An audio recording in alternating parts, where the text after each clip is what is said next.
Napoleon's Worst Defeats. The History and Legacy of the Battles That Stalled France's Expansion and Forced the Emperor's Abdication. Written by Charles River Editors. Narrated by Bill Caulfield. Introduction. Over the course of its history, England has engaged in an uncountable number of battles, but none of her military heroes has had a greater military legacy than Admiral Lord Horatio Nelson, 1st Viscount Nelson, 1st Duke of Bronte. Whether traveling to Trafalgar Square or one of the hundreds of pubs named after him, seemingly it becomes easy to believe that no Briton has cast as long a shadow. Nelson is known across the world for his decisive victory at Trafalgar, made all the more legendary by the fact that he was mortally wounded at the height of his greatest feat. And it is understandable that any man who could thwart Napoleon's ambitions as well as Nelson did would earn a place in the history books. But Nelson embodied every virtue of his homeland as a dashing, courageous military officer who was impeccably cultured and the best at what he did. Indeed, as the personification of the supremacy of the Royal Navy, the man and his life had a powerful resonance well before his death. Before Trafalgar, Nelson had already earned enduring fame for the British victory at the Battle of the Nile. In 1798, he was given command of a small squadron and sent ahead to Gibraltar, and eventually given instructions to hunt down and destroy Napoleon's fleet. An initial review of France's naval forces had led Napoleon to conclude his navy could not hope to outfight the power of the Royal Navy, which had been the dominant naval power for centuries, so he was forced to look elsewhere. After months of planning, Napoleon crafted a scheme to attack and conquer Egypt, denying the British easy access to their colonies in India, with the ultimate goal of linking up with the Sultan Tipu in India itself and defeating the British in the field there. Napoleon sailed with Admiral Brueys and 30,000 troops that June, heading for Egypt. Notionally part of the Ottoman Empire, Egypt was de facto a weak independent regime run by the breakaway Mamelukes. For France, it offered an overland route to India and a chance to beat Britain at her own game via economic strangulation. Nelson, however, could only speculate at French intentions. Whatever the destination of the French fleet, he sought a battle of annihilation, the culmination of all he had learned as an officer and admiral. Only by that means could Britain secure the Mediterranean and neutralize the threat of a French army operating overseas. His understanding was icily accurate. Ironically, Nelson and the British forces beat the French to Africa, failing to take into account their slower troop transports. While the British turned north only 2 days later, on June 28th, Napoleon's army disembarked at Alexandria. Back in Sicily, Nelson heard further reports about the French, and again sailed south. Arriving at Alexandria late in the afternoon of August 1st, he found the port crowded with French transports, but no battle fleet. At the same time, Brueys was only a few miles up the coast, anchored at Aboukir Bay. Nelson's scouts soon spotted the fleet at anchor, and without hesitation the British attacked, their captains racing each other to be the first to engage. Brueys had made a number of mistakes, for which he paid with his life. His disposition was sloppy, with gaps between the ships and sufficient room between the line of his fleet at anchor and the shallows for an enemy to interpose himself. Many of his sailors were ashore, unable to rejoin their vessels quickly enough to defend them. Fundamentally, though, he shouldn't have been there at all, as it was Napoleon, nervous about the Royal Navy and without a clear understanding of naval strategy, who had insisted that the French fleet anchor itself helplessly on the Egyptian coast.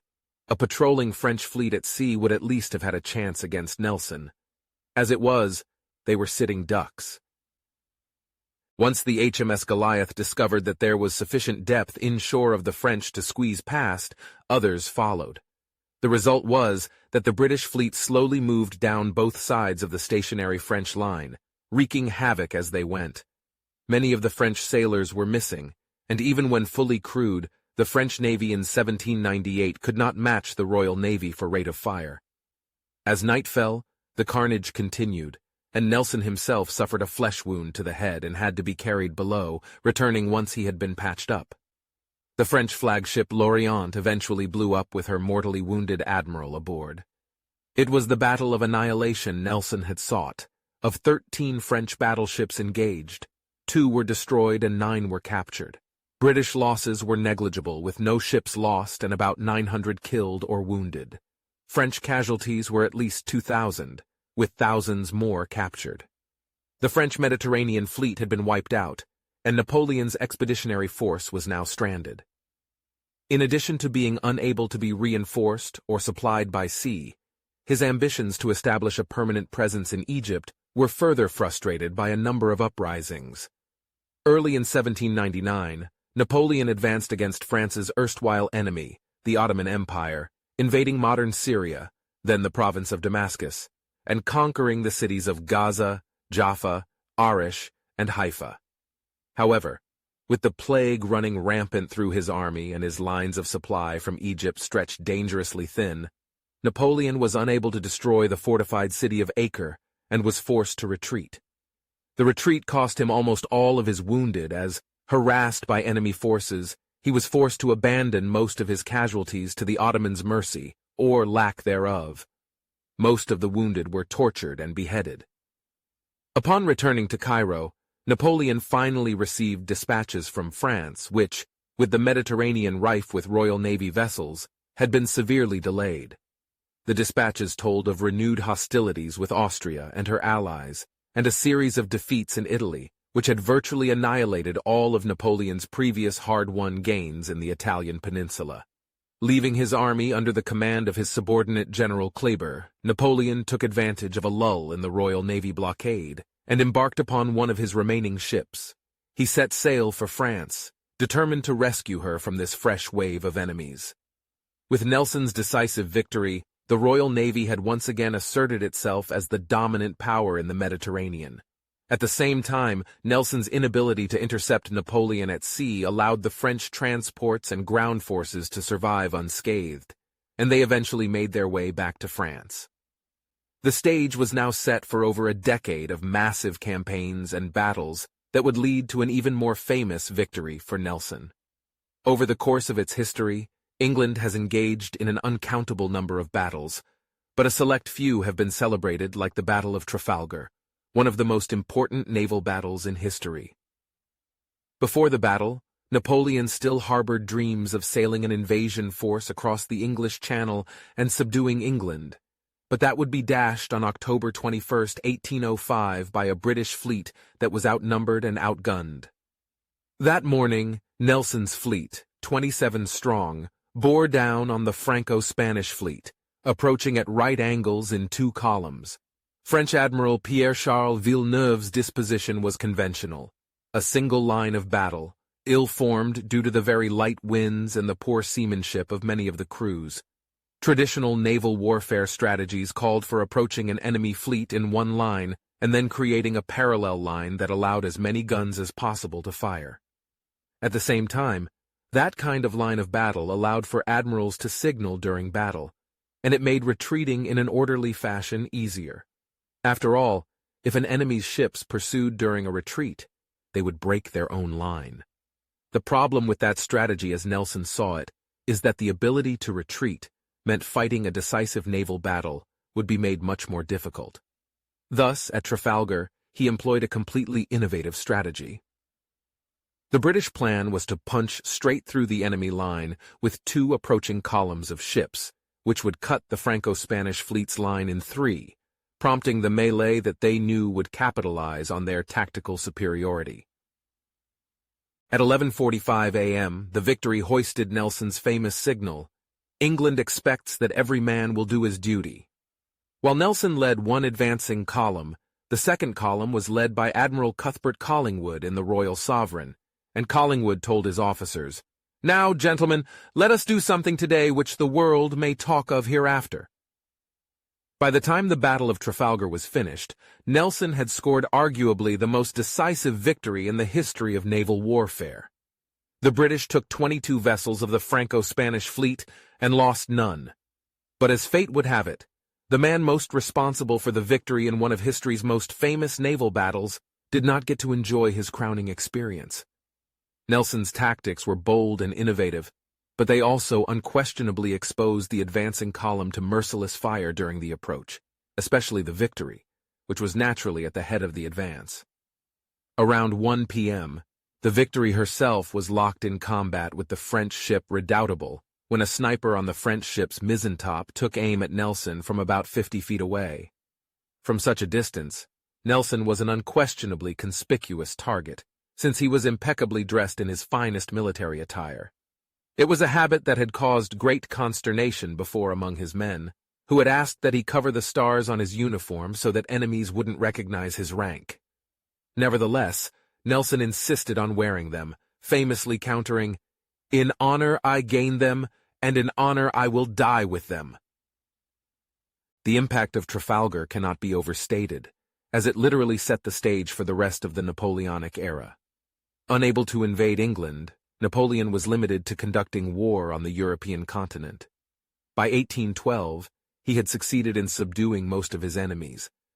Though in Spain, the British continued to be a perpetual thorn in his flank that drained the empire of money and troops. But his relationship with Russia, never more than one of mutual suspicion at best, had now grown downright hostile. At the heart of it, aside from the obvious mistrust that two huge superpowers intent on dividing up Europe felt for one another, was Napoleon's Continental blockade. Russia had initially agreed to uphold the blockade in the Treaty of Tilsit, but they had since taken to ignoring it altogether. Napoleon wanted an excuse to teach Russia a lesson, and in early 1812 his spies gave him just that, a preliminary plan for the invasion and annexation of Poland, then under French control. Napoleon wasted no time attempting to defuse the situation. He increased his Grande Armee to 450,000 fighting men and prepared it for invasion. On July 23, 1812, he launched his army across the border, despite the protestations of many of his marshals. The Russian campaign had begun, and it would turn out to be Napoleon's biggest blunder. Russia's great strategic depth already had a habit of swallowing armies, a fact many would-be conquerors learned the hard way. Napoleon, exceptional though he was in so many regards, proved that even military genius can do little in the face of the Russian winter and the resilience of its people. From a purely military standpoint, much of the campaign seemed to be going in Napoleon's favor since he met with little opposition as he pushed forwards into the interior with his customary lightning speed. But gradually this lack of engagements became a hindrance more than a help. Napoleon needed to bring the Russians to battle if he was to defeat them. Moreover, the deeper Napoleon got his army sucked into Russia, the more vulnerable their lines of supply, now stretched almost to breaking point, became. The French forces required a prodigious amount of material in order to keep from breaking down, but the army's pace risked outstripping its baggage train, which was constantly being raided by Cossack marauders. Moreover, Napoleon's customary practice of subsisting partially off the land was proving to be ineffective. The Russians were putting everything along his line of advance, including whole cities, to the torch, rather than offer him even a stick of kindling or sack of flour for his army. The horses, in particular, were having the worst of it, with the relentless pace and poor forage killing them in ever greater numbers. Like all armies of the time, moreover, Napoleon's force had acquired a slew of camp followers, a motley collection of soldiers' wives, servants, prostitutes, and merchants of every description, who were horribly vulnerable to the hit-and-run attacks of the Cossacks. Napoleon, like a man punching at shadows, got increasingly desperate. The more he advanced, the more he needed a battle, to get a chance to rest his troops in the aftermath, plunder the surrounding countryside, and above all, lessen the number of enemies harrying his advance. On September 7, 1812, he must have thought his prayers had finally been answered, as the Russians had decided to stand and fight almost at the very gates of Moscow. Through his looking-glass, Napoleon's well-trained eye observed the weakness of his opponent's defensive position. French and Allied infantry advanced, anticipating that their Russian foes would again break as they had done 2 months earlier at Smolensk. The cavalry and Imperial Guard stood ready to complete the rout, this time preventing any organized withdrawal and laying open an unopposed march to seize Moscow. Tsar Alexander I, lacking the means for continued resistance, would have to capitulate. After nearly 2 decades of dominating his foes on 2 continents, Napoleon was on the precipice of eliminating the eastern threat to his empire. On the receiving end of the French emperor's glance was a Russian army faced with making a decisive stand before their capital. Bloodied badly in the first clash of the main armies, they had retreated skillfully under pressure, frustrating Napoleon's attempts to finish them off. Utilizing their knowledge of the land, the Russians had preserved the remainder of the forward army while also generating additional forces to bolster the ranks for what was shaping up to be the final battle in defense of Moscow. They also stripped the land of anything useful for the French, forcing them to depend on long supply lines back to Prussia, while disease and desertion reduced Napoleon's initially superior force. Tsar Alexander had recently ordered a change of command, replacing the non-ethnic Russian commander at Smolensk, symbolizing that his empire would continue or end under the leadership of a Russian. Battle was promptly joined, with horrific effect. The Battle of Borodino, as it was later called, resulted in a combined casualty toll of over 75,000, a hideously long butcher's bill that represented the bloodiest single day of the Napoleonic Wars. The Russian army retreated, and Napoleon was able to occupy Moscow, hoping this would persuade the Tsar to sue for peace. However, even as his advance guard pushed into the city, the retreating Russians put the capital to the torch. The Russian army's retreat also ensured that it would live to fight another day, if necessary. This was a crippling blow for Napoleon, who had been sure that taking Moscow would prompt the Russians to surrender. Instead, with winter on the way, they appeared more bellicose than ever. Napoleon and his army lingered for several weeks in the burnt shell of Moscow, but then, bereft of supplies and facing the very real threat of utter annihilation, Napoleon gave the order to retreat. What followed was one of the most grueling and horrific ordeals ever endured by an army in recorded history. The retreat from Moscow to the safety of the Berezina River, a march of 400 miles which almost all Napoleon's men had to carry out on foot. Most of the horses had long since perished of cold, hunger, or simply been eaten. In the middle of the merciless Russian winter, was a nightmare worse than Napoleon could ever have imagined. One can only speculate as to what his thoughts could have been, as he watched his men torn apart by the sabers of marauding Cossacks, or simply killed where they lay or sat by the cold. But doubtless he must have rued the day he ever set foot into Russia. In some units, discipline broke down completely, with reports of cannibalism and other atrocities running rife. Others managed to keep their order, but discipline could do little against hunger and the relentless cold. By the time the Grande Armee had reached the Berezina, it had been decimated. Of the over 450,000 fighting men that had invaded Russia that autumn, less than 40,000 remained. These factors set the stage for the second setback, which essentially sealed the fate of Napoleon's empire. The four-day Battle of Leipzig in October 1813, romantically but accurately dubbed the Battle of the Nations, proved the decisive encounter of the War of the Sixth Coalition and essentially determined the course the Napoleonic Wars took from that moment forward. All the belligerents showed awareness that the European conflict's climax was at hand. There was keen determination in Prussia to exact revenge for the humiliation visited by Napoleon, but enthusiasm for armed struggle that would bring the eviction of the French found enthusiastic response throughout the German states. To minimize his army's exposure and purchase time to rebuild, Napoleon might have stood on the defensive, but he followed his standard strategy of deciding the campaign with a bold advance to achieve decisive victory in one stroke. The resultant collision was the single largest field action of the Napoleonic Wars, dwarfing Waterloo in size, complexity, and overall importance. The Battle of Leipzig was probably the combat which involved the highest concentration of men on a single extended battlefield on the planet up to that point in history, and would not be exceeded until the vast struggles of the First World War almost precisely a century later. Its outcome permanently settled what might be called the Napoleonic question, though it could not undo the massive changes Napoleon's conquests brought to the European continent. The old Europe of feudal nobility, absolute monarchs, strong clerical power, and relatively slow technical progress soon gave way to the potent dynamism, enormous new mental horizons, and fresh possibilities of the modern age. Waterloo is the most famous battle in modern history, if not all of history, and appropriately so. After escaping from exile on Elba and gathering an army of 100,000 men, Napoleon marched into what is now Belgium, intent on driving his force between the advancing British army under the Duke of Wellington and the Prussian forces under Marshal Blucher.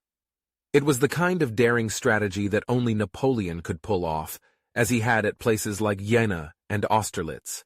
At Waterloo, however, it would end disastrously, as Napoleon's armies were unable to dislodge Wellington and unable to keep the Prussians from linking up with the British.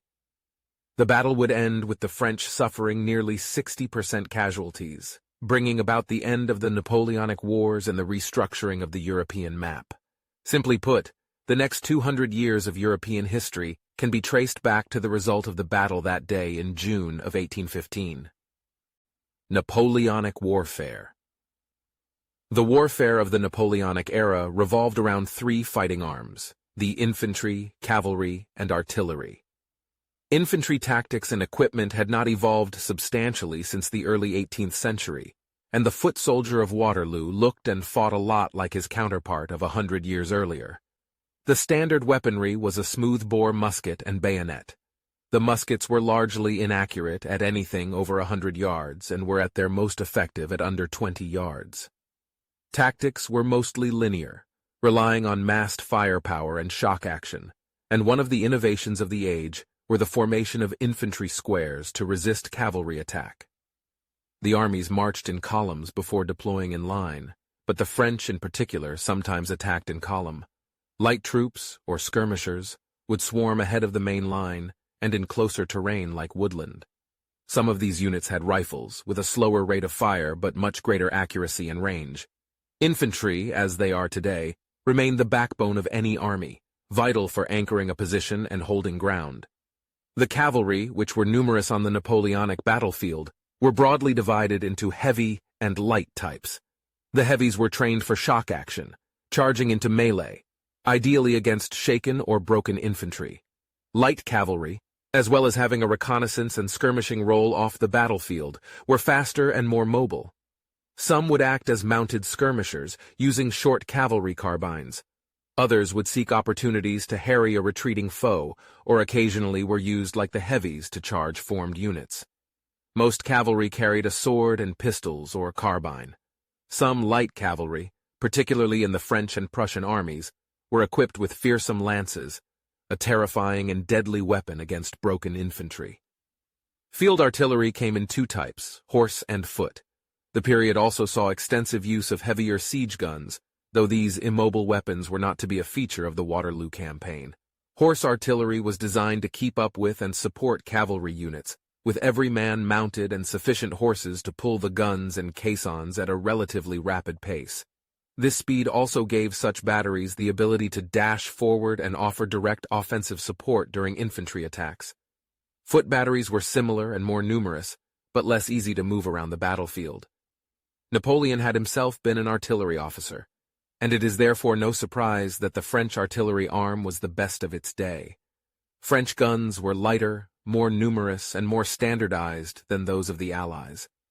Tactically, French generals were fond of massing grand batteries, employing dozens of guns in one critical place on the battlefield. Round shot was used at long range, up to 1,200 yards or so, with murderous case or grape shot, which acted like a large shotgun, for short-range work against massed bodies of troops. High-trajectory howitzer batteries fired explosive shells designed to set buildings and strongpoints ablaze. Above all, though, it was the interplay of these three systems that was the key to tactical success. Cavalry would not charge home on formed, steady infantry, but they could be devastating against a wavering line. A concentrated artillery bombardment might create the casualties and loss of morale to give the cavalry its chance. An infantry line provided a huge volume of short-range firepower, which would break up many an attack, but the threat of a cavalry charge might force the infantry into squares, which could then be destroyed by artillery. And so on. It was like a deadly version of rock, paper, scissors. From a strategic standpoint, this was an era of massed armies and large, decisive battles, often spanning more than one day. In the relatively benign terrain of Western Europe, France, in particular, experimented with a forage-based supply system, but this proved completely inadequate in Russia or Spain. Guerrilla warfare emerged as a means for a conquered civilian population to chip away at the morale of an occupying power. Of all the participants, it was revolutionary France which had led the move away from the smaller-scale, more sedate warfare of the previous age. There was a real sense in France that this was the nation at arms, and that society itself and its revolution were under attack. Thus, France relied upon conscription and the big citizen armies. As France fought for survival, a new breed of generals tore up the rule-book, employing forced marches, fighting throughout the year, and running rings around their early opponents. By 1815, France had a well-balanced, well-commanded army. The French Army Corps system, with each corps able to operate independently if necessary, gave them huge strategic flexibility. Tactically, powerful French artillery, massed column attacks, and confident generalship, especially under Napoleon, had usually given France the edge. In the British Army, however, the French found a strong opponent. British infantry were tremendously stubborn on the defensive, which, combined with their preference for the reverse slope, represented an effective counter to French offensive tactics. They also had excellent light troops, capable of holding advanced strong points or skirmishing and sniping ahead of the line. Furthermore, Britain's army, despite the Duke of Wellington's concerns at Waterloo, had a very high proportion of elite regiments, such as the Foot Guards and the Highland regiments. Their cavalry was a powerful shock arm, but lacked the numbers of the French, and certainly lacked the discipline, often proving more difficult to rally after a charge. Britain's trump card, though, was the Duke of Wellington himself. Wellington understood contemporary tactics very well, and while he considered Napoleon worth 50,000 men, Napoleon dismissed Wellington as a sepoy general, a reference to Wellington's time spent fighting in India. The Prussian infantry were regarded as steady and brave. They had a lot of heavy, if slow, artillery, capable heavy cavalry, and numerous regiments of lancers. However, their record was a mixed one, with decisive defeats at Jena and Austerlitz, countered by a proud role in the Battle of Nations at Leipzig in 1813. Prussia's emerging contribution to the warfare of this period was subtle, if fundamental. Prussia was beginning to develop a modern and effective system of high command. This was to be evident at Waterloo, and was to make its mark in Europe for the next 150 years. Lastly, mention should be made of the smaller contingents within the Allied armies. The King's German Legion, some 6,000 strong, although German troops, were equipped, trained, and led by the British exactly like their British colleagues, with the quality to match. The Dutch and Belgian troops, however, would prove to be a less certain proposition. The vacillations of recent European history meant that most had been trained in the French school, and many had at one point fought for France. Toulon. In May of 1798, a huge expeditionary fleet assembled at the French port of Toulon. 13 ships of the line, 30 brigs, and nearly 250 corvettes, gunboats, galleys, and merchant ships overflowed the port, with many more anchored in the bays of Lazaret and Balaguier. The objective of the fleet was top secret, even to its senior officers and commanders, even to the Minister of War. Speculation was rife, and among the 20,000 or so soldiers and many thousands of sailors, the belief was that 28-year-old Napoleon Bonaparte was to command an invasion of Royalist Britain, the only remaining enemy of Republican France. The iconic French Revolution of 1789 had, quite understandably, pitched the old regimes of Europe into a ferment, and it had arrayed all of the crown heads and a handful of republics against France. In the wars that followed the 1793 beheading of King Louis XVI and Marie Antoinette, the armies of revolutionary France, with Napoleon at their head, had easily defeated most of their enemies. This was with the exception of Britain. Entrenched in an island fortress and commanding the greatest navy in Europe, Britain was largely unconquerable at home and invulnerable at sea. Moreover, in response to aggressive French policies in Europe, the British made good use of their navy to launch aggressive action at sea, interdicting French naval shipping and blockading French-held ports on the continent. This stoked up and inflamed an already incendiary French hatred for the British. This was an enmity nurtured for centuries, and more recently it came to a head in the 7 Years' War, with French losses to the British in North America, the Caribbean, and the Coromandel coast of India. The French, although they may well have lost their overseas empire, were predominant in Europe, and under Napoleon, ambitious to do more. If the fleet was headed for an invasion of the British Isles, Toulon was a curious place to start. On the southern rump of France, it was better placed to strike east than west, but the deployment might well be a feint, and in fact the British were of the opinion that it was. They were anticipating a quick French dash for the Straits of Gibraltar, and a surprise attack against southern England. The commander of the Royal Navy Mediterranean Fleet, Admiral John Jervis, the Earl of St. Vincent, requested support, and Rear Admiral Horatio Nelson was already on his way. Senior naval commanders on either side of the English Channel were settled on that opinion, and went about their preparations with that in mind. On the morning of May 5th, Napoleon secretly departed Paris, traveling in a carriage with his wife Josephine. Ahead of him lay a campaign monumental in its proportions and daring in its objectives, but his mind for the time being was clouded by more mundane concerns. For some time he had been considering bringing Josephine along with him on campaign, mostly to separate her from the temptations of Paris. The previous winter, while marching at the head of his army, disconcerting rumors of his wife's infidelities in the company of a young French officer, Hippolyte Charles, reached him. She denied it, and Napoleon was apt, for the sake of his own mental health, to believe her. However, in the back of his mind, he knew that the rumors were true, and that she was lying. For her part, and in respect of her 2-year-old marriage, Josephine had undertaken to limit her infidelities to one affair at a time, which, had he known, would probably have been of little comfort to Napoleon.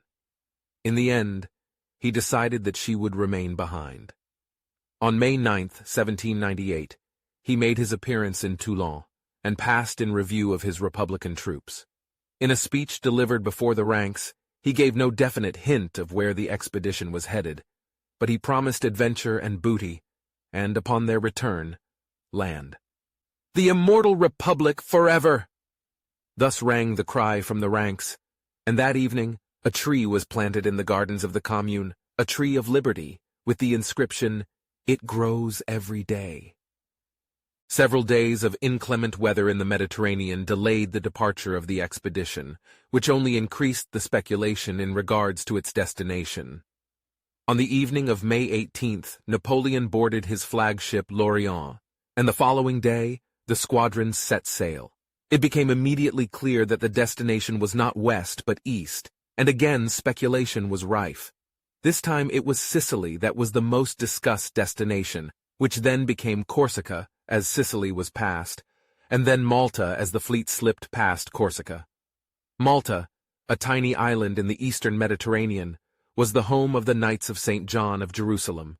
Notwithstanding soaring French morale and a passionate esprit de corps, the French squadron sailed in a state of high anxiety. The French, more than most, had reason to fear the Royal Navy, and by then it was generally known that Admiral Nelson, at the head of a powerful Royal Navy squadron, was prowling the eastern Mediterranean searching for the French fleet. So far the French had evaded detection largely by luck, as Nelson, arriving in the Mediterranean ahead of Napoleon's departure from Toulon, suffered damage to his flagship, the HMS Vanguard, in the same stormy weather that kept Napoleon in port. As the British squadron returned to shore in Sicily for repairs, Napoleon's fleet took to sea. At one point, the two fleets passed one another in foggy darkness, entirely unbeknownst to those on board. Later, fearing that the French had evaded him, Nelson so pushed his ships that he overtook the French again, yet they managed to avoid contact.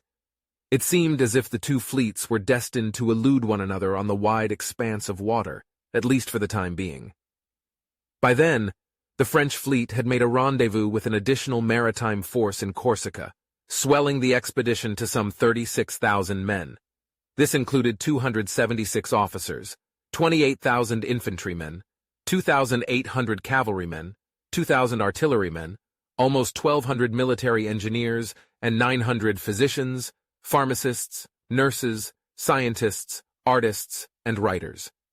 Adding in the many bureaucrats, sailors, merchants, and sundry followers, some 54,000 men and women in an armada of ships were making their way east across the Mediterranean Sea towards a destination as yet unknown. On June 9th, the French squadron arrived off the island of Malta. There, Napoleon dispatched a demand to the Grand Master of the Order of St. John of the Hospitallers, ruler of Malta, that his ships be allowed to enter port and take on water and supplies. The Grand Master, Baron Ferdinand von Hompesch, replied that only 2 ships would be permitted in port at a time, which obviously would have rendered the resupply operation a tedious and time-consuming affair that left his ships vulnerable to a British attack. Napoleon had no time for any of that, and so he made the decision simply to take the island fortress. Having made that decision, Napoleon was faced with the fact that Malta existed, had been established over centuries as a strategic military position guarding the Strait of Sicily. However, the Knights were not the force that they had once been, and most were in any case French. On the morning of June 11th, Napoleon landed troops at 7 points on the island, and after a brief and rather non-committal defense, the Knights submitted to negotiations. Later, Napoleon would remark, "The place certainly possessed immense physical means of resistance, but no moral strength whatever. The Knights did nothing shameful. Nobody is obliged to perform impossibilities." With that, Napoleon declared Malta a French dependency and busied himself with establishing a republican administration while he looted the island's treasury on behalf of the Republic. The possession of Malta almost ensured possession of the Levant, and it was at that point that Napoleon saw fit to reveal to his army what most were in any case beginning to suspect. Their final destination was Egypt. For those who understood, landing in Egypt would give the French the chance to attack the soft underbelly of British imperial interests without setting foot on any of the British Isles. As he broke the news, Napoleon told his men, "Soldiers, you are about to undertake a conquest, the effects of which on the civilization and commerce of the world are immeasurable. You shall inflict on England the surest and most palpable blow, while awaiting the opportunity to administer the coup de grâce." This was all quite true, as a French takeover of Egypt would certainly compromise British interests, and the dynamics of this strategy were fairly simple. The British Empire was beginning to coalesce, and at the center of it was India. Maritime communications between metropolitan Britain and India were by way of the Cape of Good Hope, as was Britain's connection with the new colonies of Australia. However, the narrow isthmus dividing the Red Sea from the Mediterranean, easily crossed by way of the Nile and Cairo, cut thousands of miles off the journey, and was typically used for urgent dispatches and communications, as well as occasional passenger traffic. Disrupting this would be an inconvenience, and while it would hardly bring the British Empire down, it would poise France to develop powerful interests in the Levant, exert more influence over trade and position France, as attrition with the British developed, to reclaim lost French territory on the Coromandel coast of India as a precursor to an eventual takeover of the subcontinent. This campaign would also please the French's belief in their nation's manifest destiny, which was beginning to solidify in the aftermath of the Revolution. The French had once been an imperial power, and in an increasingly globalized world, the possession of colonies was becoming an essential element of international power.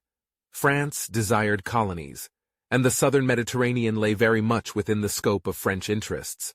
The irony lay in the fact that, as a liberated republic, France forswore any such imperial ambitions, but in an age of global imperialism, interests tended to supersede ideologies. In the words of the influential revolutionary politician and philosopher Charles Maurice de Talleyrand, "The necessary effect of a free constitution is to tend without cessation to set everything in order, within itself and without, in the interest of the human species." In other words, an incipient obligation of any revolution as sublimely justified as the French Revolution was to export those revolutionary ideas to other nations less fortunate. Egypt, a great and venerable culture, only lately afflicted by the disease of corruption and complacency, deserved more than most the administrations of the French Revolution. Besides that, there were Frenchmen in Egypt, men of independent interests, undertaking trade and commerce, and they had for decades complained about mistreatment at the hands of the Beys. This was a perfectly good reason for a French intervention. The idea, therefore, was very much in the wind already when Napoleon alighted upon it, fresh from his victories in Italy and anxious to follow up on this success with something equally spectacular. After that campaign, he began corresponding with Charles Talleyrand, who was then French Minister of Foreign Affairs, exploring the idea of a wider French Mediterranean policy. On August 16, 1797, he wrote to Talleyrand, "The time is not far away that we will feel that in order truly to destroy England, we must take Egypt. The vast Ottoman Empire, which dies every day, lays an obligation on us to exercise some forethought about the means whereby we can protect our commerce with the Levant." This, coming from an obscure general on the southern front, must have been food for thought for the French Directory. A young man such as Napoleon, a hero to his troops and invincible in his own eyes, had no business interesting himself in French foreign policy, let alone sharing his ideas with the great and the good of the French Directory. It hinted that the young officer had ambition and larger ideas than his military commission afforded him. This, moreover, suggested that he was dangerous, and a wise policy might be to remove him from potential mischief. Despite this, what Napoleon thought and said in regards to the southern and eastern Mediterranean was undeniably sound. The Ottoman Empire, nominally in control of Egypt, was in decline. Until then, the Ancien Regime and the early Republic supported the Ottomans primarily as a means of denying diplomatic and military access to the eastern Mediterranean to France's powerful continental rivals. But the slow denigration of Ottoman power was increasingly offering scope for Britain and Russia to begin mopping up vassals and territories abandoned by Constantinople. Inevitably, Egypt, already existing at the end of a long diplomatic leash, would be one of these. If European powers were soon to be jostling for the portions of the pie that Constantinople could no longer handle, then Talleyrand and Napoleon wanted France to be the first in the queue.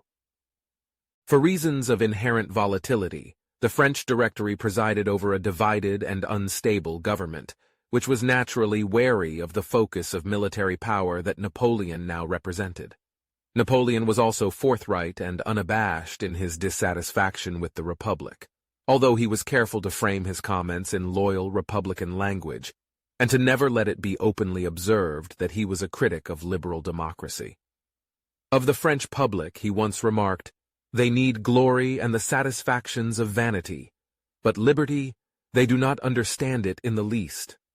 Removing Napoleon, who was ruling northern Italy almost as a private fiefdom, from the scene, therefore, even if it be on a grandiose foreign adventure, had its appeal in certain quarters. The Directory thus relieved Napoleon of his Italian command and ordered him to study the feasibility of landing an invading army on English shores. There was no real feasibility in that. What the Normans achieved in 1066 would not be repeated by Republican France, especially without a comparable navy. Napoleon, in the meanwhile, tried to maneuver himself into the Directory, and he agitated for another war against Austria. This generally confirmed to the political establishment the advisability of placing him as far away as possible.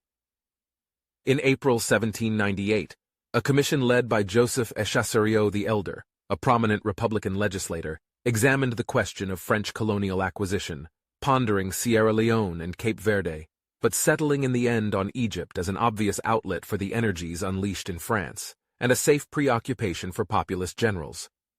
It was but half civilized, was separated from France by a minor ocean, and would, as a consequence, be easy to invade. The report was commended to the Directory, and in the end, Napoleon was himself rather pleased with the outcome. He remarked, "Great reputations are only made in the Orient. Europe is too small." Egypt. The French fleet arrived off the coast of Alexandria on July 1, 1798, in the teeth of a windstorm that pitched the ships into disarray and caused a mild panic. A sail was spotted, and the rumor quickly spread that Nelson's fleet was on the horizon. This proved to be a false alarm, but nonetheless, the specter of a surprise attack, while so vulnerable, worried Napoleon considerably. He was informed by the French consul in Alexandria that 2 days earlier, Nelson had indeed reconnoitered the harbor at Alexandria in search of Napoleon's fleet, but the British had left soon afterwards. The hunt was certainly on, and Nelson was scouring the eastern Mediterranean, searching for the elusive French fleet. Napoleon prayed to Providence for just 5 days, knowing it was all the time he would need to land his troops and gain a foothold in Egypt. Discovery by the British before that could spell disaster. Those 5 days were granted him, and in the early hours of July 2nd, Napoleon began landing troops on the beaches outside Alexandria, its defenses subdued by French cannons trained upon it. A small force of some 450 infantry then set off towards the city, putting to flight a smaller force of Bedouin who wisely thought better of making a stand. When Napoleon arrived at the walls of the city, his expectation was for a negotiated surrender. However, armed townsmen and a contingent of slave soldiers held the city, threatening the intruders with ancient cannons. It all proved rather theatrical, and when the French brought to bear trained musketry and far superior artillery, the fine traditional mounted cavalry of the Ottoman Beys broke. By mid-morning, the defenders had fled, and the mythic port of Alexandria lay in French hands.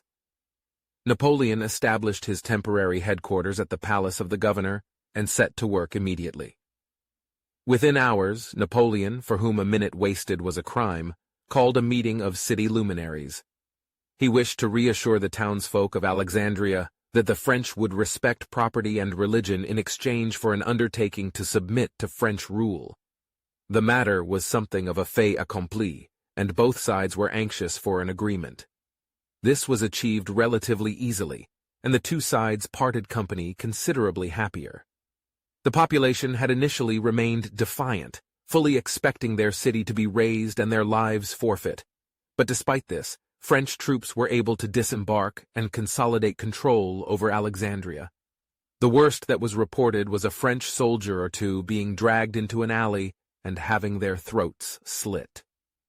In the meanwhile, as he settled into his first evening as the master of the ancient port of Alexandria, named after the man whom he most admired, Napoleon had an opportunity to reflect on the nature of the nation that he had committed to conquer. Egypt at that time was a predominantly Arabic-speaking society, under the nominal rule of the Ottoman Empire. Ottoman rule dated from 1517, displacing long-standing rule by a caste of slave soldiers known as the Mamluk. The Mamluk were a most interesting and ancient caste of medieval warriors whose origins lay in slavery. During ancient wars, local rulers frequently turned enslaved Turkic peoples, usually Egyptian Copts, Circassians, Abkhazians, and Georgians, to serve as levies and soldiers in situations where local alliances could not be trusted. Slaves, it was believed, probably quite rightly, who were distant from their homes and families, would not be affected by local ties of family and kinship, and would act always on behalf of their masters, while the word Mamluk denotes slave, and although they certainly began their service in slavery, Mamluks were usually well paid for their services, and were typically manumitted when reaching adulthood. Eventually, Mamluks emerged as a highly pedigreed, knightly warrior caste, for whom the name Mamluk, or slave, assumed a meaning very different from the social degradation of the slavery upon which their caste was founded. The Ayyubid dynasty of Egypt, the most famous member of which was Saladin, the first sultan of Egypt and Syria, and arch-enemy of the Crusaders, kept a large household of Mamluk men-at-arms. With the death of As-Salih Ayyub in 1250, Egypt faced the threat of invading Mongol hordes, and the Mamluk soldiery, by then extremely powerful, assumed power by coup d'état. For 2.5 centuries, Egypt was ruled by the Mamluks, surviving until 1517, when Sultan Selim I, ruler of the Ottoman Empire, entered Cairo and placed Egypt under the protection of Constantinople. Egypt proved to be a fortunate and indeed vital appendage of the Ottoman Empire, as a trade center linking India with the Mediterranean, and as a producer of grain. It became a vital component of Ottoman existence, and the slave soldiers were thoroughly subordinated to Ottoman rule. Their role as rulers and leaders was usurped, but nonetheless, they were retained as the military basis of Egypt, the newest province of the Ottoman Empire. 7 Mamluk regiments were founded, 5 cavalry and 2 infantry. The military establishment was staffed and commanded by Ottoman loyalists, comprising usually Anatolian Turks, Bosnians, Albanians, converted Jews, Armenians, Georgians, and Circassians, bonded by the loyalties of empire and mastery of the Ottoman language, which was an aristocratic Persian-modulated form of Turkish. In terms of Ottoman rule, a viceroy or governor was present in Egypt, and initially rule was direct from Constantinople and powerfully centralized. However, by the time Napoleon's army landed in Egypt, the authority of the Ottoman viceroy was titular, and power had been usurped once again by the Mamluks.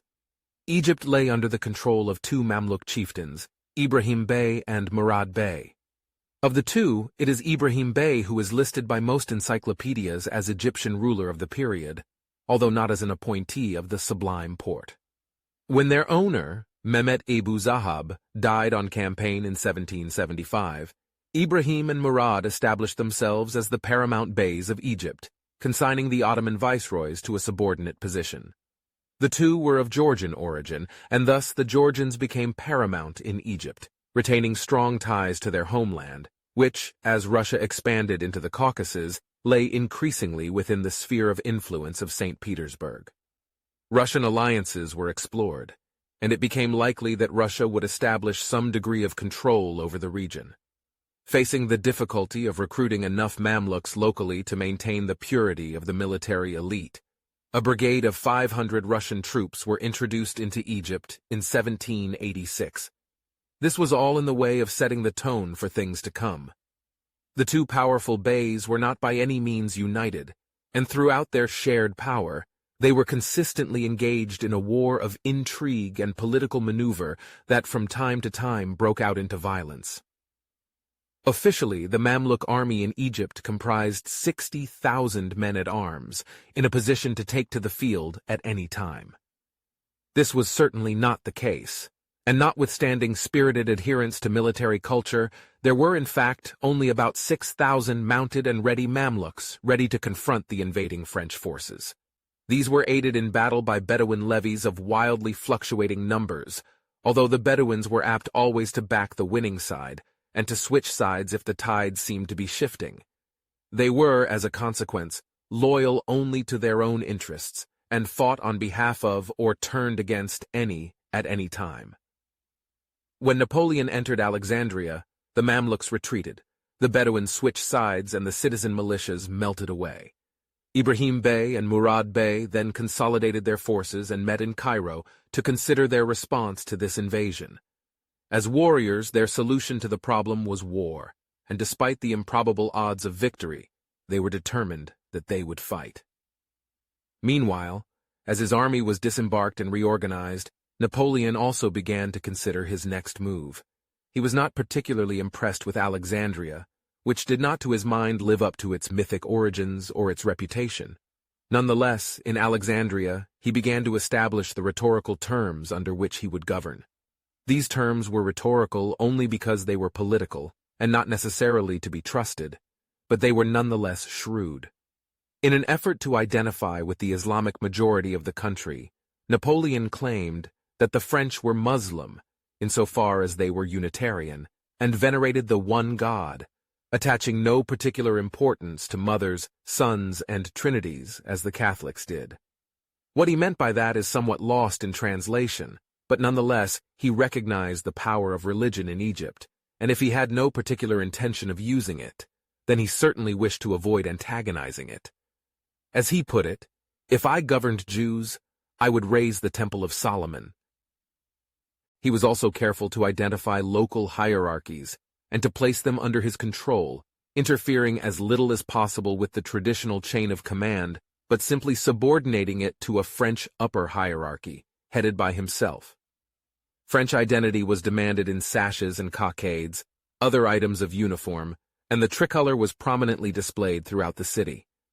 Finally, notwithstanding lavish promises to liberate the people from their rapacious masters of yore, A heavy tribute was imposed on the population. The Egyptians, like most conquered peoples, would pay for their own conquest, or liberation, as the French propaganda had it. As the French took over, the Mamluk hierarchy gathered in Cairo, certain that the most awful fate awaited the city at the moment the French overpowered its defenses. An urgent message was sent to the Turkish Sultan via the Ottoman viceroy to Egypt, a figurehead acting as a messenger of the Beys. Help was urgently requested, although in real terms, neither the Egyptian rulers nor Napoleon anticipated that the Ottoman Empire would be willing to clash swords with France. Of course, loud and strident diplomatic protests were heard from Constantinople, but beyond that, the Sublime Porte was content to sit on its hands. The Ottoman Egyptians, in practical terms the two Beys and their Mamluk supporters, were on their own. The Mamluks represented a military culture with a proud and ancient tradition, and they certainly had no intention of folding in the face of an infidel invasion. Recognizing the inevitable fact that Napoleon would advance on Cairo, it was decided that an army would be raised. There was, initially at least, great confidence among the Mamluk elite that the French would be defeated. The Mamluks fought primarily as cavalry, with infantry as a secondary resource. A highly mobile cavalry provided a strike force ideally suited to the terrain upon which this war would be fought. The French arrived on foot, largely without horses, and Napoleon's expectation that horses would be easily acquired in Egypt had proved unfounded. The French would fight a foot infantry war, and the Mamluks could think of no practical reason why they would not be slaughtered in the desert.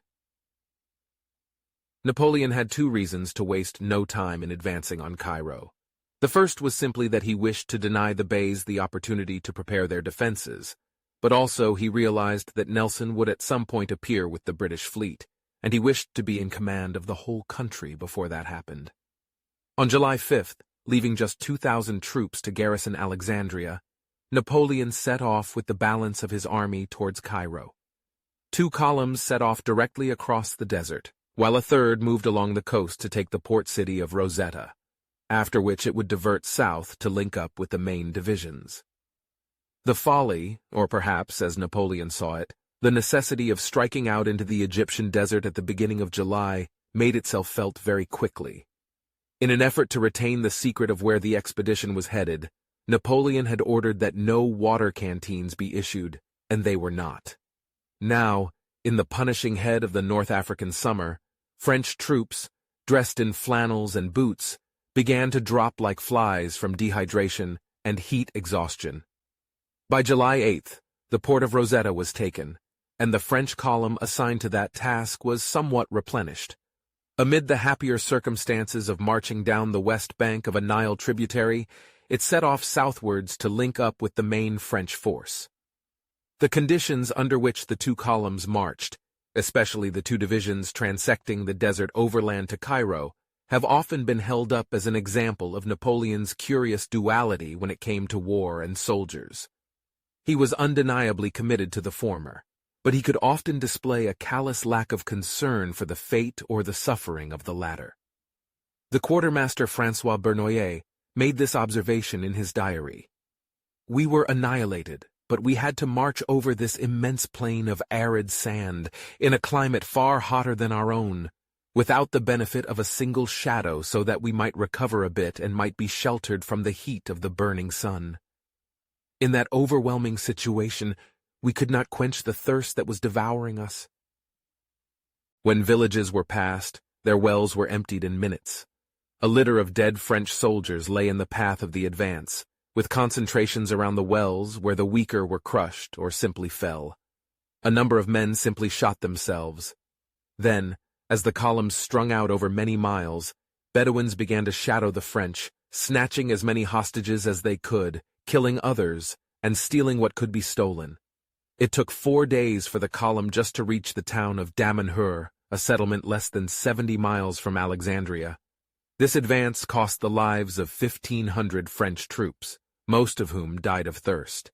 The army fell on the town like locusts, but the population had already largely fled, taking everything they possessed with them.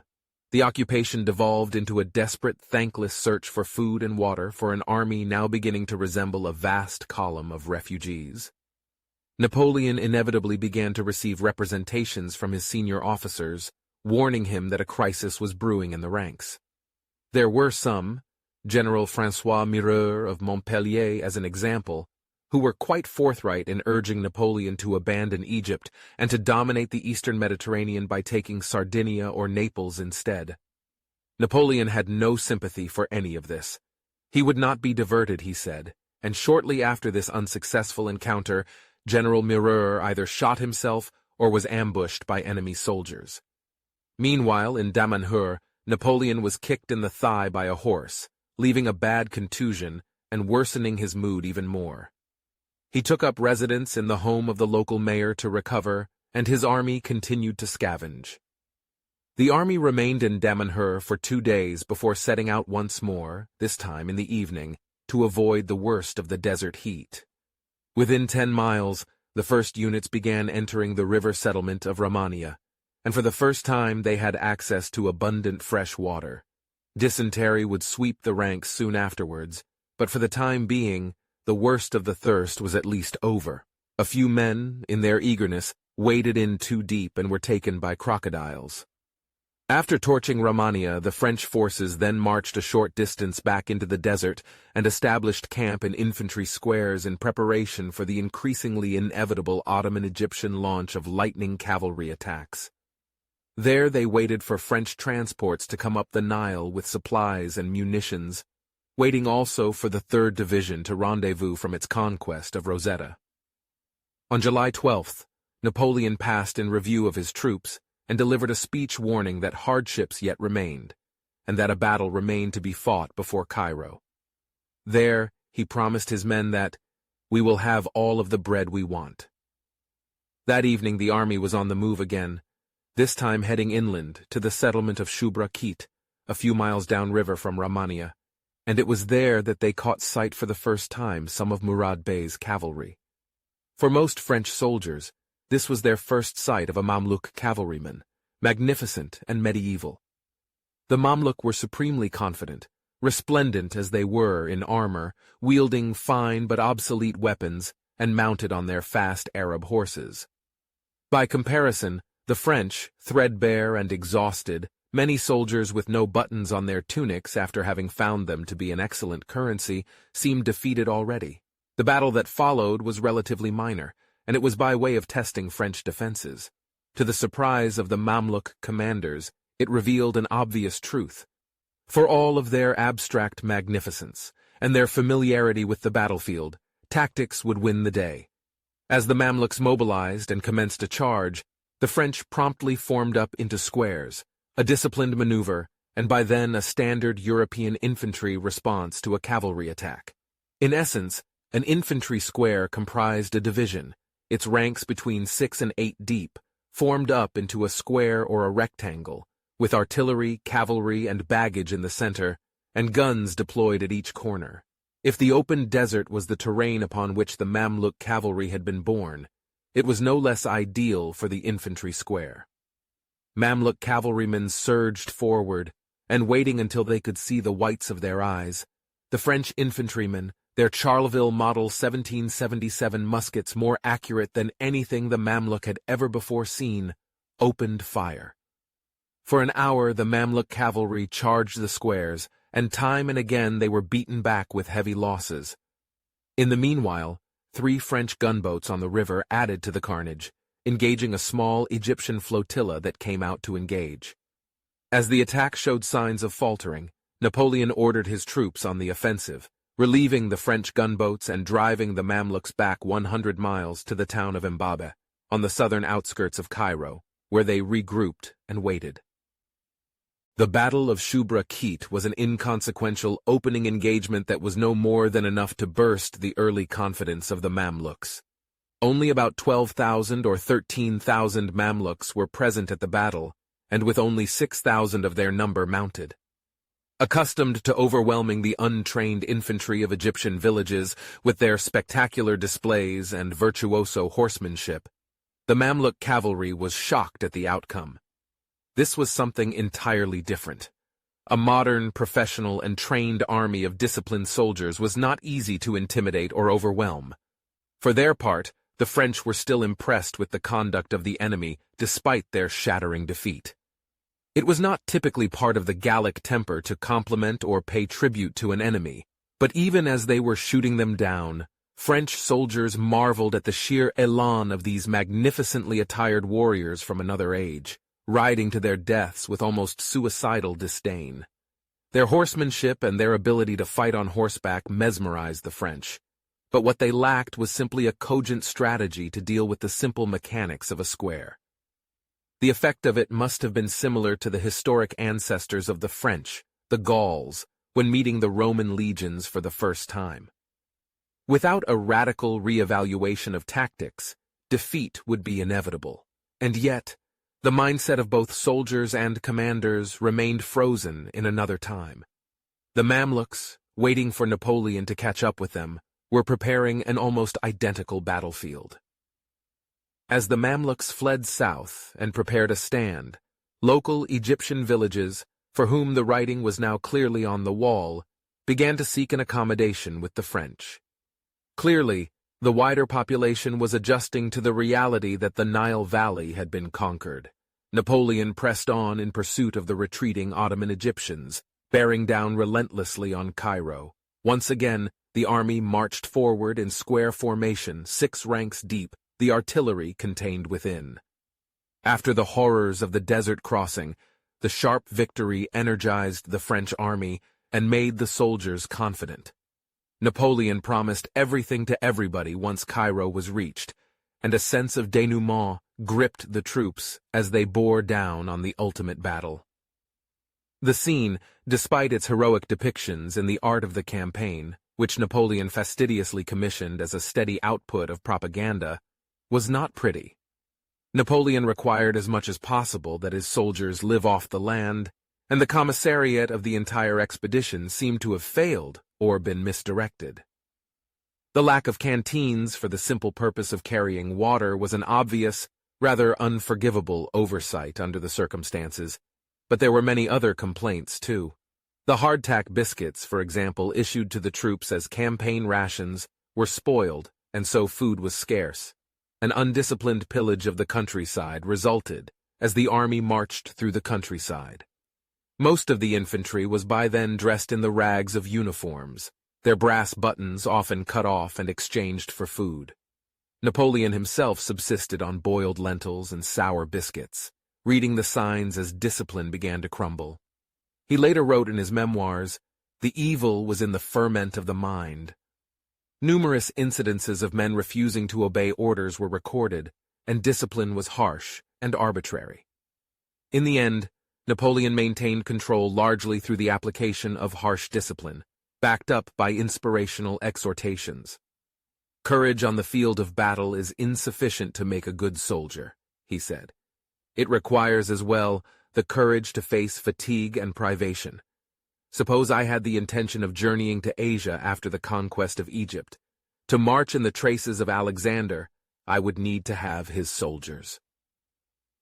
As the French approached the outlying settlements, the citizens of Cairo met to make final preparations. Upon discussion between Ibrahim Bey, Murad Bey, the Ottoman viceroy, and other dignified townsmen, it was decided that a stand would be made at the riverine port of Bulak. Ibrahim Bey would place his forces on the east bank of the Nile, and Murad Bey would position his fortifications at Mbabe, on the west bank. There, on July 21st, 1798, the Battle of Mbabe was fought. For all of its historic significance, the Battle of Mbabe, or the Battle of the Pyramids, as it was ultimately named, was short and entirely one-sided. After his experience at the Battle of Shubra-Khit, Napoleon realized that the only fighting men of any value in the opposing army were the Mamluk cavalry, and again, it was the simple strategy of forming infantry squares that suggested itself to him. Gathering his troops in preparation to fight, Napoleon, at least according to the popular version of the story, pointed to the pyramids, obscured by the haze, and declared that 40 centuries of history would be looking down on the events of that day. He would have had to squint to see the pyramids, half lying, half buried in sand some 15 miles away to the south. Nonetheless, It was thus that the battle was reported to the Directory, and obviously not content with an anonymous Egyptian village as the site of his great victory, Napoleon extrapolated the facts somewhat by naming the engagement the Battle of the Pyramids. This sat a great deal more majestically in the pages of history, and the battle itself has somewhat tended to reflect the glory of its superb name. A little after noon on July 21, 1798, Napoleon formed up his troops and ordered them into squares. 5 divisions did as they were ordered, and as usual the baggage, artillery, and cavalry was held in the protected center. By 2 p.m., his army was advancing against Murad Bey's positions, the right flank leading, and the left flank protected by the Nile. Murad fixed his right flank at the Nile, at the village known as Mbabe, which was fortified and held by infantry comprising mainly Egyptian levies and Bedouin irregulars, supported by vintage cannons fixed in position, and unable to swivel or aim. Murad's cavalry, the pivot upon which his army fought, deployed in the open desert on the left flank. The two armies faced one another north to south. On the east bank, Ibrahim Bey watched, but separated by the river, he was unable to offer assistance. Napoleon stood poised at the head of an army of 25,000 men, not perhaps in a peak of condition, but battle-ready and seasoned, and locked in a simple strategy that had very little chance of failure. Facing him was a force of some 15,000 infantry, neither trained nor configured to confront the French, leaving the field to the 6,000 or so cavalry. At about 3:30 in the afternoon, the Mamluk cavalry, without warning, launched itself into action, and in a virtual repeat of the Battle of Shubrakit, waves of attacking horsemen broke against the walls of infantry. The picture painted by numerous canvases and acres of commemorative prose describes the squares, immovable and impenetrable, surrounded by galloping horsemen, searching for an opportunity to attack, but in their inevitable defeat, displaying the last of their obsolete brilliance. Once expended, the Mamluk cavalry broke and pulled back, and immediately Napoleon ordered his troops forward to deal with the enemy infantry. As they watched the cavalry decimated, many of the infantry melted away, but those who remained were trapped against the Nile. There they were ruthlessly slaughtered, with many leaping into the Nile in an attempt to get to the other side. Hundreds drowned, and many were picked off by crocodiles. French casualty figures placed their own losses at just 29, with Ottoman Egyptian losses running into many thousands, most crucially among them some 3,000 cavalry, a little under half of those deployed in the field. It was a devastating defeat for the army of Murad Bey, but an easy and well-fought victory for the French. The army of Ibrahim Bey, watching in dismay at the ease with which the larger half of Egypt's defense was broken, quickly dispersed. News of the defeat was not long in reaching Cairo, and realizing that this round at least was lost, the Mamluks gathered their households and their treasure and decamped the city. Murad Bey headed south and Ibrahim Bey went east. Many set off across the Sinai into Syria, and others pushed further south, deep in the desert of the Upper Nile. The departure of the Mamluk leadership plunged the delta region of the Nile, the most populous quarter of Egypt, into chaos. Bedouins began looting, and as law and order began to break down, populations turned on one another. Even as the French army marched along the Nile to Cairo, they continued to encounter sporadic resistance. Most bothersome were the ongoing predations of the Bedouin, picking off stragglers and looting and stealing what they could find. There was no conspicuous welcome offered the invading troops in the streets of the capital, and certainly no high-minded rhetoric of freedom and liberation impressed upon a population determined to put up resistance wherever it could. Napoleon sent envoys ahead to Cairo to reassure the ruling and mercantile classes that the French did not intend to loot the city or slaughter its inhabitants. Thanks to this, the exodus from Cairo did slow somewhat, but sensing that speech and action did not always meet, much of the wealth of the city was loaded onto camels and donkeys and shipped out anyway. Ironically, waiting at the edges of the city, and on the roads and highways east and south, were the Bedouin tribesmen, ready to avail themselves of the prevailing lawlessness to strip every caravan of its valuables. Despite this, the French army fought a well-disciplined rearguard action all the way into Cairo, and even there, hostility was palpable. The French took up the residences of the departed beys, and in some instances their wives and daughters, but their treasure that Napoleon had so anticipated had been largely removed. Ibrahim Bey had retreated to the adjacent Sharqiya province, with its capital at Bilbais, and with him he had Ebu Bekir Pasha, the Ottoman viceroy of Egypt, and a symbol of sovereignty and legitimacy for many Egyptians. Napoleon might have been in occupation of Cairo, but he was a long way from claiming conquest of Egypt. Behind him lay the vast deserts of Libya, and ahead Syria, an Ottoman territory extending in the late 18th century to the Sinai. This offered Ibrahim Bey strategic depth and support, while it limited Napoleon's scope of maneuver. To pacify Ibrahim by force, Napoleon would need to ride into the desert, an endless expanse into which Ibrahim Bey and his men could easily retreat. The Ottoman ruler of Acre, Ahmed Cesar Pasha, might also take the opportunity to come to Ibrahim's aid. Napoleon might easily have just let him go, but Ibrahim Bey was carrying an enormous amount of treasure, and if he could be captured, he would be an important hostage to neutralize any other potential threat. Ibrahim Bey was an important strategic target, and Napoleon was reasonably determined to get him. As he reorganized his army, Napoleon dispatched his brother-in-law, General Charles Leclerc, to reconnoiter the villages and towns around Bilbais.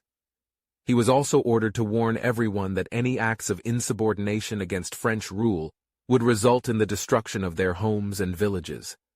A few salutary executions were overlooked, and 1 or 2 villages were torched, which served simply to illustrate that Napoleon was at the end of his tether. Leclerc was also ordered to prepare the ground for a larger advance by commandeering flour mills to ensure that incoming French troops were fed. On August 2nd, with a mixed force of cavalry, light infantry, and artillery, Napoleon began his advance. 2 days later, Ibrahim Bey preempted an attack by going on the offensive. The battle took place at Alcanca, about 15 miles southwest of Bilbais, which was itself located on the eastern edge of the Nile Delta. This was the Battle of Alcanca, although it is more frequently described as the debacle of Alcanca. The French were taken utterly by surprise when attacked by Ibrahim Bey's cavalry, and while initially they held their own, the appearance on the battlefield of thousands of Bedouin and ordinary villagers in a spontaneous action tipped the balance. The beleaguered French were pushed in a fighting retreat back to their camp, saved only by the sudden and unexplained withdrawal of the attackers. The action was a conspicuous military failure, and very unlike Napoleon to be taken unawares. Although the Ottoman Egyptians did not destroy the French force or consolidate any ground, they certainly delivered the message. That message was simply that the wider population of the Delta would not be basking under the light of French liberty, and they were poised at any opportunity to cut a French throat if one was so unguarded as to bear it. As Napoleon himself wrote to the Directory, "We were continually harassed by clouds of Arabs, who are the biggest thieves and the biggest wretches on earth. They murder Muslims just as they do the French." On taking fresh territory, Napoleon usually dealt ruthlessly with the local Bedouin, executing a few, taking a few hostages, and imparting the message as succinctly as possible that he would tolerate no mischief. On receiving news that Leclerc was in difficulties, Napoleon dispatched reinforcements immediately, and the French earnestly began to push east in pursuit of the fast-moving Ottoman Egyptians. Led by Napoleon himself, the French forces found Bilbais undefended, and they marched in. Apart from eager traders ready to receive French coinage, and numerous prostitutes making ready to entertain them, the town was empty. So was the next stop of Al-Qurain. Napoleon reported in his regular dispatch to the Directory, "We marched for long days towards Syria, always pushing before us Ibrahim Bey and the army he commanded." On August 11th, the French arrived at Salahia, a town on the eastern edge of the Nile Delta, with little thereafter but the naked expanse of the Sinai Desert. There Napoleon did indeed catch up with the retreating army of Ibrahim Bey, who also faced the hostile wastes of the Sinai. He was perhaps better suited to survive it than the French, but the prospect was nonetheless unattractive. By now, Napoleon was anxious to draw the Ottoman Egyptians into engagement, realizing that if they escaped into the desert, he simply lacked the means to follow them. He advanced with a small unit of cavalry, leaving the infantry to follow at double time. Thus, he came up against the rear guard of Ibrahim Bey's retreating cavalry and baggage train. He could do little but watch as the enemy formed up, and retreated in good order towards the desert. Despite the obvious perils, Napoleon seized the opportunity, and ordered a charge against the rearguard of Bedouin infantry. Knowing how laden with treasure Ibrahim's baggage train was, about 150 Bedouin then approached the French and offered to fight alongside them in exchange for a share in the booty. Some 200 French cavalry advanced against 1,500 Ottoman Egyptian cavalry, and a vicious and bloody melee ensued. For a time it looked precarious for the French, until 2 squadrons of dragoons came up in support, helping somewhat to tip the balance.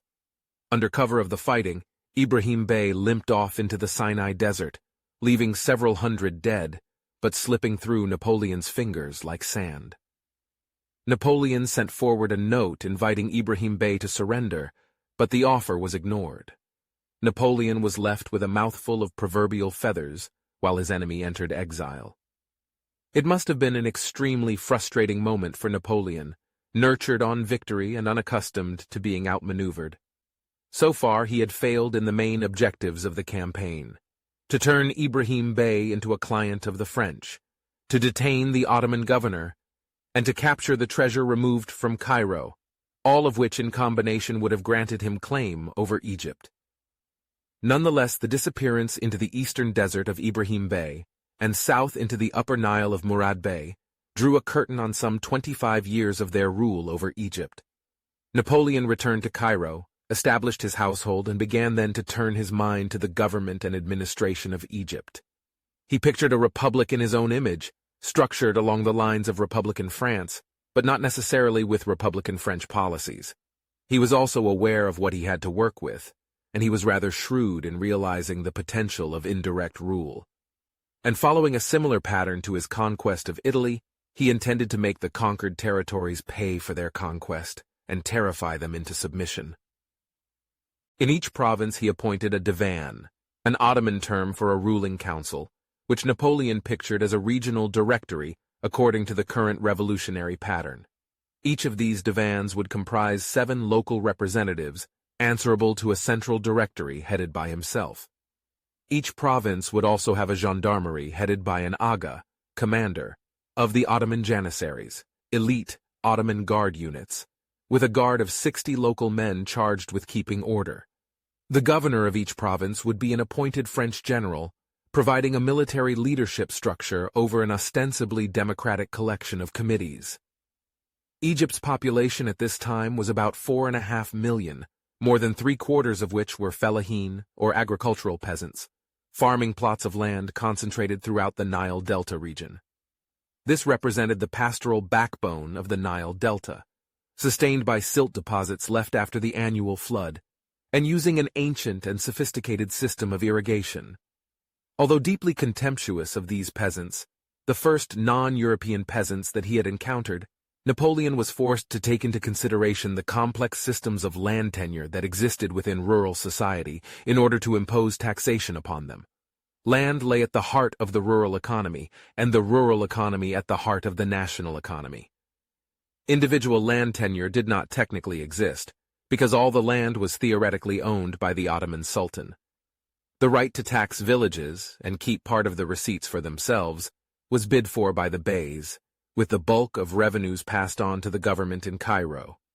Village headmen claimed rights of tillage and profit over village land, and individual peasants claimed the plots of land habitually tilled by themselves or their families. Peasants traded or retained land in the form of tiny plots, revealing a general recognition of local land rights, despite the theoretical overlordship of the Sultan and the tax-collecting prerogatives of the elite. Napoleon placed local control of rural taxation in the hands of Coptic Christians who navigated this system and submitted the revenues to the Republic.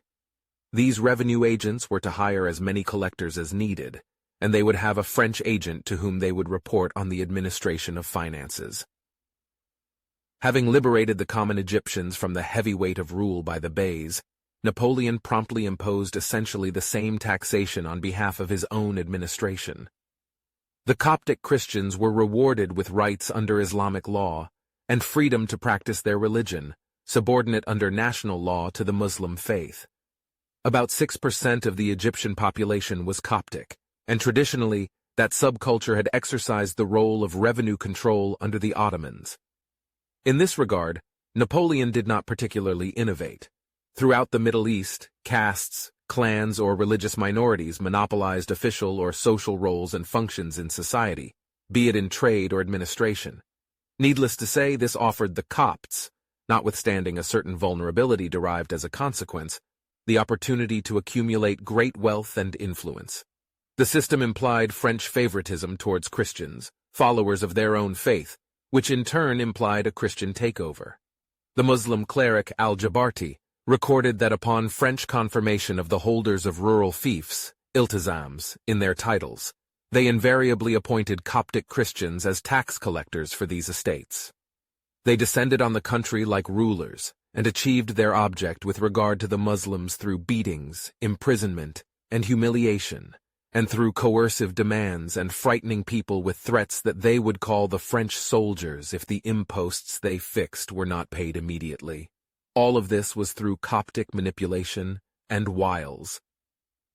It is unlikely that Napoleon pictured anything of the sort, but he did look upon the Copts as fellow Christians who could offer a detailed knowledge of local conditions and practices, and who could offer a pre-existing but collaborative bureaucracy that he could trust to err in their own favor, and, by extension, his. As for justice, crime, and punishment, things largely stayed the same. Commercial transactions would be conveyed as was customary, and all property owners in Egypt were confirmed in their ownership.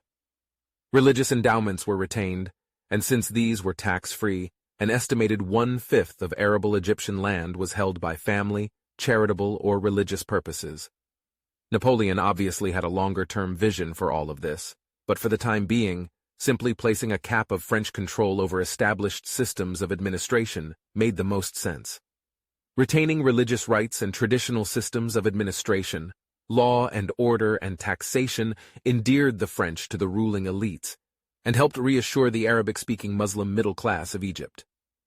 Nonetheless, Napoleon was neither shy nor squeamish in revealing the stick when the carrot failed. When he ordered General Jacques-François Menou to the governorship of the important port city of Rosetta, his instructions were simple and candid. The Turks can only be led by the greatest severity. Every day I cut off 5 or 6 heads in the streets of Cairo. We had to manage them up to the present in such a way as to erase that reputation for terror that preceded us. Today, on the contrary, it is necessary to take a tone that will cause them to obey, and to obey, for them, is to fear. It is very unlikely that 5 or 6 Egyptians were beheaded daily, but nonetheless, Napoleon was in a position to implement severe disciplinary measures against the Egyptians, and he did so. The Battle of the Nile. While Napoleon slipped through the Royal Navy, and as he sailed his fleet from Toulon to Alexandria, the British fleet was sniffing around the Mediterranean like a pack of rat dogs. Plans for a French invasion of the British Isles had obviously found their way to London, although the later modification of this to a campaign in Egypt was contained only in rumor. The British Mediterranean fleet was based at the enclave of Gibraltar at the entrance to the Mediterranean, and it was from there that operations to forestall Napoleon's plans were coordinated.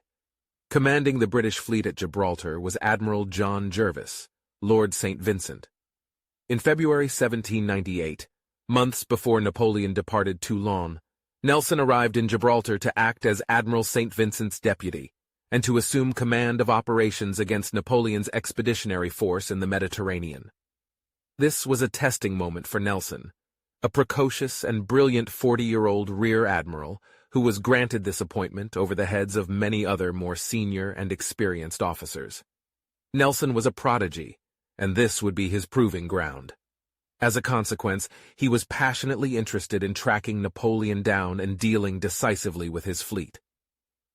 On May 9, 1798, Nelson sailed out of Gibraltar aboard his flagship, the HMS Vanguard, leading a small squadron of ships.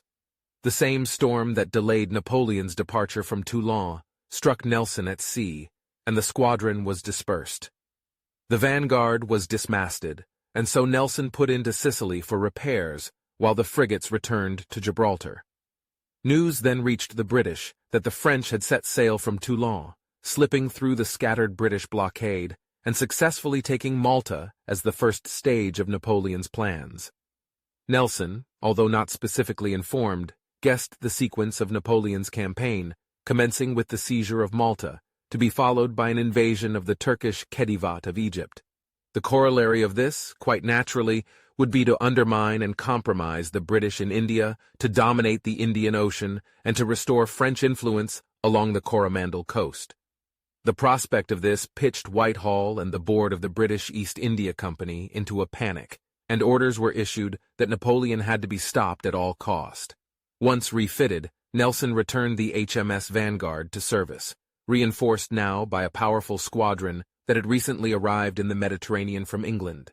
This gave Nelson command of 13 74-gun ships of the line, although his frigates did not form up in time for an advance on Egypt. Information gleaned from the numerous merchant ships plying the Mediterranean revealed that Napoleon had already taken Malta and was en route to Alexandria. Nelson gave chase, setting sail for Egypt, but fortune and misfortune kept the French fleet just beyond his grasp. Nelson arrived off the coast of Alexandria on June 29, 1798, but the port was empty. He then returned to Sicily, anxious about the effects that his inability to find Napoleon would have on his career. The Lords Commissioners of the Admiralty were watching carefully, and there were a great many in the naval establishment eager to tear him down. On July 28th, information was again obtained from a passing merchantman that the French fleet had passed east, upon which Nelson turned his squadron once again in the direction of Alexandria, arriving this time to find, to his delight, that the port was filled with French transports and battleships. The British fleet came into view of Alexandria harbor at about 5 p.m. on August 1st, while Napoleon was already on campaign in pursuit of Ibrahim Bey, and it was about 6 when the signal was flown. Enemy in sight. By the established rules of naval protocol, an attack would not be launched at dusk, but Nelson ignored this, and the squadron was cleared for immediate action. The French fleet was commanded by Vice Admiral François-Paul Brueys, and he certainly did not expect the British to surge into the attack with just a few hours of useful daylight left. The port of Alexandria was crowded with some 200 transport vessels, leaving no room for his warships to maneuver, and so Brueys was forced to move his battle fleet a few miles east along the coast to the Bay of Aboukir, a long, north-to-south arc of shoreline that shoaled at a shallow gradient out to sea. The French ships anchored in a line as near to the edge of the shoal as possible, in the hope of preventing the enemy slipping into the landward station should they appear. This arrangement saw the 120-gun French battleship L'Orient positioned in the center, with the more powerful of Brueys' ships in a tapering line to the south. This French defensive position tended to presuppose that the British would not attempt to enter the shallow water and attack from the sides and from the rear. The British were spotted rounding the point into Aboukir Bay at about 6 p.m., or soon afterwards. French engineers were busy constructing artillery defenses on nearby Aboukir Island to provide the Navy with additional protection, but the work was incomplete, and making matters worse, a majority of the French sailors were also on shore assisting in this work. It has also been said that the French ships were so starved of provisions that none could be positioned offshore to offer some early warning of Nelson's arrival. And then, once the British fleet did come into sight, Brueys was confident that Nelson would never launch an attack so late in the day, so he did not see the necessity of sailing out and meeting the British on open water. In every respect, therefore, the French fleet was caught off balance when the British fleet abruptly bore down on the attack, whereas the British were fully prepared. Nelson had sailed in the expectation of precisely this sort of an encounter, and his captains were appraised in advance of what was expected. As such, when the opportunity for attack arose, despite the lateness of the day, Nelson's fleet was prepared for action. At the moment that Nelson's hostile intentions dawned on the French, a heavy barrage opened up both from shore and from the French ships arranged in a line. French gunnery drills tended to require cannon fire to be directed at the rigging, so the firing was initially high and ineffective. With a favorable wind behind him, Nelson was able to rush in, and the action began at precisely 6:30 p.m. as the sun was beginning to set. The two British ships, the HMS Goliath and HMS Zealous, were first in action. They ignored attempts to lure them onto the shoals, but anchored instead in the blind spots between the two French ships Conquerant and Guerrier. From there they were able to fire repeated volleys into the vulnerable sterns and bows. The French ships had disabled their guns on the landward side, in preparation for a comprehensive refit, and had no immediate answer to this dominant British positioning. Within a few minutes, the Guerrier was entirely decommissioned. Soon the Goliath and the Zealous were reinforced by the approach of the HMS Orion, again approaching the French from the landward side. Sailing down the line, the Orion poured fire, first into the Guerrier, and then steadily making its way down the line, hitting one French ship after another. The frigate Sérieuse was sunk before the Orion moved on to take on both the Franklin and Pupil Souverain at the same time. The HMS Audacious also fired into the Guerrier and Conquerant before it too engaged the Pupil Souverain. The HMS Theseus soon entered the fray, and it too directed its fire first into the beleaguered Guerrier, before anchoring alongside the Spartiate, with the two ships exchanging one broadside after another. Nelson's flagship, the HMS Vanguard, was the first British ship to take a position on the seaward side of the French line, attacking the Spartiate, but also taking a heavy fire from both the Spartiate and a fourth French ship, the Aquilon. The action was frenetic, and within minutes every member of the gun crews in the forward batteries on the decks of the HMS Vanguard was either dead or wounded. Soon the HMS Bellerophon was in action, followed by the HMS Minotaur, both attacking the French flagship L'Orient. Within the hour, the Bellerophon, dismasted and adrift, left the battle, with all its officers either dead or wounded. In the meanwhile, the HMS Defense and HMS Majestic entered the line on the seaward side, with the Defense taking on the Franklin, sixth in the French line, and the Majestic receiving heavy fire from the L'Orient before attacking the Hérault and Tonnant. Four British ships in the meanwhile, the HMS Culloden, HMS Alexander, HMS Swiftshore, and HMS Leander, lying to the rear of the main fleet, moved in to join the battle. At about 2.5 hours into the battle, L'Orient caught fire. The ship was undergoing refit and was being painted, and the paint was flammable, as were gallons of unused paint lying on deck. After being wounded 3 times, Bruy succumbed to a fatal injury as his ship continued to take heavy fire from all sides. As the fire on board took hold, every available British gun hurled fire into the ship, preventing any effective firefighting. Before long, the flames lit up the night sky, illuminating the chaotic scenes of battle. Clearly, L'Orient was doomed, and its crew began to take to the water. At the same time, the attacking ships began to pull away, their rigging and decks smoldering. Nelson, recovering from wounds below, was called onto the Vanguard's deck. At almost precisely 10, the fire reached L'Orient's magazine, and the subsequent explosion was heard miles inland. Firing ceased, and the bay was lit by the billowing flames as debris and body parts began to fall to the ground and water. It was a scene of utter devastation, and only about 70 of the several hundred left on board the L'Orient survived. The battle continued sporadically through the night. At dawn, the French ships Guillaume Tell and Généreux cut their cables and ran for the open sea, accompanied by the frigates Diane and Justice. The HMS Zealous attempted a pursuit, but it was soon recalled.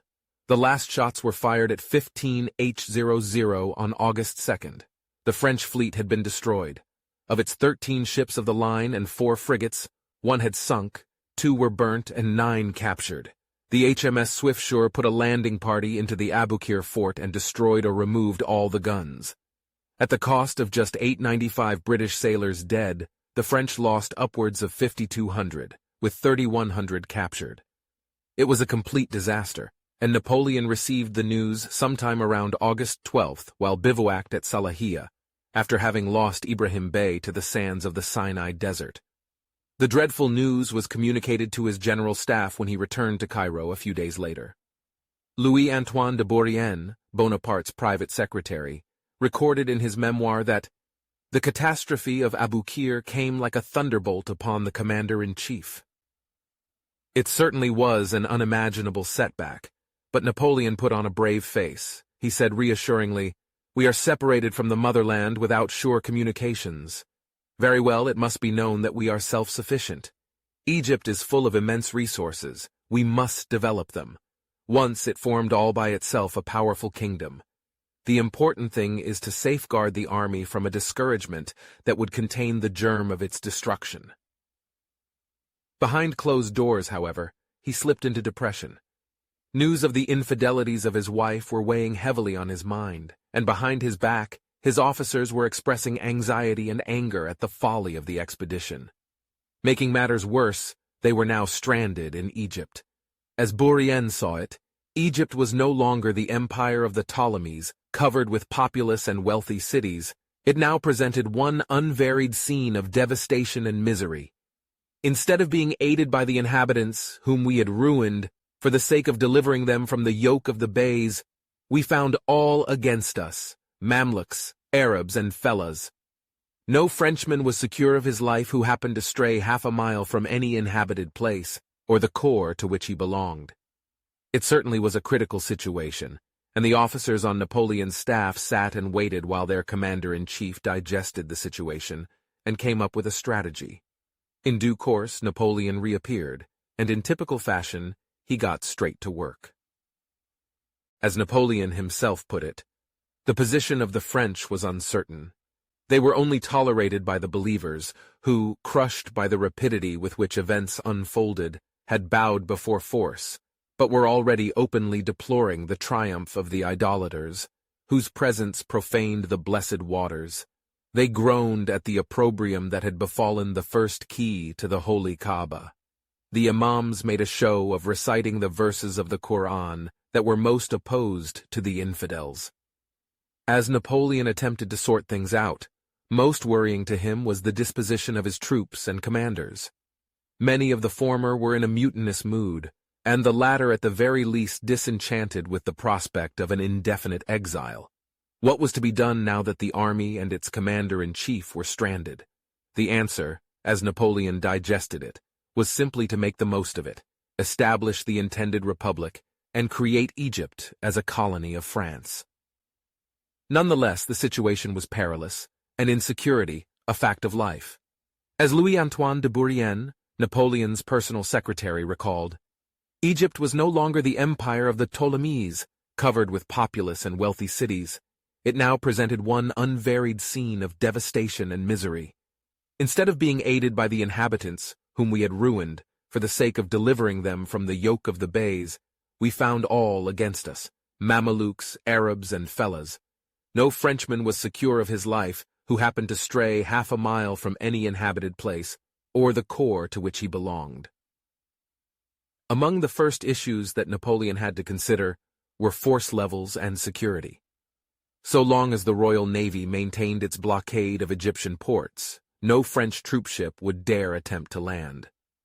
At the same time, the difficulties of climate and disease had critically reduced the original size of the French force, to the point that Napoleon began to contemplate the recruitment of young Egyptians.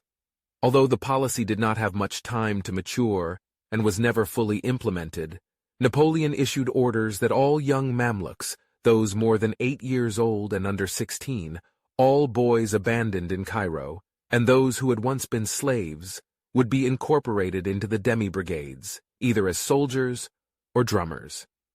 This has held up as the beginnings of French universalism in regards to its subject peoples overseas, and possibly this was so, for the French would certainly extend this policy to the African colonies as they were accumulated. The French concept of assimilation was simply that foreign subjects, no matter how exotic, could, given the right exposure, emerge as liberated, republican Frenchmen. This simple yet idealistic concept one that would underwrite the early French colonial experience in Africa, had its genesis in Egypt. Napoleon's next priority was to deal with the discord rife at the senior command level.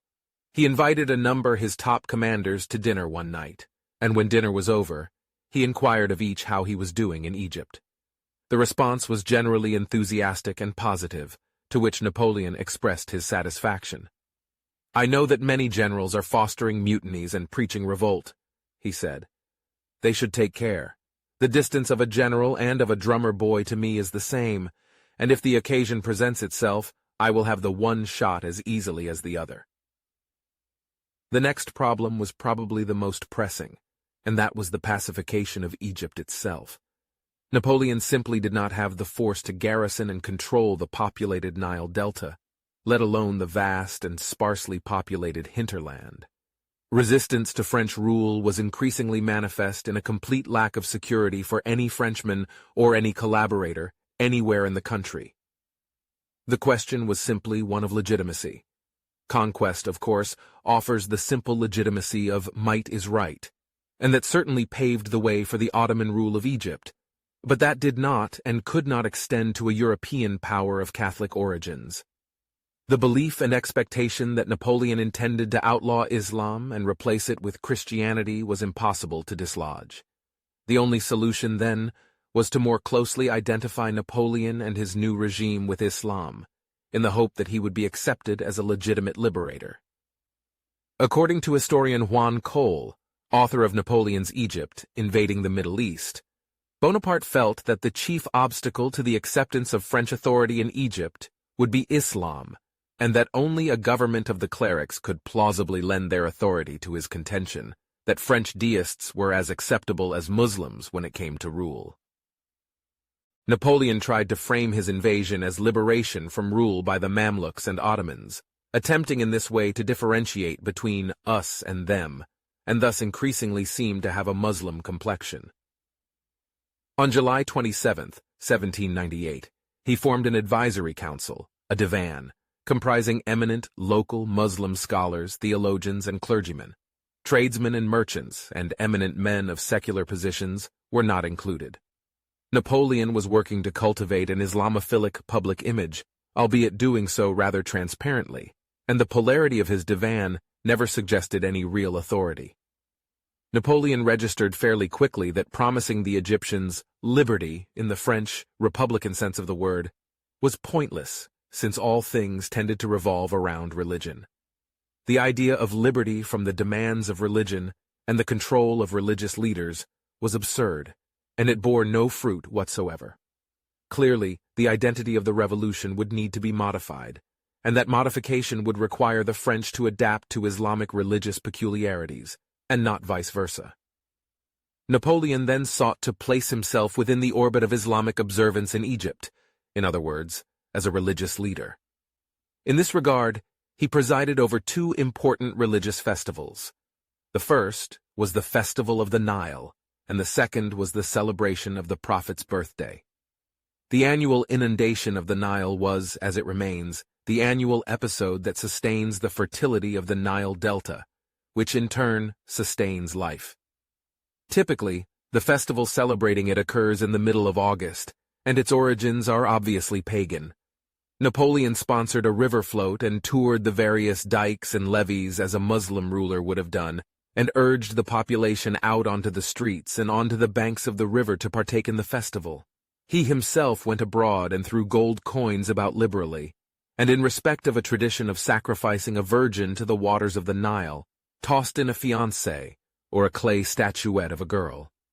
His name and that of the Prophet were mingled in the same acclamations, and on his orders, gifts were distributed to the people, and he had caftans issued to his main officers in order that they might present themselves in traditional costume.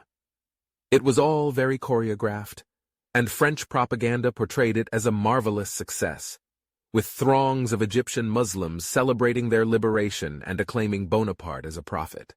Such a blasphemy, of course, would never have been likely, and the whole episode was stage-managed. It was largely boycotted by Muslims, and the revelers, as observed by the Egyptian writer and chronicler Abd al-Rahman al-Jabarti, tended to be Christians, Syrians, Copts, Europeans, and all of their wives. The French, of course, would have been unable to tell a Copt from a Muslim, and if Muslim peasants appeared in numbers, it was largely for the sake of French coins being tossed out liberally into the streets. Napoleon was encouraged by the spectacle nonetheless, and he tended to see the Festival of the Nile as his first presentation, and, as absurd as it might seem, his coming out as a religious leader. In the words of historian Juan Cole, he was not overly discriminating about the forms of religion to which he was willing to appeal. His first instinct was to seek the cachet of the formally recognized great clerics in ensuring the success of his endeavor in Egypt. Failing that, or alongside it, he was entirely willing to manipulate the themes of folk Islam, of its saints and its rituals, and its all-seeing charismatic holy men, if that is what would secure him the allegiance of the people. His sponsorship of the Festival of the Nile was in his view only a first step toward acquiring religious charisma in Egypt as the great sultan and defender of the faith. The festival of Muhammad's birth began on August 20th, a week or so after the Festival of the Nile. Muslim clerics in Cairo were reluctant to encourage a celebration, claiming penury, but in fact, simply in order not to celebrate something quite so pivotal under the auspices of a Christian, occupying power. Napoleon, however, offered funds and insisted that the celebration proceed as normal. On the morning of August 20th, a French military parade was held and a 21-gun salute fired. Napoleon himself dressed in Oriental costume and declared himself protector of all the religions. Significantly, those Muslim leaders seconded to the French side began referring to Napoleon as Ali Bonaparte, which was a direct reference to Ali ibn Abi Talib, the cousin and son-in-law of the Prophet. However, historians who have speculated on the fact for generations have generally reached the conclusion that the sobriquet was granted to Napoleon as a joke. This has tended to be confirmed by Bourrienne, who observed that such pandering to a subject nation's religion was seen even by his own people as being somewhat ridiculous. Napoleon never again attempted to present himself in Arab dress, claiming to find it uncomfortable. More moderate Muslim clerics suggested to him that if he wished to second the religious hierarchy to support him, then it would be wise of him to convert. This call was taken up enthusiastically by all of the religious leaders with whom he dealt. If it was legitimacy that he sought, he would not achieve it by posing as a Muslim or trying to convolute the facts to prove that he was a Muslim, but simply to convert. Napoleon tended to see this in terms of Islamic nationalism, extrapolating his own revolutionary background with the changes that he had wrought on Egyptian society. This, of course, generations before the emergence of Islamic nationalism was impossible. In fact, it was simply a method of suggesting to himself that his legitimacy as ruler of Egypt, perhaps even in the eyes of Ottomans, would only be realized if he did convert. How realistic was this call is anyone's guess, as is how seriously Napoleon took it. There were certainly a handful of his men, some quite senior, who very quickly adapted to Islam, underwent formal conversion, and married into Egyptian families. That did not speak for the majority, however. As Napoleon himself put it, "There are two great difficulties preventing my army and me from becoming Muslims. The first is circumcision, the second is wine. My soldiers have the habit from their infancy, and I will never be able to persuade them to renounce it." Both sides tried to convolute the rules to accommodate these difficulties. Religious ordinances were issued that waived circumcision and allowed a little bit of drinking on pain of penance, but none of it really made a difference. In the end, Napoleon did not convert, never attended a mosque, and never prayed in the Islamic style or any other style. Quite clearly, he was attempting to utilize Islam for the sake of statecraft, and those Muslims interested in his conversion were so interested simply to facilitate some sort of peaceful declaration of legitimacy. They were conservative city burghers, and they were concerned with peace in the community. In a letter to the leading Muslim cleric of Alexandria, Sheikh al-Masiri, Napoleon made clear that he wished to establish a uniform regime founded on the principles of the Quran, which are the only true ones, and which can alone ensure the well-being of men. It is very difficult to imagine that any educated religious leader would take any of this at more than face value, and on the whole, Napoleon was beating his head against a wall. Nonetheless, in mid-August, soon after the celebration of the Prophet's birthday, Napoleon wrote to the Hashemite Sharif of Mecca, Ghalib ibn Musaid al-Hashimi.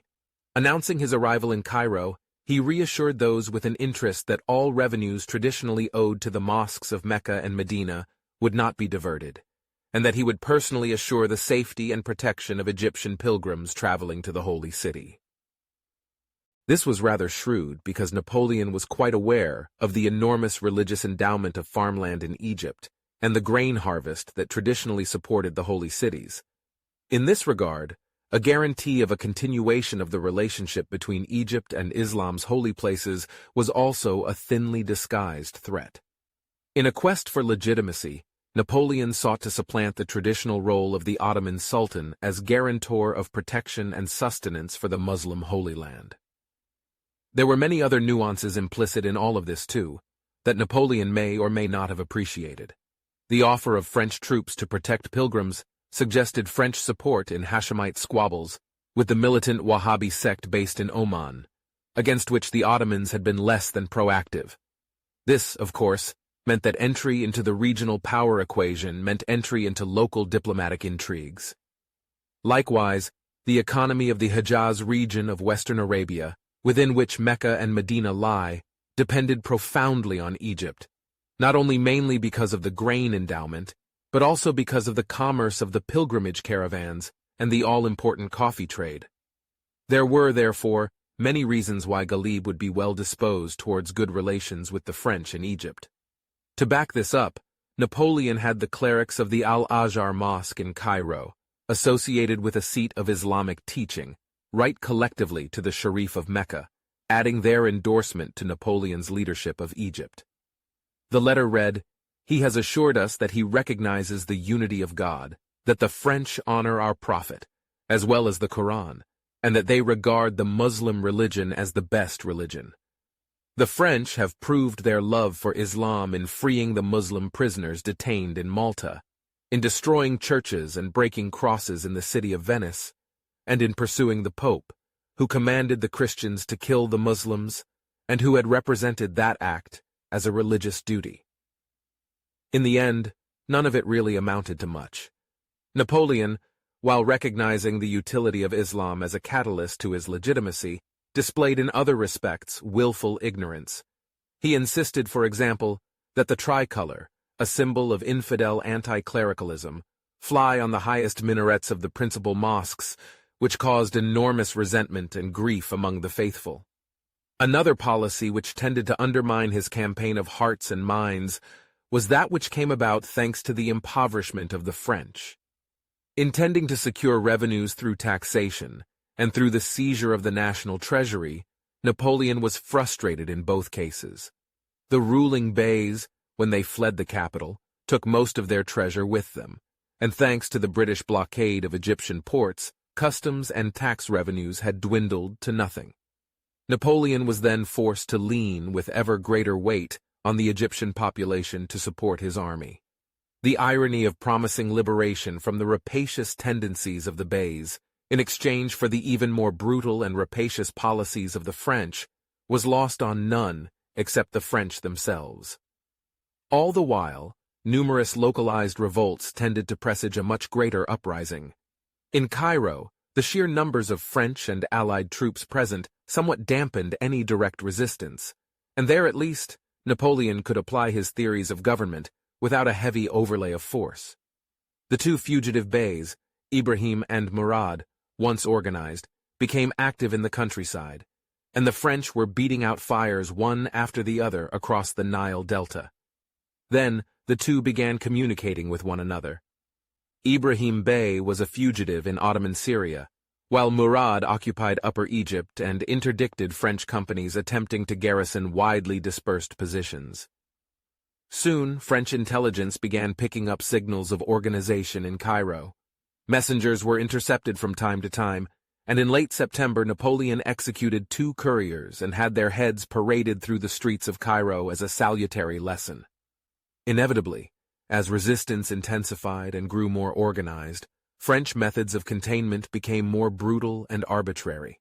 The enemy mingled with the common population, making the innocent indistinguishable from the guilty. The people of Cairo were cosmopolitan, and generally they remained loyal to the Ottoman Empire, which had always ruled Egypt with a light hand and allowed a significant amount of power to devolve to local viceroys, and later the Mamluk. In both cases, the elites profited. When an official firman, under the signature of the Ottoman Grand Vizier, Yusuf Zia Pasha, began circulating in Egypt and calling on Egyptians to oppose the French occupation, it was very sympathetically heard. This declaration was accompanied by a great deal of propaganda, accusing the French of having designs on a conquest of Syria and Iraq, and of planning to enslave Muslim women and children. Of course, it contained the usual religious and moral hysteria designed to inflame passions, and it ended with a rousing call to action. The sublime Porte, founded on the power of the King of Kings, the sovereign of the heroes and conquerors, king of the 2 seas and 2 land masses, our master of the world, the glory of which God increases through the intercession of his prophet and his elect, putting his hope in God, has declared war on these enemies. Napoleon, who was forced to deploy the stick before he had an opportunity to sell the advantages of the carrot, approached the administration of Egypt with a handful of very sound policies. His attempts to bend the religious hierarchy to his needs showed a mature understanding of national identity and how best to penetrate it, but in the end, nothing that he tried resulted in any deep-rooted acceptance of French rule or acceptance of him as a legitimate leader. The French on the whole shocked pious Muslims with lewd conduct, particularly public drinking, open fornication, and blasphemy. The French response to localized revolts, of course, was heavy-handed and arbitrary, which added fuel to an already restive anti-French mood that was brewing almost everywhere in Egypt. One of the most reckless French actions was firing on the Al-Azhar Mosque and entering it on their horses to quell a local uprising. After that, small bouts of civil indiscipline coalesced into riots, and ongoing riots inevitably led to a more coordinated action. The Cairo Revolt, as it has since come to be known, was merely the most central and comprehensive of numerous similar local uprisings. Its overtones were as much religious as national, and generally speaking, it was coordinated by religious figures known as the ulama, centered mainly on the Al-Azhar Mosque, one of Cairo's principal mosques. The ulama were religiously trained scholars who enjoyed a mythic, demigod status. Egyptian chronicler Abd al-Rahman al-Jabarti wrote of the ulama, according to his account, God created mankind in 5 categories of descending importance. In the first category were the prophets, who were sent to reveal God's message to mankind and to show the world the path of righteousness. In the second category were the ulama, who are the heirs and the successors of the prophets, the depositors of truth in this world, and the elite of mankind. Below them in rank were the kings and other rulers, and below them ranked the rest of mankind in 2 last categories. By mid-October, simmering unrest in Cairo transformed into more frequent and more violent revolts. At the time, the French did not apparently think much of it, and they certainly did not appear to be expecting a major revolt. On the evening of October 21st, 1798, a disturbance gathered momentum, and a small detachment of 12 cavalry under the command of General Dominique Martin Dupuy was sent out to contain it. The fact that only 12 men were deployed into extremely hostile streets is an indication of French complacence. At the moment that he was able to assess the situation, however, General Dupuy realized the gravity of the situation, and he attempted first to call on Sheikh Abdullah al-Sharqawi, the head of Napoleon's divan, but a request for him to appear was ignored. Meeting increasing hostility from more aggressive mobs, the 12 cavalrymen jostled their way through to the mansion of the Ottoman-appointed Chief Justice.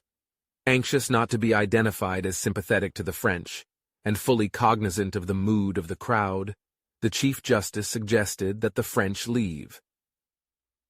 As they did, the mob surged around them.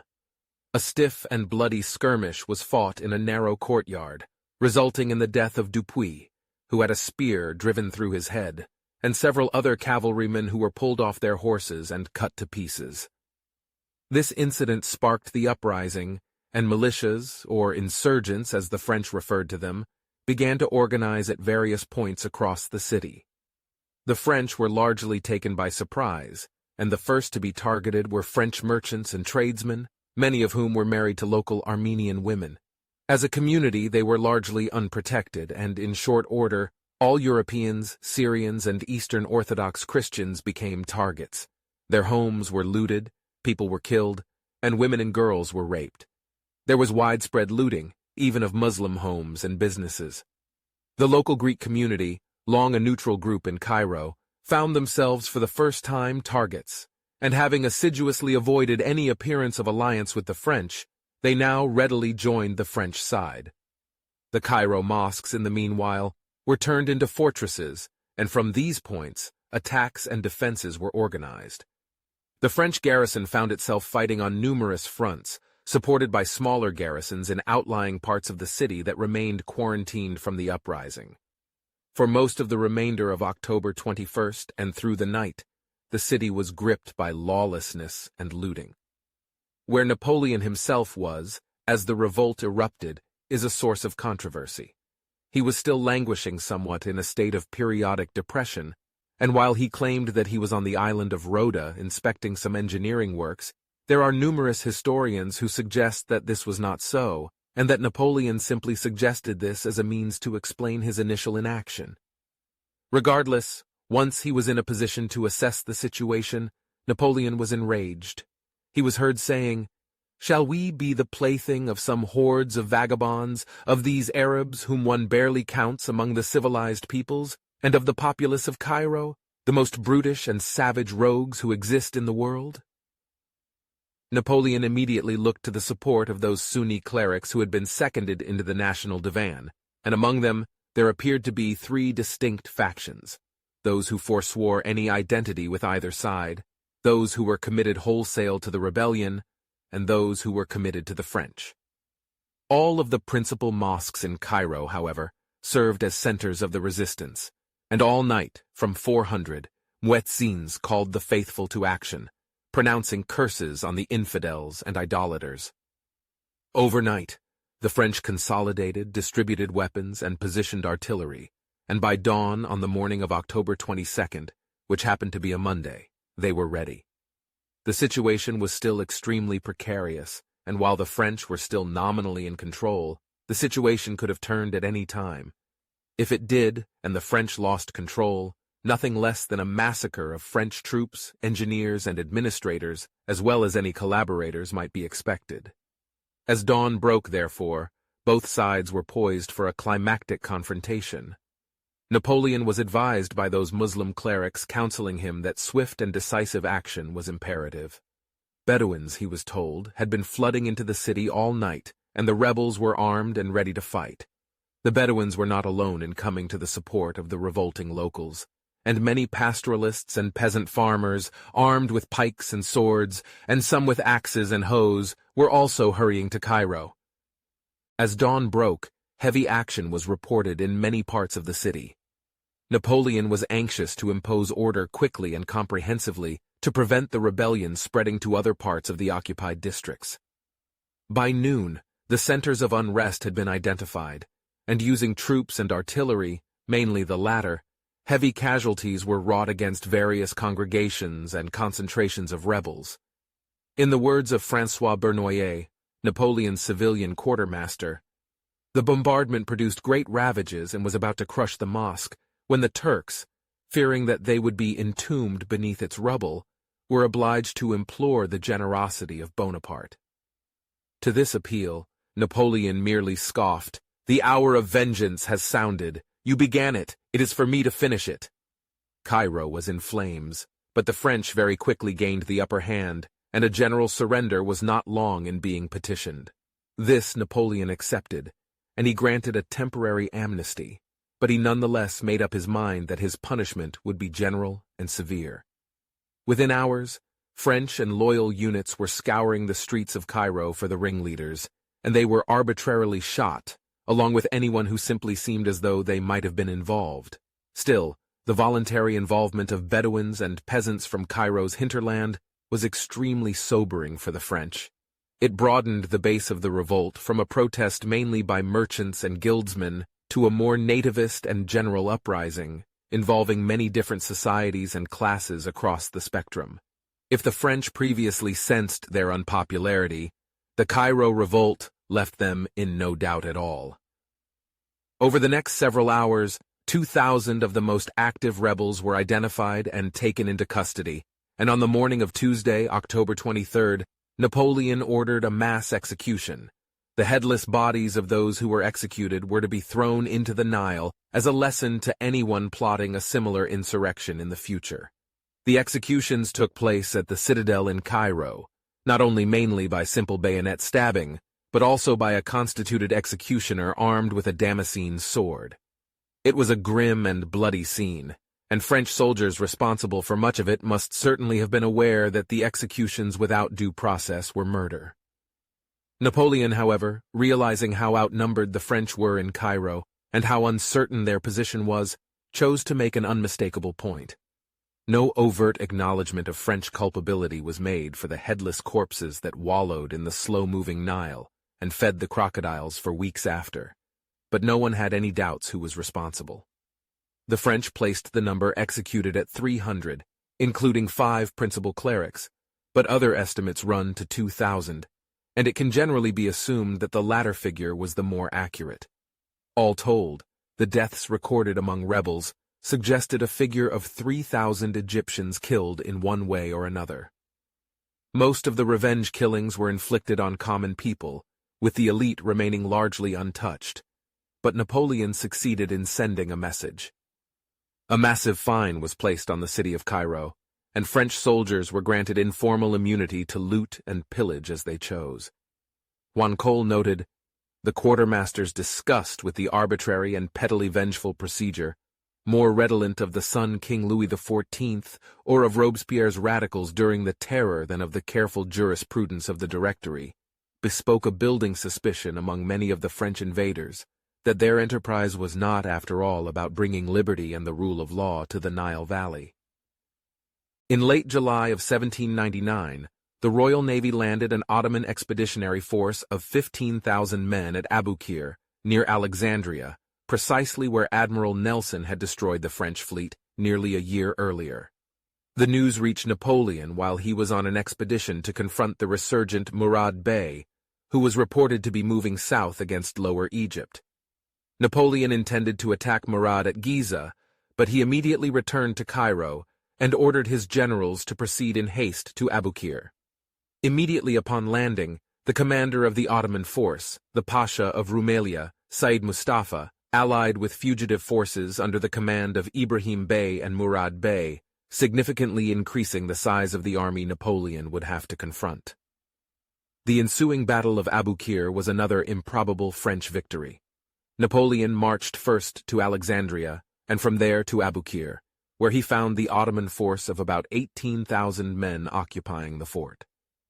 The fort of Aboukir was a formidable structure, protected by trenches and artillery on the landward side, and with free access to resupply from the waiting British and Ottoman fleets on the seaward side.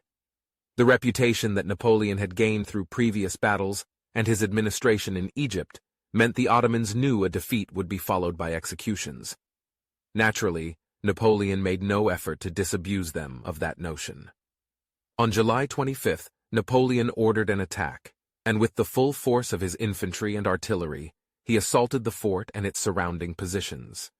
Within a few hours, the trenches had been taken, the fort had been surrendered, and at least 4,000 Ottoman soldiers drowned as they attempted to escape.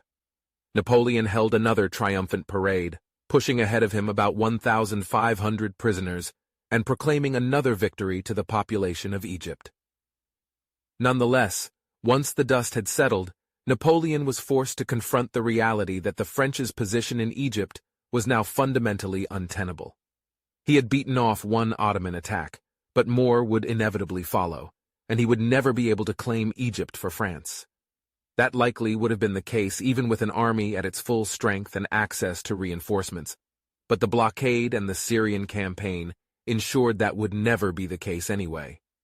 Napoleon was at the head of an anemic force by the end of 1799, with which he would be able to achieve very little. In time, his army would have been so reduced by disease and attrition that it would eventually be forced to surrender and be taken prisoner. Based on how the French had dealt with prisoners and the local populations themselves, that would undoubtedly have entailed a grisly fate. Thus, Napoleon made the decision to personally return to France, and while it was not a difficult decision to make given the context, it would certainly be difficult to explain it to his soldiers and commanders, men who had followed him on this quixotic endeavor and suffered considerably as a consequence. His departure would need to be surreptitious in order to escape the attention of the enemy fleets guarding the shores of Egypt, and naturally his army and his followers would be left behind to face a very uncertain fate. There was no way to honestly couch his intentions as anything other than an abandonment of the mission and a tacit admission of failure. During the prisoner exchange at Aboukir, Napoleon was in contact with the British Admiral Sir Sidney Smith, through whom he learned, via copies of the Gazette de Francfort, what was taking place on the political stage in France. As Napoleon saw it, France had lost ground since his departure in May of 1798. His conquest of Italy and Austria had been lost, while the population of France was disillusioned with the dictatorial nature of current rule, longing for the peace stability that followed the defeat of the First Coalition. It is also possible that Napoleon's impulsive nature simply got the better of him, and he was bored with the endless frustrations and fundamental lack of progress that his year in Egypt had forced upon him. Nothing remained in Egypt that was worthy of his ambition, and he felt isolated and remote from the center of French power. Whereas he might have an opportunity to make his presence felt back in Paris, in Egypt he was languishing in a backwater, unable to move either forward or backwards. To the 30-year-old military prodigy, remaining in Egypt would be a waste of his time and energy, and a squandering of his brilliance. In August 1799, Napoleon left Cairo, ostensibly to tour the Nile Delta, but once at the coast, he boarded the frigate Le Muiron, the flagship of French Admiral Honoré Joseph-Antoine Ganteaume. Le Muiron was a new ship that was well designed and fast, meaning that had there been any encounters with the British, the ship probably would have outrun them. With him went the scholars Monge and Berthollet, the painter Denon, and the generals Berthier, Murat, Lannes, and Marmont. Command of the situation in Egypt was passed on by written proclamation to General Jean-Baptiste Kleber. Part of the proclamation read, "The news from Europe had determined me to proceed to France. I leave the command of the army to General Kleber. The army shall hear from me forthwith. At present I can say no more. It costs me much pain to quit troops to whom I am so strongly attached. But my absence will be but temporary, and the general I leave in command has the confidence of the government, as well as mine." Some historians believe Kleber was left entirely in the dark until the proclamation was made public, which is probable. But even if Kleber knew what was coming in advance, one can only feel sympathy for him upon being handed such a poisoned chalice. As Napoleon slipped through the British lines on board Le Muiron, word began to circulate that he had abandoned the enterprise and was on in his way home. There was, quite naturally, considerable anger in the ranks, but Kleber was a highly respected officer, and his claim that Napoleon had left to negotiate reinforcements and would soon return was generally accepted. For his part, Napoleon experienced an anxious but uneventful journey home. 41 days passed without incident, aside from the distant sighting of a British fleet off the French coast under the command of Admiral Sir George Keith. Again, numerous versions of this potential encounter exist, with some hinting that Napoleon reached some sort of an agreement with Nelson or Sir Sidney Smith. The understanding would have been that Smith was attempting to lure Napoleon out onto the open sea, where he might more easily be captured, but in a manner that actually allowed Napoleon to escape. Any kind of understanding of that sort seems improbable, and it has been heavily disputed by others, but either way, Napoleon landed safely in France on October 9th. Napoleon was greeted upon his return to France as a hero. The Republic, although more secure, was bankrupt, and the corrupt and inefficient Directory was deeply unpopular. The Directory viewed Napoleon's departure from Egypt as nothing short of desertion, but it had no effective way to deal with him. Napoleon never set foot in Africa or the Middle East again, and as far as he was concerned, that chapter was closed. For the rest of his life, he romanticized the adventure far beyond its real impact, squeezing every drop of propaganda out of it that he possibly could. Meanwhile, the French would remain in Egypt for a further 2 years, and in the absence of its commander-in-chief, the French occupation force was effectively trapped without any particular objective other than its own survival. Napoleon's Egyptian campaign failed in all of its objectives other than in the acquisition of knowledge. Far from frustrating British ambitions in the Orient, the British triumphed in the minor war that Napoleon triggered, and it was the British who would dominate Egypt for the next 150 years. Napoleon may have failed to take the Levant and failed to establish a French colony, but he certainly contributed enormously to the body of knowledge. The founding of the Institut d'Egypte began the science of Egyptology, and the Description de l'Egypte remains one of the great scholarly works of the age. The empire style was founded, Orientalism became vogue, and ancient Egypt, one of the greatest of all civilizations, found focus once again in the Western consciousness, much the way the ancient Greeks and Romans inspired the Renaissance. The naval campaigns of 1805. In December 1804, Napoleon had himself crowned Emperor of France at Notre Dame, adopting the title Napoleon I, and a few months later, Napoleon held another grand coronation in Milan to crown himself King of Italy.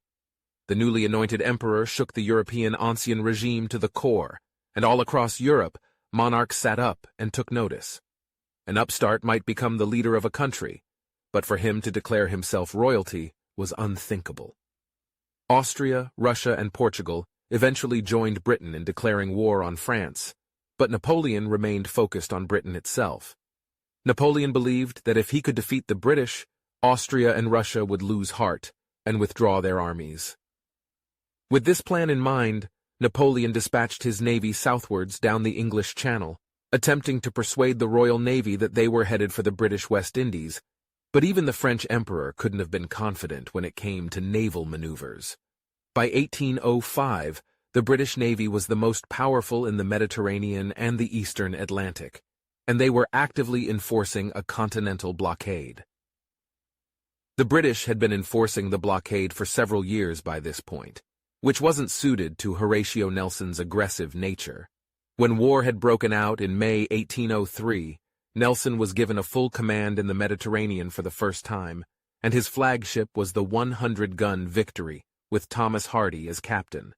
As ever, he sought battle with the hopes of annihilating the French fleet, and thereby giving British interests a free hand. French naval strategy was more cautious, but it was essentially designed to secure supremacy over the English Channel, even if only temporarily, in order to facilitate Napoleon's intended invasion of Britain. In essence, this would involve uniting their Channel and Mediterranean fleets, while preventing a unified British fleet from intervening. Napoleon had devised a series of complex maneuvers and ruses designed to achieve this, but the problem was in the execution. He had little understanding of the difficulties of naval warfare, particularly in terms of communication and coordination. It was not possible to move fleets about on the map as if they were army corps, and moreover, most French admirals had a realistic, if timid, view of Britain's Royal Navy.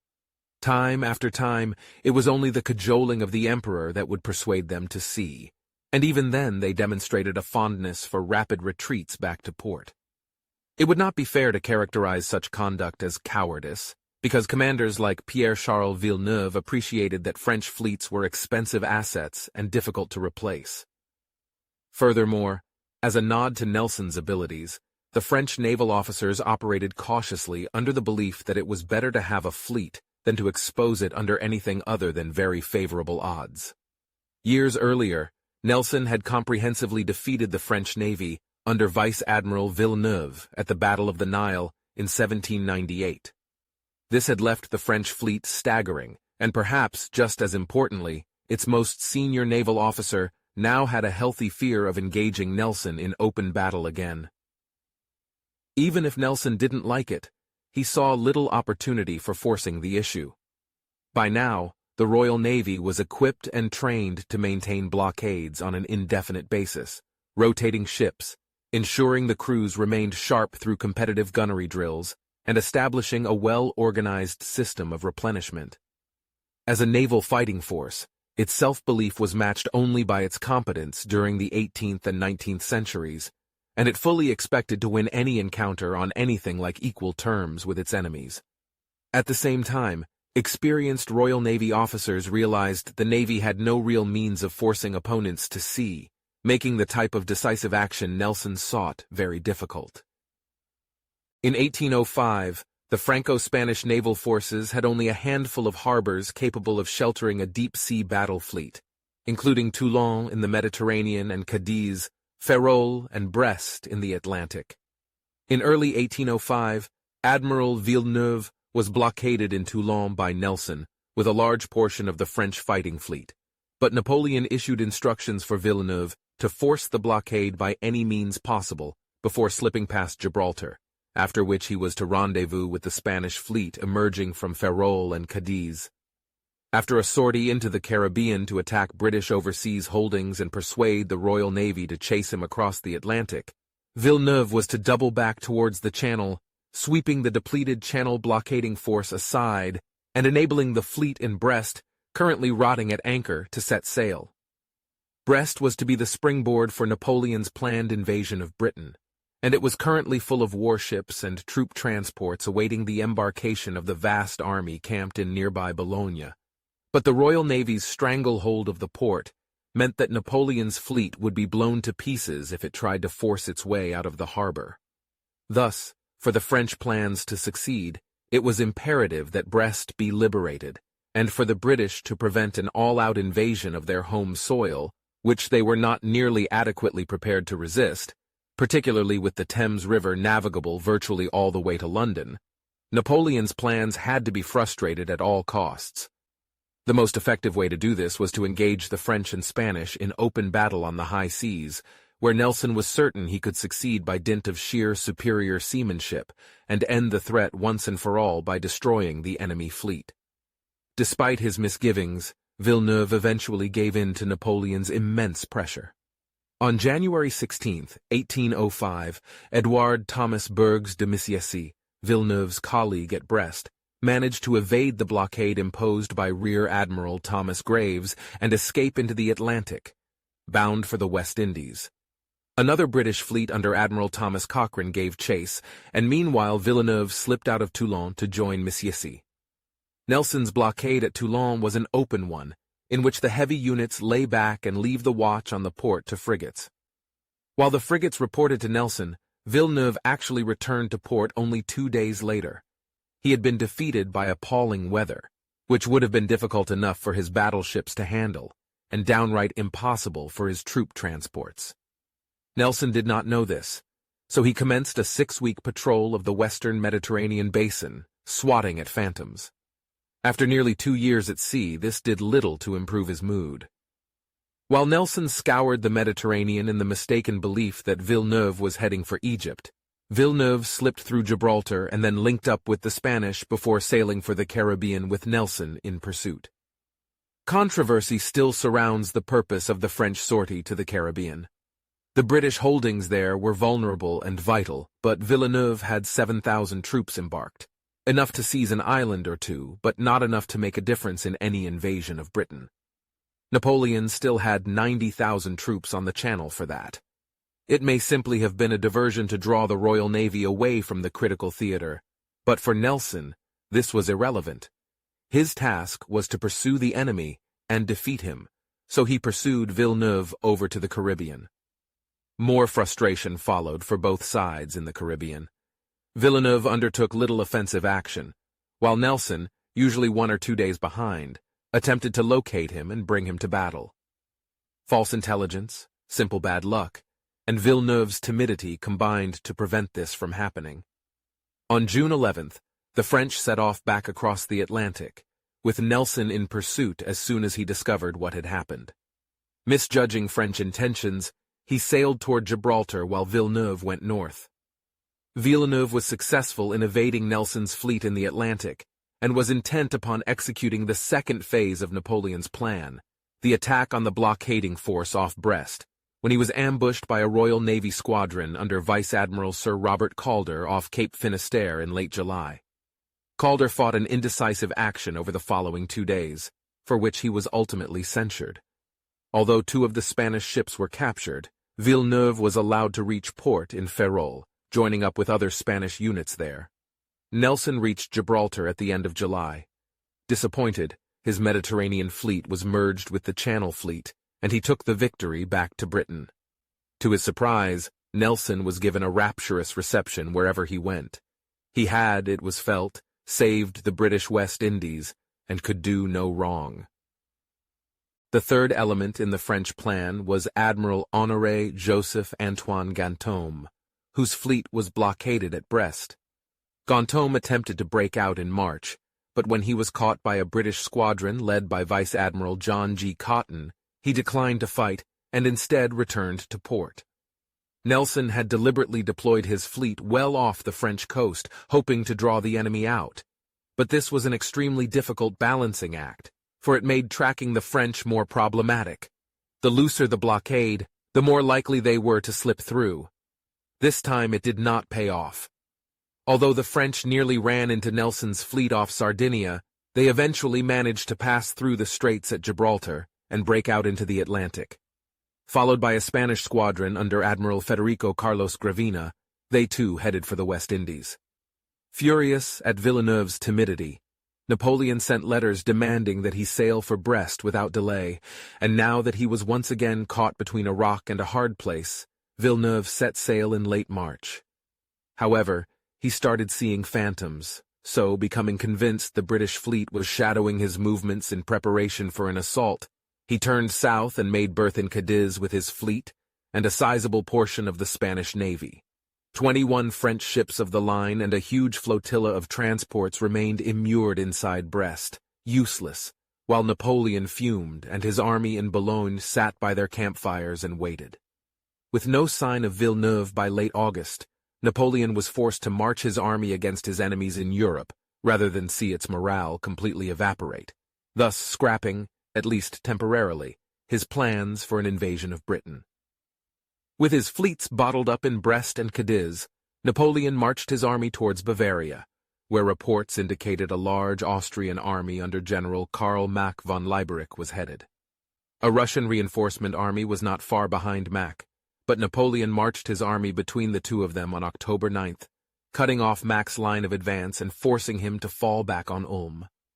By separating the two coalition forces, he was able to confront them piecemeal, and after a brilliant series of movements, Napoleon completely enveloped Mack's army, and then utterly annihilated it on October 20th, 1805, killing or wounding 12,000 Austrians and capturing 30,000 more. As it turned out, Napoleon won that decisive battle just a day before the Battle of Trafalgar was fought. Once Napoleon's army had moved, the British had begun the fleet movements that would bring about the decisive sea battle. Confident that the French fleet in Brest would be unable to put to sea if it met even scant opposition, the British Admiralty detached 20 ships of the line and sent them south with the intention of engaging the French and Spanish fleets in Cadiz.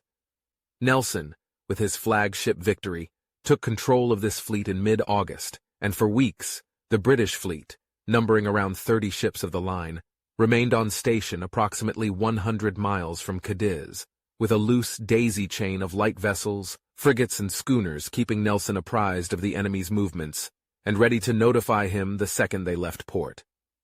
After he had been given command of the British fleet assembled at Cadiz to watch Villeneuve, Nelson arrived in the Victory on September 27th, and for a time it seemed events would fall into an all-too-familiar pattern. The enemy seemed content to sit in port. Still, Nelson remained hopeful of a decisive encounter and planned accordingly. He had given considerable thought as to how he would fight such a battle, and he entertained his captains in a series of informal dinners aboard the Victory, during which plans were discussed and rehearsed. Nelson was not thinking in terms of a line of battle. He wanted a swirling melee. Although Nelson's fleet at sea was experiencing supply problems due to their protracted time on station, this was nothing compared to the Franco-Spanish fleet's problems. Villeneuve and Admiral Gravina, his Spanish counterpart, were losing scores of men daily to illness and desertion, and had several vessels severely under strength, with both nautical supplies and food dangerously low. Additionally, over the past several years, the French fleet, manned mostly by conscripts, had spent most of its time blockaded in one harbor or the other, and thus lacked professional sailors with seafaring experience. This meant that when the ships did put to sea, they were forced to practice rudimentary sailing maneuvers rather than gunnery, which made the crews much slower to fire than the British, a problem compounded by chronic powder shortages. Villeneuve was so terrified of engaging Nelson that he called his captains to a vote on the matter, and his captains compounded his fears by agreeing with him. They decided the fleet would stay in port, but Napoleon was having none of it. He issued orders for Villeneuve to set sail immediately and make for Naples, where he was to disembark the contingent of French soldiers he carried as Marines to support operations there. If he met the British fleet and held the numerical advantage, he was to engage it immediately with all his strength. Any demurrals would incur the harshest consequences. Once again, Villeneuve had no choice but to put to sea, particularly as he had received information that a replacement was on his way. Rather than face the disgrace of dismissal, on October 18th, Villeneuve issued orders for the combined Franco-Spanish fleet to set sail, despite the lack of favorable winds and fresh supplies and drafts for the ships. Nelson, waiting over the horizon for such a move, was immediately informed by his string of scout vessels that Villeneuve had put to sea. He signaled to his fleet to set all available sail and move to intercept the enemy. After months of waiting, Nelson would have his battle at last. In the early 19th century, a prime warship was the aircraft carrier of its time and considered the pinnacle of 17th and 18th century engineering, industry, and technology. Each warship was worth a vast sum, without even taking into account whatever cargo it might be carrying. If an enemy warship was captured, it would just as often as not be taken into service by the navy which had seized it, provided it was not unsalvageable, and the extent to which ships could be patched up, even with limited materials at sea, was truly remarkable. When this occurred, the navy, or private agents in the case of an enemy merchant vessel, would pay a bounty equivalent to the vessel's worth, known as prize money, to the crew which had captured it. Although the vast majority of this would go to the officers, and the captain in particular, with many captains becoming rich from prizes seized, particularly merchantmen with valuable cargo, every member of the crew stood to benefit. This led to an interesting tactical dichotomy. It made captains more risk-averse, since losing their ship would mean dishonor and humiliation at home. But it also made captains more enterprising, because the lure of vast wealth to be gained from the seizure of enemy ships often prompted desperate actions. The warships of the day were classed depending on size and armaments into first, second, and third rates. A first rate would typically have 100 guns or more, a second rate would have 98, and a third rate could vary from 64 to 80 guns. At Trafalgar, the Royal Navy fielded 3 100-gun first rates, 4 98-gun second rates, 1 80-gun third rate, 16 74-gun third rates, and 3 64-gun third rates. By contrast, the Franco-Spanish fleet included 4 first rates, 1 ship with 136 guns, 2 with 112 guns, and 1 with 100 guns. At the time, the Santissima Trinidad was the largest warship in the world. The fleet also had 6 80-gun third rates, 22 74-gun third rates, and 1 64-gun third rate. Although warships, even under a full spread of sail, which was only employed rarely, appeared somewhat ungainly, with huge multi-decked hulls and a relatively small amount of mastage, they were still capable of reasonable speed. The Victory, for example, a 3,500-ton craft, could manage 8 to 9 knots, around 9.5 miles per hour at top speed. By contrast, the Cutty Sark, built around 70 years later to be the very pinnacle of speed sailing, could manage nearly twice that speed. The defining characteristic of any warship, however, was not its speed, since battles were rarely fought in anything but light wind conditions, and at most, choppy seas. The most important aspect was the warship's guns. The Victory's 100 guns, 104 if counting her 4 64-pound deck-mounted carronades, consisted of 30 32-pounders, 28 24-pounders, and 42 12-pounders, the pounds in question being the weight of the shots fired. This meant that the lightest gun on the Victory was equivalent to the heaviest field gun Napoleon or Wellington employed at Waterloo, and it carried more guns than an artillery division. If the Victory, which was significantly more lightly armed than some of the vessels of the Franco-Spanish fleet, fired its full complement of guns, the combined weight of shot would be in excess of 2,000 pounds. Given the sheer number and size of the artillery, it's unsurprising that no vessel would ever fire a full broadside, all guns on one side of the ship at once, because the concussion of this would likely tear the ship apart. Instead, they would fire in a rolling wave pattern. This preponderance of guns was the reason why warships carried far more crew than would actually be needed to sail the vessel, as the sailors were needed not so much to rig and furl the sails and carry out maintenance aboard ship as they were to man the guns. Naval guns predominantly fired iron solid shot, which the 32-pounders could propel up to 2,000 yards, but there were other munitions available in the naval captain's arsenal. This included grape shot, which effectively turned the guns into giant shotguns and was used at close range, as well as chain shot, which consisted of 2 hollow halves of a cannonball joined together by a chain. Ships also fired bar shot, which was shaped much like a modern dumbbell. Both chain and bar shot were designed to wreak the maximum amount of havoc possible among an enemy ship's rigging, effectively leaving them dead in the water. British vessels, unlike their French and Spanish counterparts, also carried carronades, short-barreled cannons with a very wide mouth, which were designed to fire a massive cannonball, sometimes fired with a cask of musket balls on top, as a deck-clearing anti-personnel weapon. All naval guns, unlike their land counterparts, used a flintlock like a contemporary musket and a lanyard to fire, since having live flames aboard ship was considered far too dangerous. Indeed, fear of fire was a constant reality aboard vessels constructed entirely out of extremely flammable materials, especially when carrying on board vast quantities of gunpowder that even a stray spark might set off. It was not infrequent for an enemy vessel to offer the other assistance, even if they were embroiled in a battle, if it caught fire. This was practical if only because with the two ships fighting close together, flames were just as likely to destroy both vessels as one. In addition to this, all vessels carried large caches of small arms. Each warship would have a full complement of Marines, armed with muskets and bayonets like conventional infantry, but in the event of a boarding action, all sailors and officers would be expected to fight hand-to-hand as well. Ship fighting was incredibly brutal, owing both to the close quarters of the action and the fact that it was effectively impossible to retreat at sea.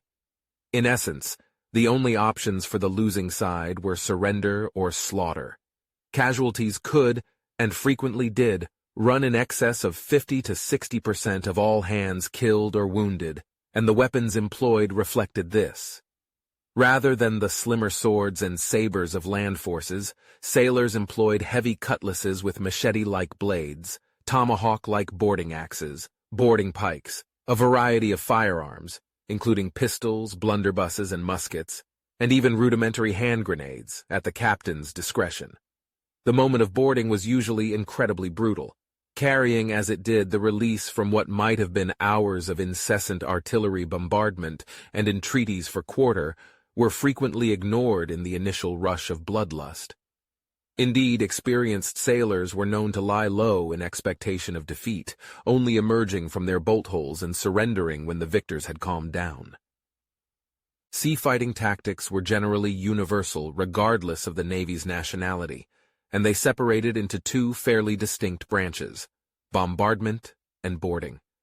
During the bombardment phase, the vessels would trade shots, with the advantage generally going to the ships which possessed the greater skill at gunnery, both in terms of the speed of their broadsides and the ability of the individual gun captains to hit what they were aiming for.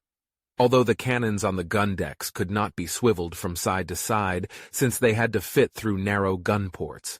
Their elevation could be altered, and it came down to the individual gun captains to judge, sometimes in heavy ocean swells, at which point their guns should fire to have the greatest chance of hitting the target. Traditionally, the guns would fire on the uproll, when the vessel was being pushed upwards by a swell, allowing gunners to choose to aim their fire either at the hull of the enemy vessel or at its rigging. In this, Franco-Spanish tactics differed with the British. The Allies preferred to snipe at enemy vessels at long range, firing a mixture of shot, including chain and bar, to destroy the enemy's sails and rigging and hopefully leave their vessels becalmed. By contrast, the British employed concentrated close-range gunnery to tear apart the insides of an enemy's hull, unseating guns, killing gun crews, and battering a vessel so badly that it would be forced to surrender through sheer lack of men left to man its guns and rigging. Firing at the waterline was also employed if the objective was to sink the vessel swiftly, but judging the precise target on this was difficult. Although ships could still be holed by a direct shot, they were thicker near the keel, and water immediately slowed cannonballs down to the point of rendering them harmless. Aim too high, and the shot would merely be shooting into one of the gun decks. Aim too low, and the shot would be entirely wasted. The greatest fear for a captain in either scenario was to find himself raked, being caught presenting his vulnerable bow or stern to an enemy who could then sail past and empty every gun of his broadside into it, while being completely safe from retaliation, save from the light guns mounted on the bow and stern. Because both bow and especially stern were vulnerable to enemy attack, being less solidly constructed than the sides, the shot would then scream across the entire length of the ship, rather than straight through one side to the other, multiplying the potential for causing carnage exponentially, and turning any piece of equipment or the ship itself into a cloud of additional murderous splinters and shrapnel. Being raked generally meant suffering enormous casualties, and while raking during a one-on-one duel could be chalked up to bad seamanship, full-scale melees often put being raked outside of a captain's control. In terms of fleet tactics for a bombardment, conventional wisdom dictated that two fleets deployed in line of battle horizontally and then sailed at one another from opposing quarters, like two trains heading in opposite directions passing each other. This served to prevent confusion, because the only way to communicate between vessels was via complex flag signals, which were almost impossible to discern in the chaos of battle once vast clouds of smoke obscured the battlefield and masts bearing flags could be easily shot away. The difficulties with communication also meant that it was relatively easy for an enemy force fearing defeat to disengage and flee, leaving a victory incomplete. At Trafalgar, Nelson would devise his own revolutionary tactics to deal with these issues. Boarding was even more straightforward. If two vessels drew so close as to be accidentally entangled in each other's rigging, or if one captain chose to deliberately lash the two together with grappling hooks and ropes, then what ensued was basically a land brawl on sea. During the action, Marines and sailors posted in the rigging would fire upon the enemy decks with muskets or hurl grenades down into the opposing ship, while the gunners would fire a last salvo at their counterparts, now literally feet away before running up to join the boarding party. Nelson also had different rules in this regard because he refused his captain's permission to place men in the rigging, claiming their fire risked setting the flammable linen sails alight. At Trafalgar, one French captain nearly succeeded in capturing the victory itself by neglecting his guns almost completely and massing his Marines and sailors on deck and in the rigging, letting the British batter his ship just for a chance to lay it alongside Nelson's vessel and overwhelm its crew by sheer numbers. It was a dangerous gamble, which very nearly paid off, and it was indicative of the degree of tactical flexibility afforded to individual captains, who could, within the parameters of established seafaring wisdom, fight their ship and their crew in any way they saw fit to achieve victory. The Battle of Trafalgar. On the morning of October 21, 1805, the two fleets finally clashed off the Spanish coast near Cape Trafalgar. Villeneuve's combined fleet of 33 ships of the line had attempted to slip past the Royal Navy cordon, but Nelson's scout vessels had informed him rapidly of the enemy's movements, and he had quickly brought his fleet within striking range. On the eve of the battle, he had issued specific orders to his captains.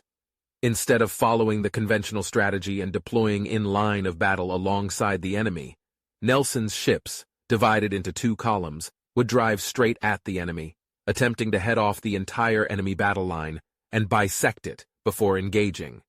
The British plan was to punch straight through the enemy line with two approaching columns of ships, which would cut the Franco-Spanish fleet's line in three, prompting the melee that they figured they would capitalize on through their tactical superiority. In particular, Nelson planned to attack their command and control by isolating Villeneuve's flagship. The surrounded central section of the Allied line would be overwhelmed by the attackers, while the vanguard would find it difficult to turn around and rejoin the fight.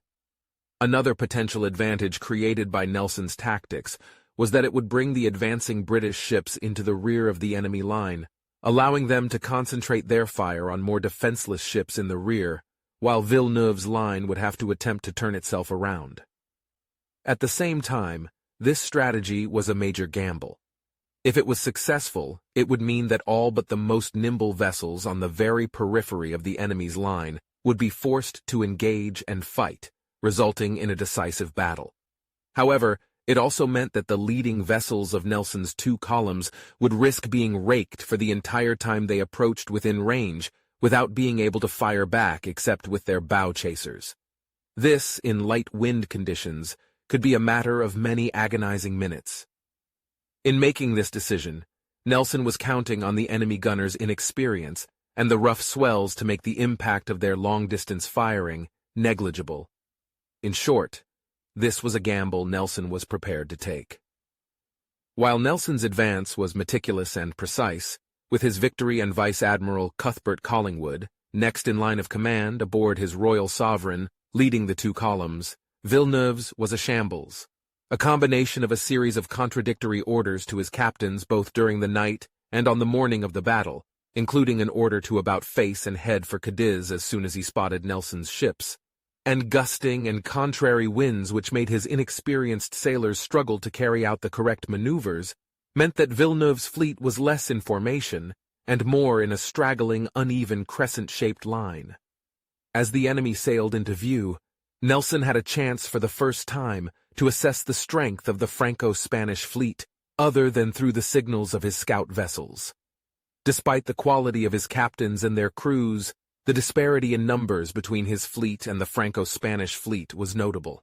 Nelson could not know the enemy's exact numbers, but he could tell that his fleet had 5 less ships of the line, and that at least 3 of the enemy far outgunned anything he could throw against them. As it turned out, Nelson's 17,000 sailors and Marines were facing over 30,000 enemy combatants, and Nelson's 2,148 guns faced 2,568 Franco-Spanish guns. The enemy's superior numbers meant that by necessity, some of Nelson's captains would be fighting against 2 or even possibly 3 enemy ships by themselves. Nevertheless, Nelson was ready for this, and he had issued instructions during the night which left his captains a significant degree of leeway, knowing that in battle, signaling would be virtually impossible. Nelson told them that he would not judge any captain who laid his ship alongside the enemy as having done wrong. No captain can do very wrong if he places his ship alongside that of the enemy. Nelson's aggressive posture would serve to motivate his subordinates to attack however they could. Nelson may have been history's greatest admiral, but even he once famously acknowledged that he could not command winds or weather. On this day, the most difficult time for the British sailors was the approach. Given the very light winds and consequently slow speeds, the leading ships, including the Victory, had to endure over an hour of enemy fire on their bows before they could bring their own broadsides to bear. Nelson's calculation that French and Spanish gunnery would not be good enough to inflict serious damage before his 2 columns were in, amongst them would be put to the test. And since the intended effect was to create a messy melee, Nelson had his ships painted a distinctly unique yellow and black pattern to help them identify each other. At 11:45 a.m., the Victory hoisted Nelson's most famous signal: "England expects that every man will do his duty." According to his flag lieutenant John Pascoe, the admiral initially intended to signal, "Nelson confides that every man will do his duty." After considering that might seem to be too personal, he decided to change it again, as Pascoe remembered. "His lordship came to me on the poop, and after ordering certain signals to be made about 1:15 he said, 'Mr. Pascoe, I wish to say to the fleet, England confides that every man will do his duty.' And he added, 'You must be quick, for I have one more to make which is for close action.' I replied, 'If your lordship will permit me to substitute the confides for expects, the signal will soon be completed, because the word expects is in the vocabulary, and confides must be spelt.' His lordship replied in haste and with seeming satisfaction, 'That will do, Pascoe, make it directly.' When it had been answered by a few ships in the van, he ordered me to make the signal for close action and to keep it up. Accordingly, I hoisted number 16 at the top gallant masthead, and there it remained until shot away. While Nelson led one advancing column, the second column was led by Collingwood in the Royal Sovereign, and Collingwood told his officers, 'Now, gentlemen, let us do something today which the world may talk of hereafter.' From there, signal followed signal. Following the famous exhortation to his fleet, Nelson ordered his signaller to raise the flags for close action. The two British columns edged closer to the French line, and at noon, Villeneuve's Bucentaure gave the signal for his fleet to engage the British. For almost an hour, Victory and Royal Sovereign were under concerted bombardment by up to 4 enemy ships each, with Heroes, Santissima Trinidad, Redoutable, and Neptune firing on the Victory, while the Fougueux, Indomptable, San Justo, and San Leandro bombarded the Royal Sovereign. Nelson's tactics were bold and innovative, but they also unquestionably exposed the advancing column to merciless fire during the approach, especially the Victory. In short time, a cannonball nearly cut Nelson's secretary, John Scott, in two, and Scott's replacement was also killed shortly thereafter. The Victory's wheel was shot away, forcing the ship to be steered below deck. Thomas Hardy was hit by a splinter near his feet, at which point Nelson mentioned to him, "This is too warm work to last long." Ultimately, however, the British flagships suffered only relatively slight damage and casualties compared to the weight of fire that was poured upon them. Belle Isle, the second ship in Collingwood's column, fared less well. Though she suffered light casualties, the ship was completely dismasted and was thus forced to endure the enemy bombardment while dead in the water, until she was rescued over half an hour later. Around 12:45, after what must have seemed like an eternity to the sailors on board who were forced to endure the enemy bombardment without responding, the Victory and Royal Sovereign broke through the enemy line. Victory cut the line between Bucentaure and Redoutable, firing a double broadside into Bucentaure's vulnerable stern and Redoutable's prow. Victory's shots screamed down the entire length of both ships, wreaking carnage amid Bucentaure's packed gun decks.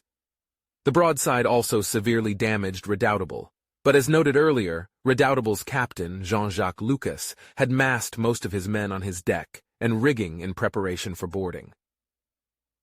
Aboard the Bucentaure, Villeneuve was prepared to board the Victory, holding the ship's eagle and telling his sailors, "I will throw it onto the enemy ship and we will take it back there." However, a fluke of battle meant that Victory swung away from Bucentaure, attacking Redoutable instead. Villeneuve's flagship would have to fight the advancing ships behind Nelson's Victory in the attacking column. Meanwhile, Royal Sovereign smashed through the line, driving past the Spanish flagship Santa Ana and raking it with a double-shotted broadside. Since Collingwood's gunners had plenty of time to load their first salvo during the advance, Collingwood had instructed them to double-shot their guns. What followed was a desperate and bloody melee. In the chaos of battle, ships were raked and raked again, with the smoke of the guns obscuring sight and the thundering sound making it impossible to hear orders, cries for help, and the screams of the wounded. Scores of men were killed by musketry, grenades, grape-shot, cannonballs, and shrapnel, with hundreds more wounded. Some men went permanently deaf, and others were driven insane. In such conditions, the skill of the sailors made all the difference. Despite the British numerical disadvantage, not every French or Spanish captain was keen to get into the fight, especially those on the fringes who were actively looking to slip away or firing ineffectively from a distance. This meant that the Allied flagships Bucentaure and Santissima Trinidad were trebled and even quadrupled by British ships. Victory's gunners continued to fire into Redoutable's hull, unseating her guns and tearing apart her middle decks. But this caused few casualties, since the majority of Lucas's men had been massed upon the deck. Indeed, it was the men upon Victory's deck who suffered most, largely due to Nelson's order not to place Marines or sailors armed with firearms in the rigging. By contrast, Lucas's rigging was teeming with sailors, who sniped with muskets and hurled grenades onto Victory's deck. It was one of these snipers who struck the blow which, had the British fleet not been so battle-hardened and competent, might well have turned the tide.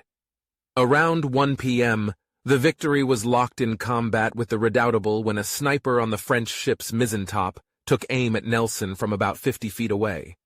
From such a distance, Nelson was an unquestionably conspicuous target, since he was impeccably dressed in his finest military attire. It was a habit that had caused great consternation before among his men, who had asked that he cover the stars on his uniform so that enemies wouldn't recognize his rank. Nevertheless, Nelson insisted on wearing them, famously countering, "In honor I gained them, and in honor I will die with them." Indeed, Nelson had been the target of concentrated musketry throughout the engagement, but refused to remove himself from his conspicuous position on the quarterdeck. Hardy was busy giving orders and directing men on the deck when he noticed that Nelson was no longer by his side. When he spotted Nelson, the admiral was kneeling on the deck. As Hardy ran over to him, Nelson simply stated, "Hardy, I do believe they have done it at last. My backbone is shot through." Nelson had been gravely wounded by a musket shot which entered his shoulder from above and passed through his spine. As Nelson was carried below deck, he hid his face so that his men would not see his predicament, and at the same time, he continued to give orders. Once Nelson had been carried below deck to the surgeon, he told the surgeon, "You can do nothing for me. I have but a short time to live. My back is shot through." Nelson, who had lost an eye in battle years earlier, also allegedly declared, "They have succeeded. I am dead." Although he lingered in agony for more than 3 hours, he would play no more part in the battle. He was carried below decks, where the surgeons on board gave what assistance and comfort they could. Nelson's dire straits were matched by those of his flagship, which was now firmly entangled with Redoutable, and it was clear that Lucas intended to board with most of his men on his quarterdeck. Victory's gunners had been summoned to repel boarders, but volleys of grenades from the French Marines in the rigging had driven them to shelter. However, at the very moment when Lucas was preparing to storm across onto the Victory, Temeraire, following behind Nelson's flagship, nosed through the gap, and seeing the massed men above decks, unloaded on them with her 64-pound carronade, charged with solid shot and musket balls, from mere feet away.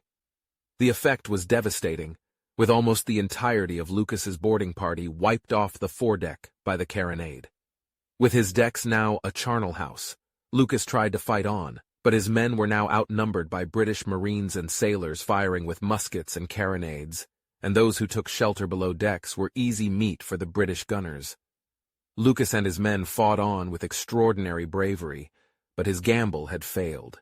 He was forced to surrender, having suffered 544 killed and wounded out of his original complement of 643, a staggering casualty rate of over 80%. Meanwhile, other French and Spanish vessels were faring no better. Both Bucentaure and Santissima Trinidad were overwhelmed, raked, shot to pieces, and forced to strike their colors after hours of extremely vicious fighting.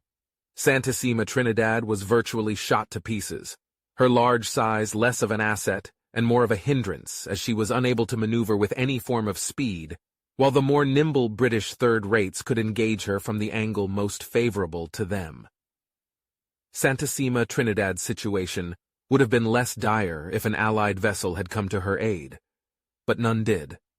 The Franco-Spanish vanguard, which had formerly been the rear guard, had been spared from the fighting by the fact that the British column had cut the line behind them, but they merely fired a few broadsides at a distance before making off, leaving their comrades in the lurch. Still, despite their departure, the melee was an extremely hard-fought affair. Although the British lost no ships during the battle, some of them, especially Bellerophon, Colossus, Royal Sovereign, and Belle Isle, suffered appalling casualties of 25 to 30% of their crews. In a battle fought on land, that casualty rate would be more consistent with a beaten army than a victorious one. Of course, the French fared even worse. Santissima Trinidad and Argonauta, both later scuttled by the British, as well as Swiftsure, Bucentaure, Aigle, Algeciras, Santa Ana, San Juan Nepomuceno, Monarca, Neptuno, San Ildefonso, Argonauta, Bahama, Fougueux, Intrepide, Berwick, and Redoutable were all captured. Intrepid and San Augustine burned to the waterline after their flammable timbers and rigging were ignited by a stray spark, with the ships fighting them breaking off the attack to attempt to stay the blaze. When that proved futile, the British ships rescued the survivors, who took to their boats or cast themselves into the water to avoid the flames. One vessel, Achille, fared even worse, with an errant flame reaching the powder magazines and causing the entire ship to explode with most of the crew still on board. 85% of those aboard were killed, with only a handful managing to escape in boats or by diving or being flung into the sea by the explosion.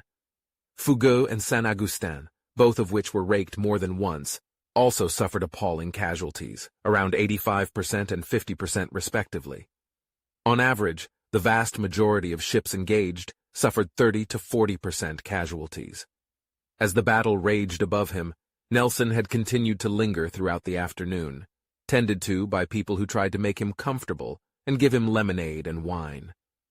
Hardy came below deck to give him occasional updates, the final one informing Nelson that the British were on the verge of a great victory around 2:30, with French and Spanish ships striking their colors one by one. Ever the seaman, Nelson accurately surmised that there was a swell developing, and asked Hardy to ensure that the British fleet was anchored. Around 4:30, about 3 hours after being shot, Nelson murmured, "Thank God I have done my duty." Chaplain Alexander Scott recorded that Nelson's last words were, "God and my country," indicating that he may have been reciting his own pre-battle prayer, which he had written earlier that morning. Monday, October 21st, 1805. May the great God whom I worship grant to my country and for the benefit of Europe in general a great and glorious victory, and may no misconduct in anyone tarnish it, and may humanity after victory be the predominant feature in the British fleet. For myself individually, I commit my life to him who made me, and may his blessing light upon my endeavors for serving my country faithfully.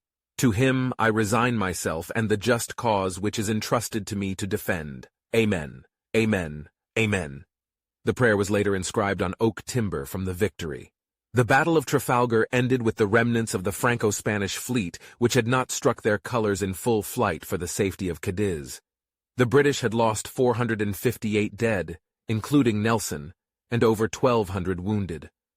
The Franco-Spanish, by contrast, had lost 22 ships of the line captured, burned or destroyed, over 2,300 dead, over 2,500 wounded, and over 8,000 captured. The British lost 2 captains, George Duff and John Cook, in addition to Nelson, while the Franco-Spanish had lost 1 commander, 5 captains, a commodore, and 2 admirals.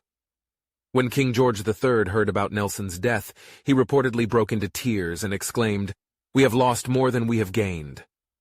The Times wrote, "We do not know whether we should mourn or rejoice. The country has gained the most splendid and decisive victory that has ever graced the naval annals of England, but it has been dearly purchased." Nelson's death aside, the Battle of Trafalgar was immensely important.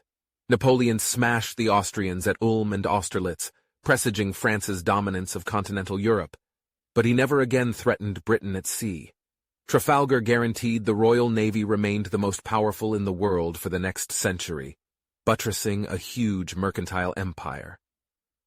The events which marked the aftermath of the Battle of Trafalgar were, in many ways, as calamitous and dramatic as the battle itself. With all hope of victory lost, 15 Franco-Spanish ships of the line managed to make their escape, taking advantage of the fact that many British vessels were too battered by battle to give chase.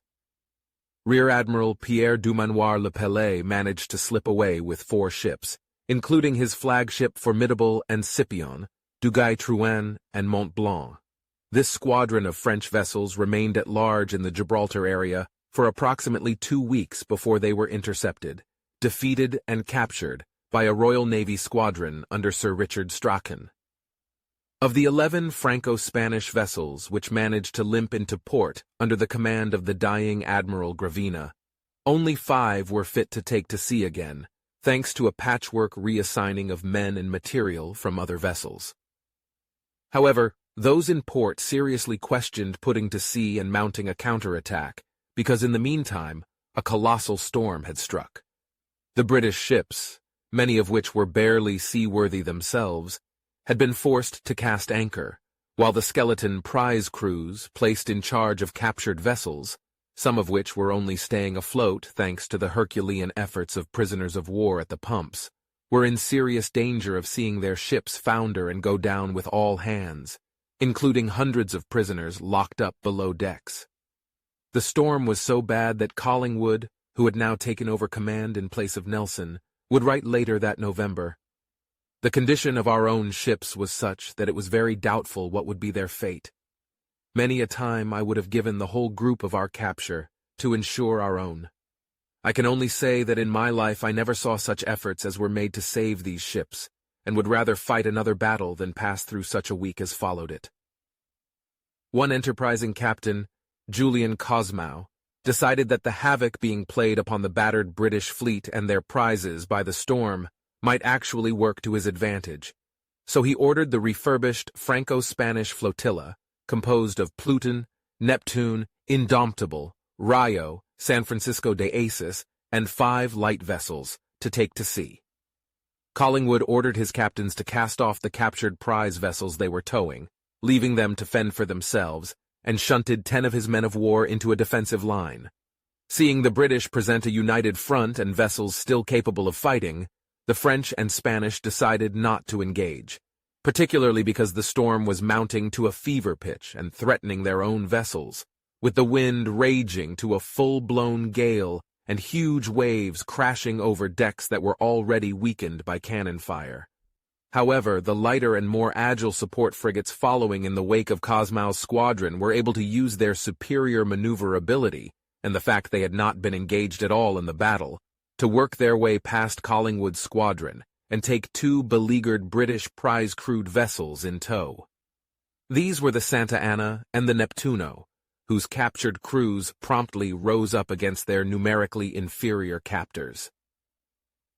While the Santa Ana was successful in limping into Cadiz despite the storms, other vessels were not so fortunate. The coastline near Cadiz was incredibly treacherous, with shoals, sand flats, and a vicious shoreline which lay to the lee of the storm. The Neptuno, despite being rescued, was wrecked off Rota, a fate which was shared 2 days of back-breaking struggle later by the Indomitable, which went down with over 1,000 sailors and marines on board, only 100 of which were rescued. Other ships, including those from the resurrected Franco-Spanish fleet, those taken as prizes by the British, or those that had escaped entirely, fared no better in the cataclysm, and it is a testament to the consummate seamanship of the British that they lost none of their weakened vessels on the lee shore. The Franco-Spanish ships didn't do quite as well. Rayo, which had anchored close to the coast after the storm had torn down her weakened masts, was captured by Donegal, not part of Nelson's original fleet, 2 days after the battle. Though a large portion of her crew was rescued, she sank, weakened by the storm, on October 26th. San Francisco de Aces was more fortunate. Although wrecked, she was able to save the entirety of her crew. San Agustin managed to survive the storm, but she was in such dire condition that she was scuttled and burnt a week after the battle. Santissima Trinidad, which had been pummeled ruthlessly during the battle, foundered 2 days after in the storm, but the British were able to rescue the majority of her crew and prize crew. The crew of Bucentaure, Villeneuve's erstwhile flagship, took advantage of the chaos of the storm to rise up against the British prize crew, but she had been so severely damaged by the storm that she was recaptured in a state of extremity 2 days later, sinking soon afterwards. Redoubtable, Captain Lucas's unfortunate vessel shared a similar fate, rising up, being recaptured, and finally sinking on October 23rd. Almost 200 men, mostly severely wounded casualties sheltering below decks, sank with the Redoubtable. Foucault went down on October 22nd with all hands, killing over 500 French sailors, and Aigle shared a similar fate, sinking with over 300 on board. Berwick went down during the storm with over 600 men still on board, while Intrepid and Monarcha were evacuated and then deliberately burnt in the storm's aftermath. Algeciras survived both the storm and the battle. It has been alleged that the British were less than zealous in ensuring the survival of the enemy vessels, citing the disparity between Franco-Spanish vessels which foundered in the storm compared to none for the British, but this is an unfair assessment. The best argument against that accusation is that the British ships had generally fared better in the battle than their Franco-Spanish counterparts, and the state of their hulls, given the Allied preference to aim for the rigging, was generally sounder. Additionally, the British could benefit from an almost full complement of prime seamen, whereas the Franco-Spanish ships had only a small prize crew to support them, and it was unreasonable to expect the prize crews to have freed the captive sailors in order to aid them. Moreover, even if the British displayed a callousness towards French and Spanish seamen, something belied by their behavior towards the crews of burning ships during the battle, at the very least one would expect them to undertake a significant effort to rescue their own prize crews who were managing the captured vessels. Furthermore, they stood to lose a significant monetary gain if the prize ships foundered. In the end, as a result of the battle and the storm, almost every Franco-Spanish ship of the line that had put to sea under Villeneuve and after under Cosmo was destroyed. Admiral François-Étienne de Rosilly-Mesros, Villeneuve's replacement-to-be, arrived in Cadiz to find only 5 ships awaiting his command. They remained there, useless, until 1808, when Napoleon turned against his erstwhile ally and invaded Spain, at which point they were seized and pressed into Spanish service as British allies.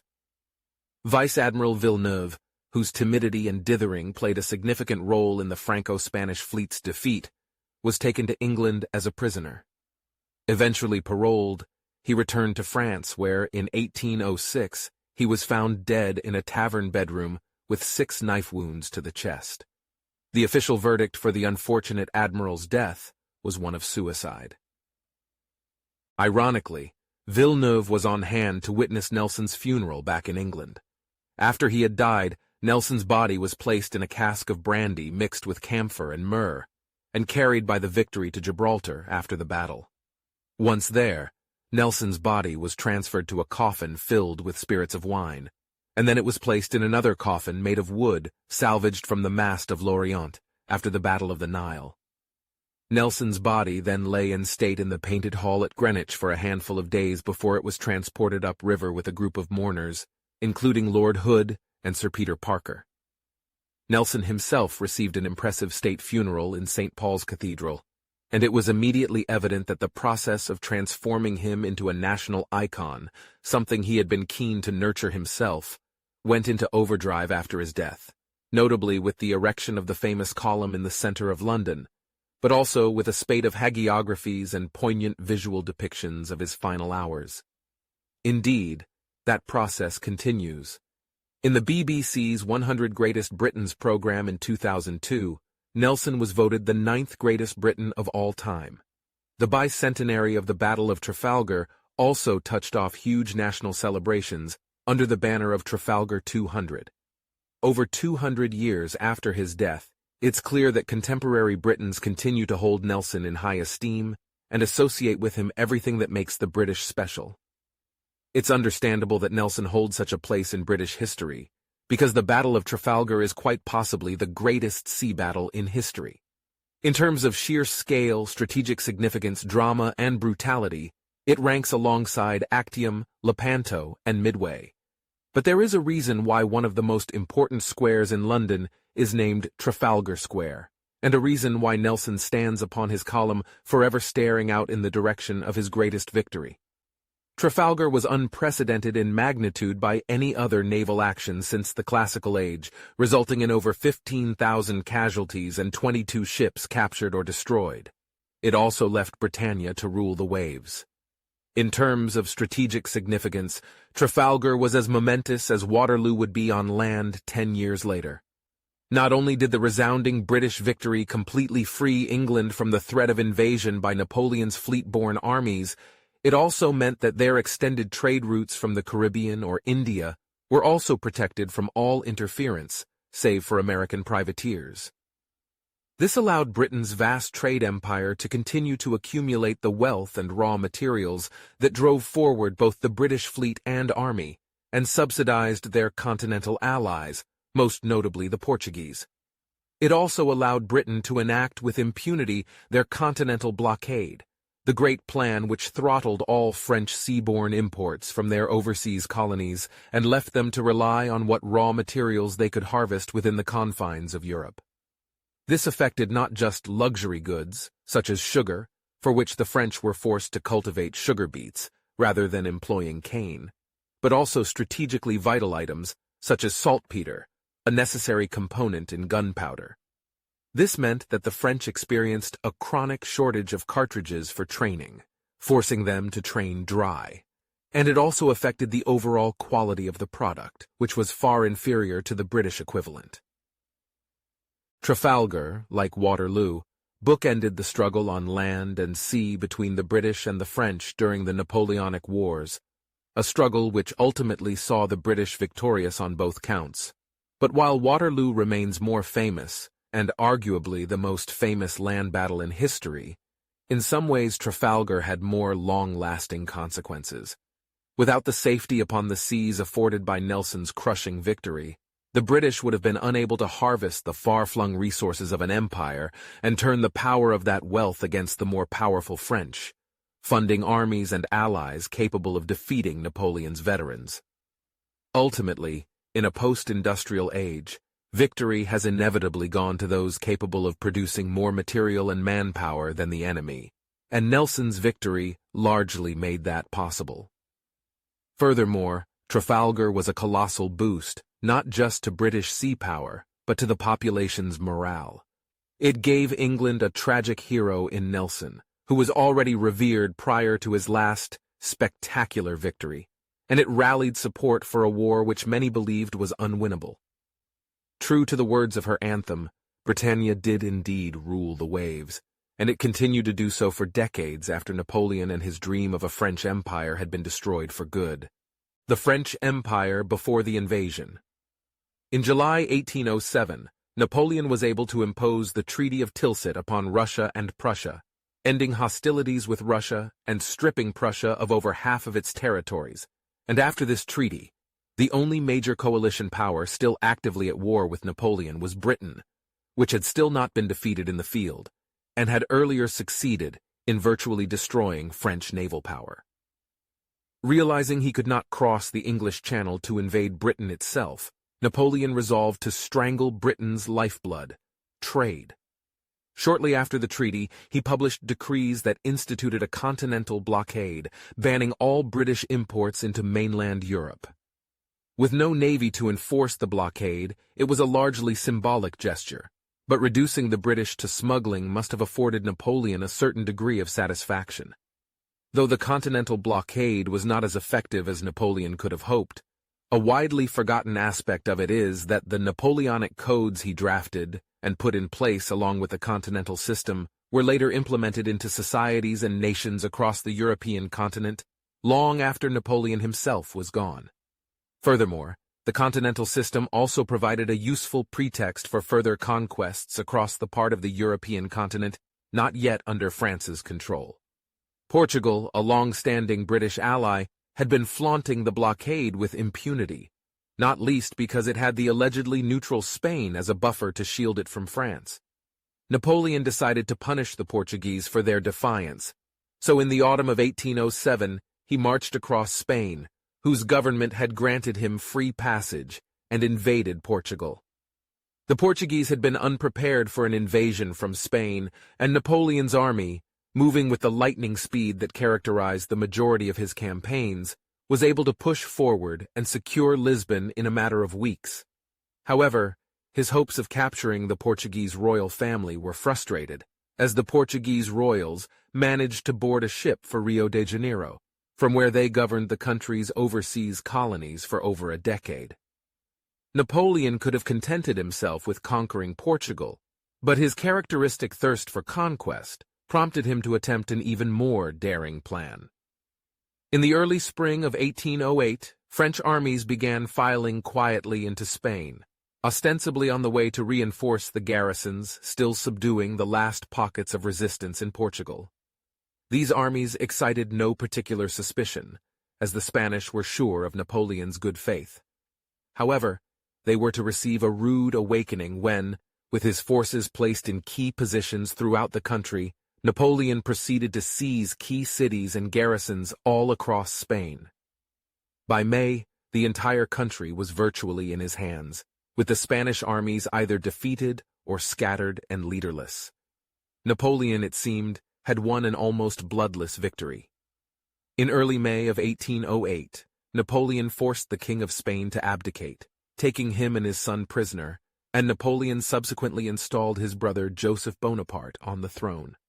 Napoleon believed wrongly that the relatively supine reaction to his conquest was a symptom of Spain's desire for political change, and so instead of reducing the nation to a client state and allowing it to preserve at least some face, he made the key error of instituting a regime change. The reaction to the coronation of Joseph was instantaneous and awe-inspiring, as the entire country of Spain rose in open revolt. It was an almost national popular uprising, the first guerrilla war. Guerrilla is Spanish for little war, against the French, and it caught Napoleon almost completely unprepared. He had thought Spain subdued, and suddenly his garrisons were being murdered in their beds all across the Iberian Peninsula by a ruthless enemy who promised him war to the knife. For the first time, Napoleon had encountered a military problem beyond his comprehension. He was the master of conventional warfare, but this asymmetric conflict baffled him, as it has scores of great generals ever since.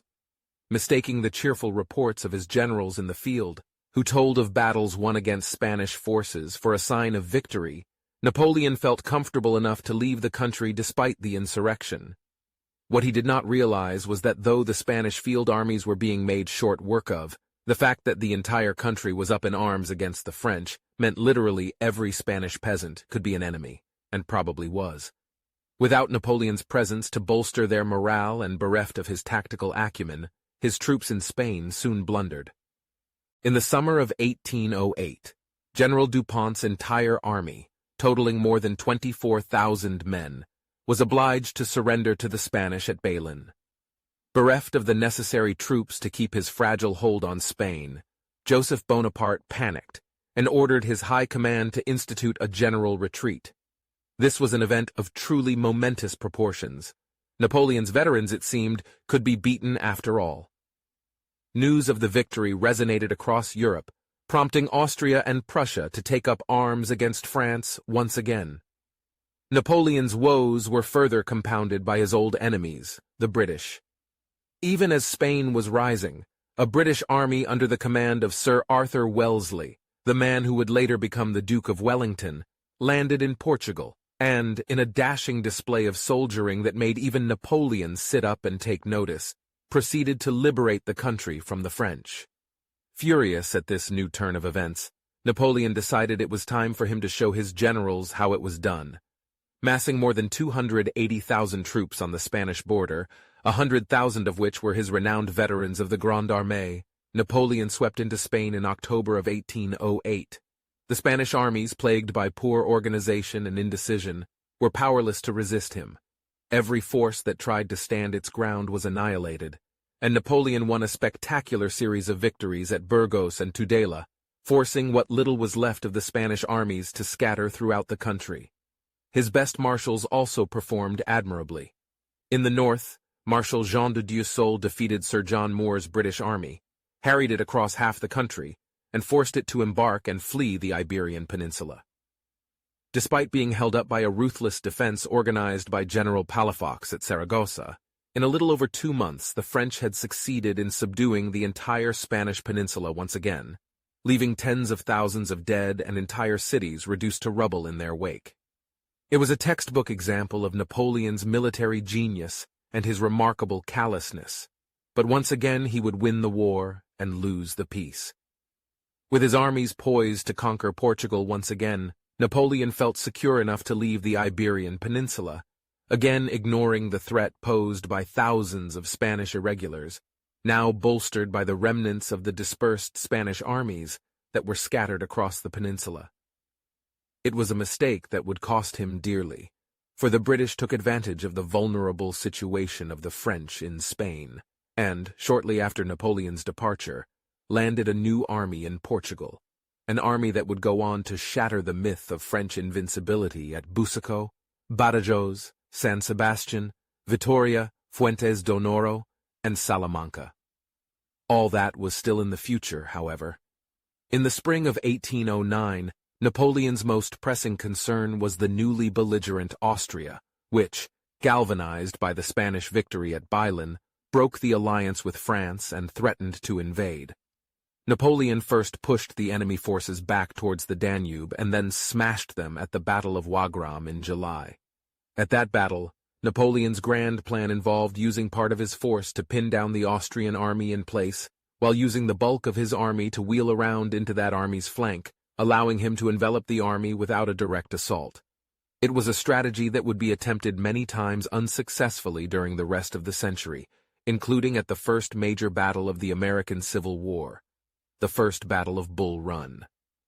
Sensing their predicament, the Austrians were induced to make a frontal assault themselves, which disrupted Napoleon's strategy, but nevertheless resulted in a decisive French victory, which forced Austria into a new treaty with France. After subduing Austria, there followed a period of aggressive expansion for Napoleon's empire. The Kingdom of Sweden, a former enemy of France, was annexed, and its throne granted to one of Napoleon's marshals, Jean-Baptiste Bernadotte. Once again, using the pretext of non-compliance with the Continental blockade, Napoleon occupied the Papal States and had the Pope abducted, keeping him in captivity for nearly 5 years.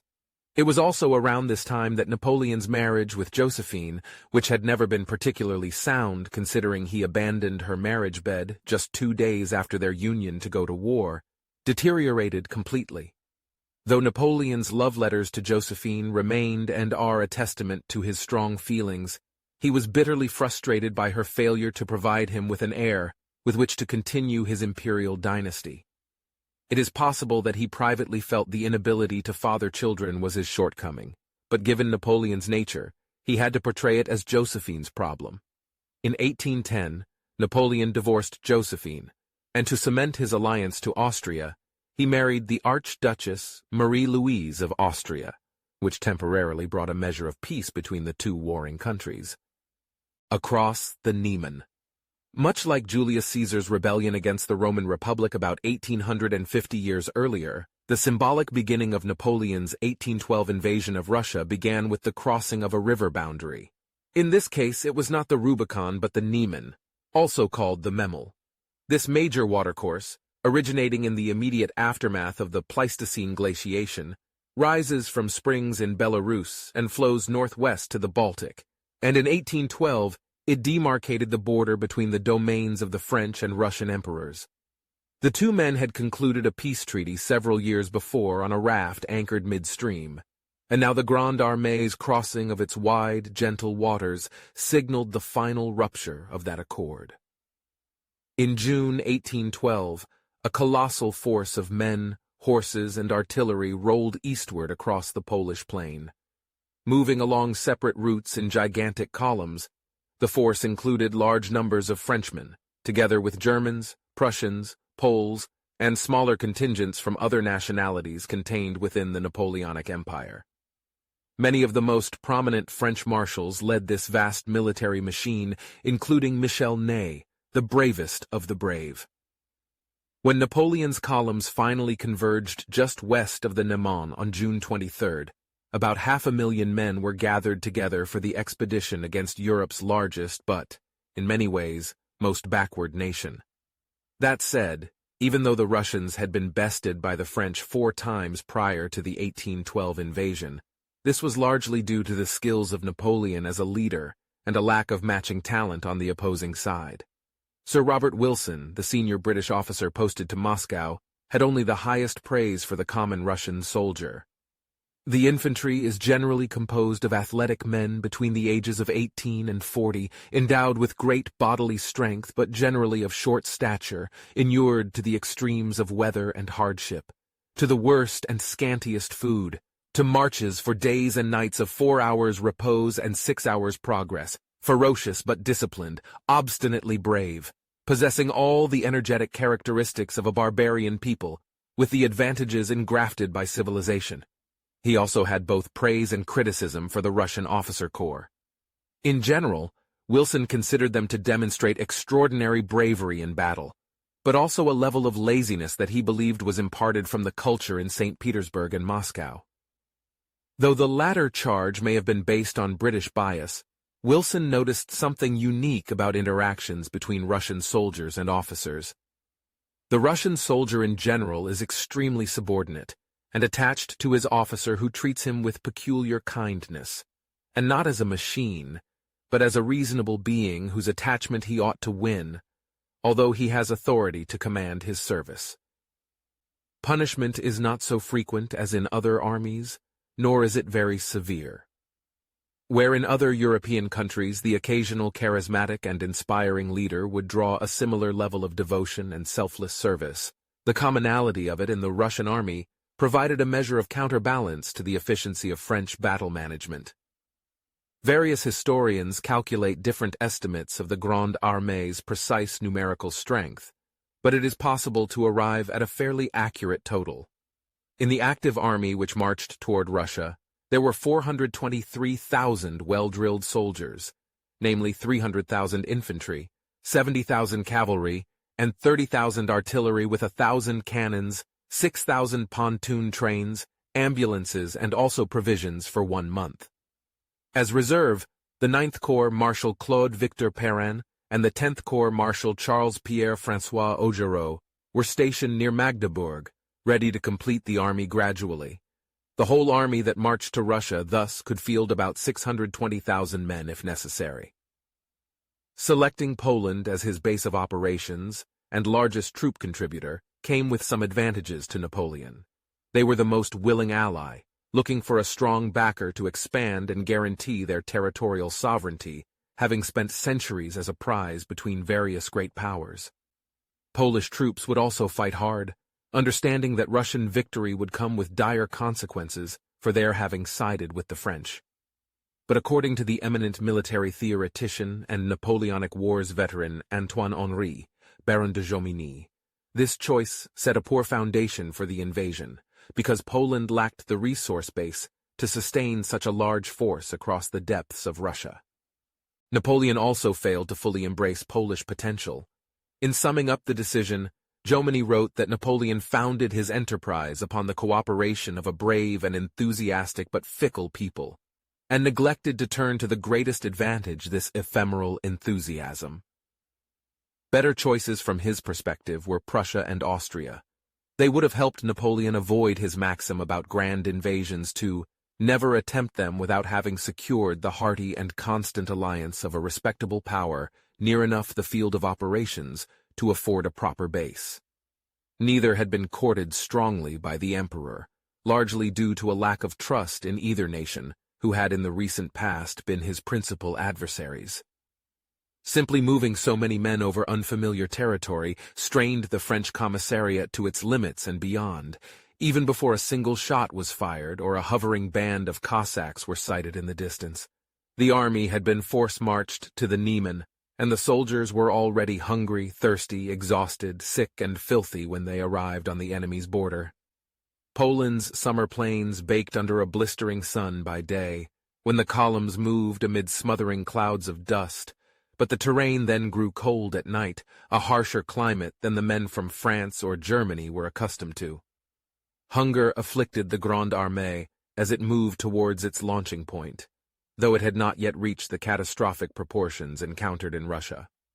Water supplies, fouled with feces, soon caused dysentery to break out in the French forces, and fatal diarrhea would be the constant companion of the French on their advance, just as typhus would exterminate thousands the survivors on their way back from Russia. The sick, footsore, hungry men still believed in Napoleon's genius, however, and they cursed the weather rather than their leader. They finally bivouacked late on June 22nd, after a day of choking heat, which had been exceptional even for seasoned veterans. The intense, stifling heat provided a warning of the weather soon to follow, but meteorology was in its infancy, and few suspected what was to come. Napoleon was unable to sleep for long, and soon decided to reconnoiter the crossing personally, so at 2 a.m., the Emperor left his carriage and mounted a horse, and accompanied by a small party, rode forward to the river's brink. Napoleon was always noted as an indifferent rider despite much practice, and an incident underlined this as the imperial party reached the shore. When he came up to the bank, his horse suddenly stumbled and threw him on the sand. A voice exclaimed, "This is a bad omen! A Roman would recoil!" It is not known whether it was himself or one of his retinue who pronounced these words. After seeing the lay of the land, Napoleon gave orders for 3 pontoon bridges to be thrown across the Niemen. In the meantime, his central column, consisting of 220,000 men, was held back in the forested land to the river's west, out of sight of enemy scouts. The French lay low during the daylight hours of the 23rd, when the heat was even more intense and crushing. But as dusk came on, bands of sappers approached the river and crossed it in boats, beginning the process of building the pontoon bridges. As this work started, a lone Cossack officer rode up to some of the men working on the east bank and asked them who they were. When they responded that they were French, the Cossack rode off into the forest. 3 men fired their muskets after him and missed. These 3 shots snapped Napoleon's taut nerves, and in a state of anxious rage, he sent 300 voltigeurs, elite skirmishers and marksmen, to the Russian bank to guard the workers there. Simultaneously, the 220,000 men of the central column moved forward from their hidden camp in the forest to bivouac in the open in the dew-soaked fields of rye growing along the Niemen. The men slept fitfully and were ordered to keep loaded weapons in their hands in case of a surprise attack, but the sappers successfully threw 3 complete pontoon bridges across the river before the sun came up on the 24th. In the morning, which was sunny but already startlingly hot, the soldiers' mood was one of excitement. Mostly veterans, the men expected to meet the Russians almost immediately after crossing the Niemen, and were confident that their skills, along with Napoleon's tactical genius, would allow them to crush whatever forces the Tsar had placed in the field against them. They also believed this would end the war, or at least deliver the Russian baggage train and its ample supplies of food to them. Thus, the miseries of the preceding march, Napoleon's gnawing anxiety over the supply situation, and the alarm of the night before were all forgotten in a last moment of martial pageantry before the crossing of the Russian border. As one historian described the scene, the sun rose radiant and lightened with his fire a magnificent scene. Napoleon came out of his tent, surrounded by his officers, and contemplated with his field glass the sight of this prodigious force. The right bank of the river was covered with these magnificent troops. They descended from the heights and spread out in long files over the 3 bridges. The rays of the sun glittered on the bayonets and helmets, and the cry, "Vive l'Empereur," was heard incessantly. Not surprisingly, the crossing of nearly 250,000 men took hours to accomplish, though much of the cavalry was able to pass over the river without using the pontoons. The Niemen flows very slowly, between 3 and 7 feet per second depending on the location, and is less than 4 feet deep for much of its length despite its width. A contemporary engraving of the Grande Armee's crossing by John Heaveside Waterloo Clark shows French dragoons in their characteristic tall brass Neo-Grecian helmets, with black horsehair plumes fording the river at a point approximately 5 feet deep alongside one of the pontoon bridges. Napoleon's leathery veterans exhibited their continued high morale during an incident at one of the bridges.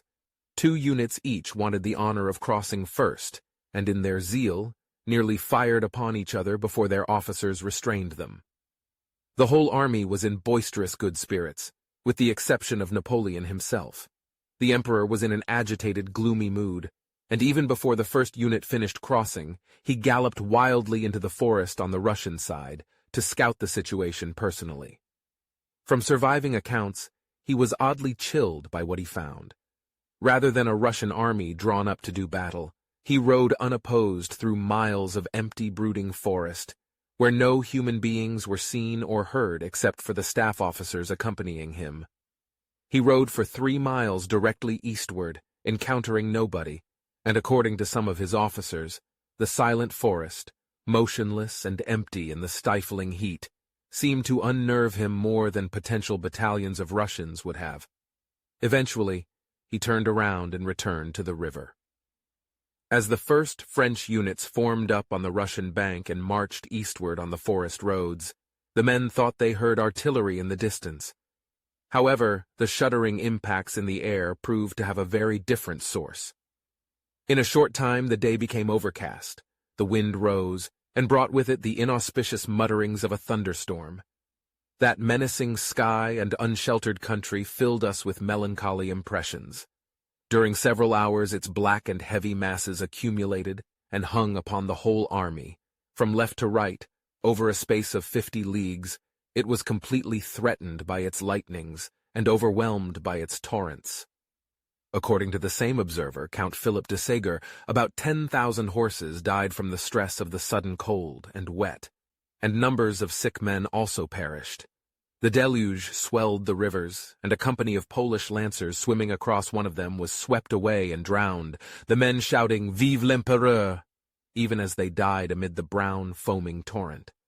The other soldiers crowded on the shore, horrified, but mostly unable to intervene, and only one man was saved. His rescue was undertaken by a Colonel Guehenoic, an exceptional swimmer, who leaped into the raging water wearing his full equipment, but still managed to pull one of the poles to safety. Napoleon commented that the deed was heroic, but reproached the colonel for forgetting the dignity of his office by performing it. The storm, whose description is more reminiscent of a violent derecho rather than an ordinary thunderstorm, turned the dirt roads into thick, clinging mud, soaked the men to the bone, and brought extremely low temperatures to the region. Later in the day, a few bedraggled bands of Cossacks were seen shadowing the army, but there was no Russian force to meet head-on in a glorious, sweeping charge. Instead, the invasion began with 500,000 chilled, soaked men trudging forward through a blinding downpour, thunder booming and crashing in their ears, wind shrieking through the thrashing treetops overhead, and runoff turning the roads into churning brown streams of icy water that sluiced around their ankles, making footing even more treacherous. Simultaneous crossings were made at Kaunas, Napoleon's position, Grodno, and at a village named Pilony. Napoleon, meanwhile, had set up his headquarters at a convent in Kaunas to plan his next move. Napoleon was itching to bring the Russians to battle, and ironically, the Russian field commander, a Scottish-descended veteran named Michael Andreas Barclay de Tolly, was nearly as eager as the French emperor for an encounter. However, the sheer size of the French invasion force deterred him from engaging directly at this stage. A lean, taciturn man with receding hair, a pleasantly mild expression, a strong jaw and watchful hooded eyes, he was born in Livonia and raised there in a society which lay halfway between the intellectual ferment and growing quest for freedom found in the West and the brutal autocracy and superstition of Russia. This Livonia was still, after all, a part of Russia, but it was a Russia without the dominance of the Orthodox Church, without the black inertia. Seen from the West, Livonia was indeed the anteroom to Russia, providing foretastes of benighted backwardness. Seen from the Russian court or from Moscow, however, Livonia was hardly distinguishable from the West. Educated to some degree in Western ideas, history, and science thanks to the numerous books which flowed into the shops of Livonia's capital, Riga, Barclay was a prince of the Russian Empire and a military reformer who sought to modernize the Tsar's army and end its emphasis on brutal punishments. He was also a far-sighted strategic general who hit upon Napoleon's chief weakness, his lack of supplies and dependence on foraging. In essence, when historians mention the Russian strategy of using scorched earth tactics and the vastness of the country to defeat Napoleon, they are actually speaking of the Scottish commander's strategy. The remainder of the Russian commanders wished to fight despite being badly outnumbered by an army with higher morale, more modern weapons, and considerably more experienced soldiers than their own. Additionally, the Russian people despised the Scottish Barclay and widely considered him a traitor, a foreigner, and possibly a spy of Napoleon, and over the course of the campaign, many condemned him as a coward over his Fabian strategy of allowing the Grande Armee to disintegrate from within as a result of hunger and disease. As it turned out, it was this traitor and coward who ultimately saved Russia from French conquest, ruining his health in the process and dying in 1818 on his way back to his beloved home city of Riga. Only after his death did he become a hero in the minds of most Russians, though some, perhaps most famously Leo Tolstoy, continued to despise him as useless. Smolensk. After crossing the Niemen, Napoleon's next goal was the city of Vilnius, Lithuania, approximately 100 miles distant. Barclay de Tolly's headquarters were located there, and in fact, Tsar Alexander I was also present there on June 24th, relaxing at a fancy dress ball in a manor on the city outskirts. Tolly commanded only one of 3 Russian armies in the field near the western frontier that summer, the First Army, but it was the largest at 136,000 men. So for the moment, the preponderance of command decisions fell to him by default. At this point, Tolly had the ear of the Tsar, who was intelligent and practical enough to recognize his competence. Therefore, the start of the scorched earth policy began immediately after Napoleon crossed the frontier. One historian explained, Alexander and Barclay had long since agreed on the need for a strategic withdrawal to the camp at Drissa in the face of this overwhelming enemy force. Orders went out immediately to the Russian commanders to execute this planned move. Manifestos had already been printed in advance to prepare both the army and Alexander's subjects for the forthcoming struggle. The Russian soldiers also found the heat and thunderstorms on the march oppressive. A handful died and some deserted, but for the most part, their losses were far less than those of the French. In the meantime, Napoleon, puzzled by the absence of an enemy, pushed his available forces forward to the edge of the Vilnius plain, a maneuver which required 2 days. There he waited, hoping to see the Russian army advancing to meet him. Several skirmishes took place with small Russian detachments lingering near the vicinity, and in one particularly sharp action, French horsemen of the 8th Hussars encountered a band of Russian regular soldiers in a small forest outside Vilnius. After a small-scale but vicious fight in which their commander was shot numerous times and eventually died, the Russians were forced to retreat. The crackle of musketry raised Napoleon's hopes that a battle was forthcoming, but the main Russian force was many miles away and pulling back even further, burning all supplies and driving off livestock as it went. Lithuania formed a major obstacle to such a large force of men and animals, even without Tolly's scorched earth devastation. Though almost level, it still presented difficult terrain for a large army due to its thick forests, numerous streams that cut sharply defined gullies in the landscape at many points, and frequent tracts of extremely marshy ground where artillery and wagons were slowed or foundered completely. Moreover, many parts of the nation were sparsely inhabited in 1812, reducing the available food even more, and searing, humid heat alternated with torrential downpours of rain caused by violent thunderstorms.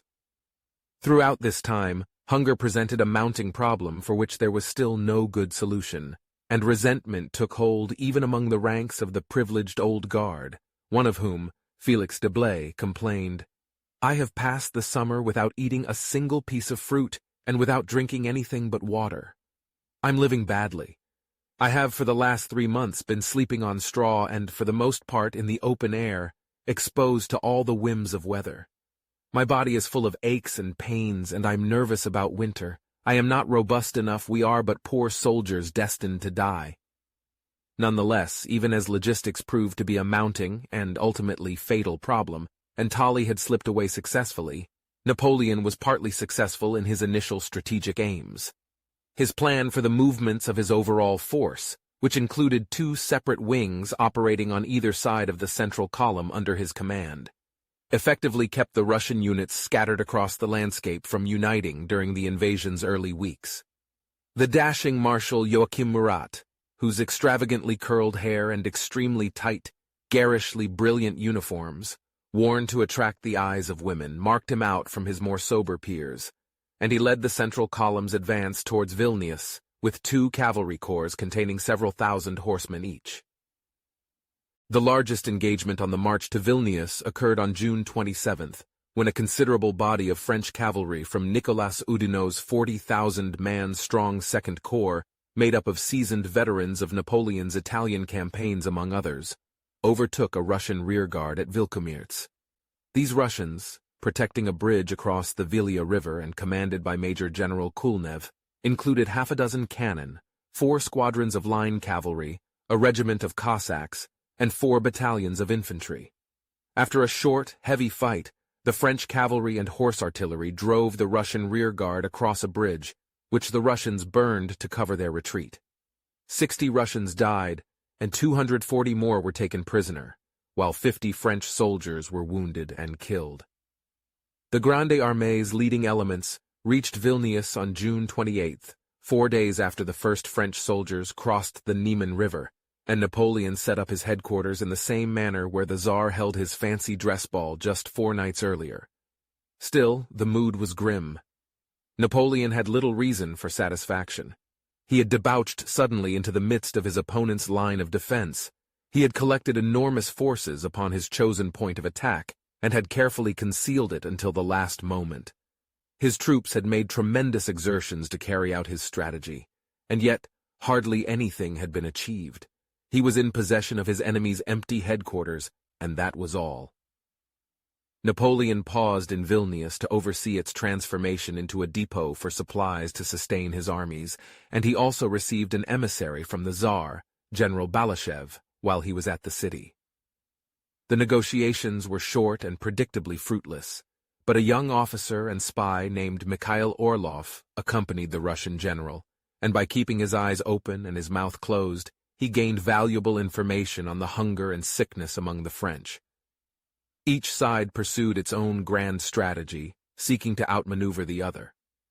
Tolly planned to continue the withdrawal of his First Army, while Marshal Pyotr Bagration, operating to the south with his Second Army, would harry the French flanks and rear, disrupting their supply lines with his Cossacks. While avoiding a pitched battle, he would certainly lose against Napoleon's numerically superior and extremely experienced men.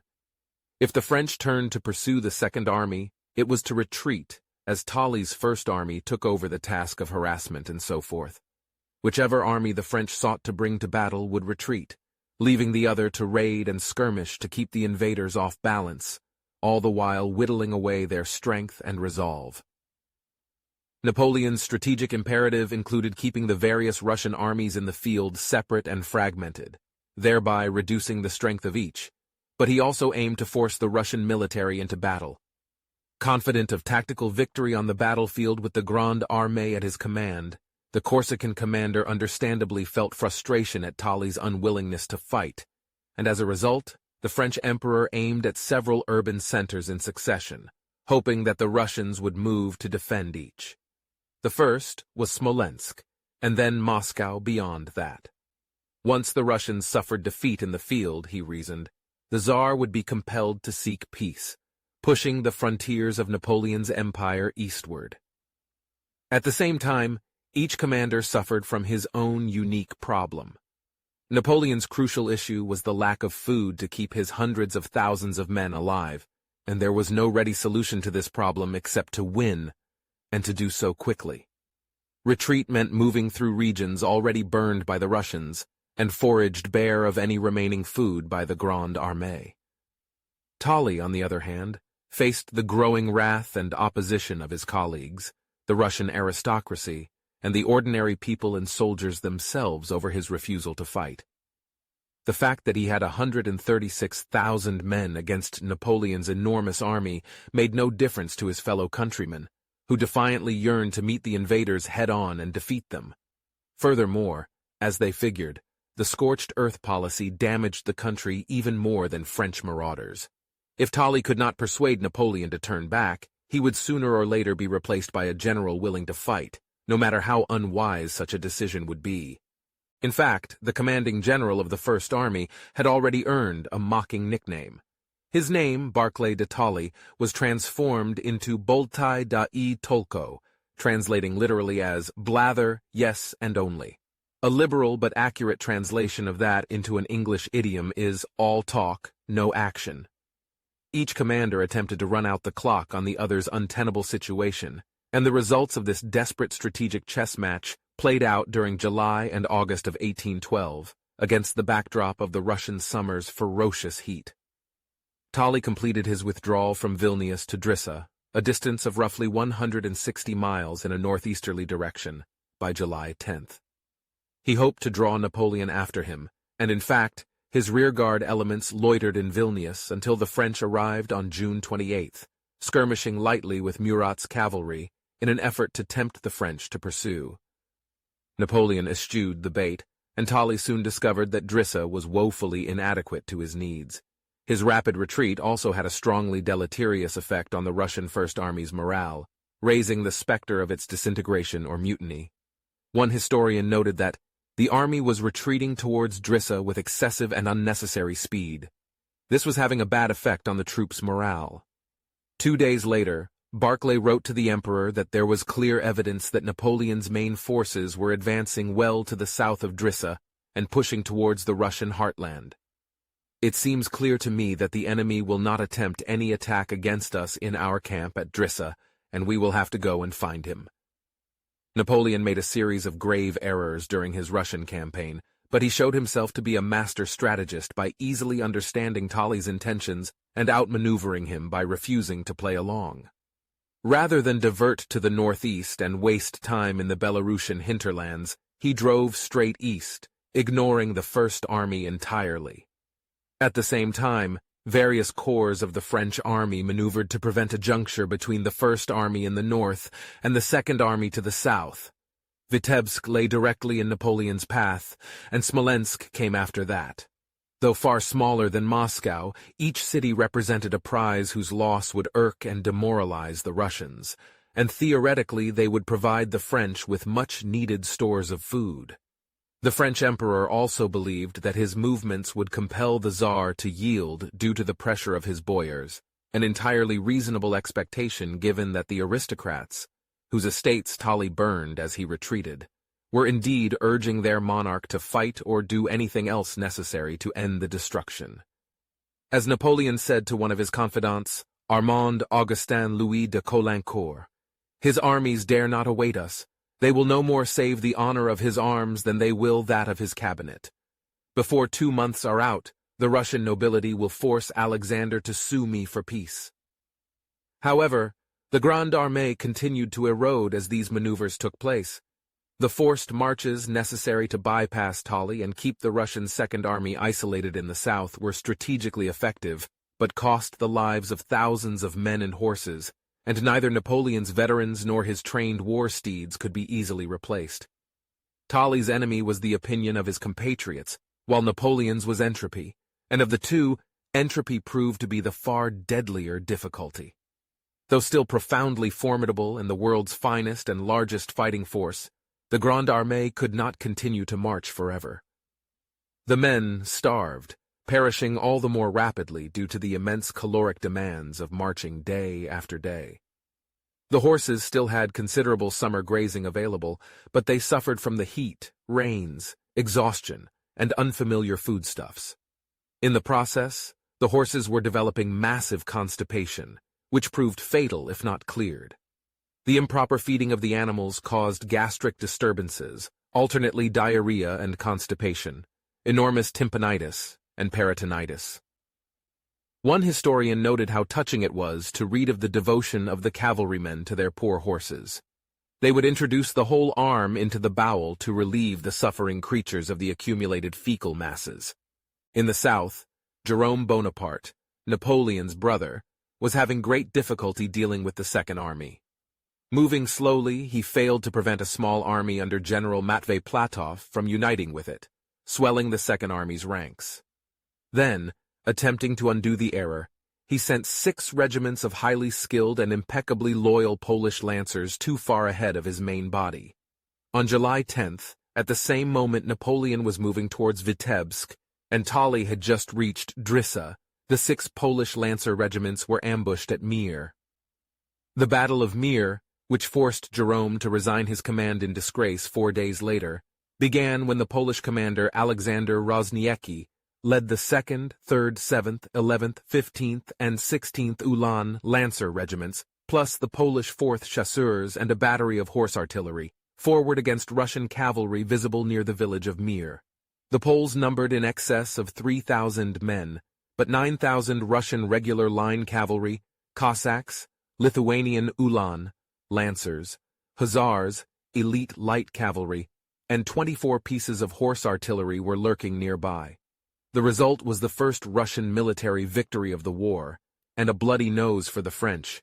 Rozniecki's first 2 brigades and Vasilchikov's regulars crashed together in a furious hand-to-hand combat, with fairly equal fortune. But the 3rd Polish Brigade coming up in support was enveloped by clouds of Cossacks and broken. Thereupon the whole division was forced to give ground, pressed upon hotly by the Russian Hussars, Dragoons, and Cossacks. A complete rout was only averted by the gallant advance of Tiskiewicz's reserve brigade, which covered the retreat.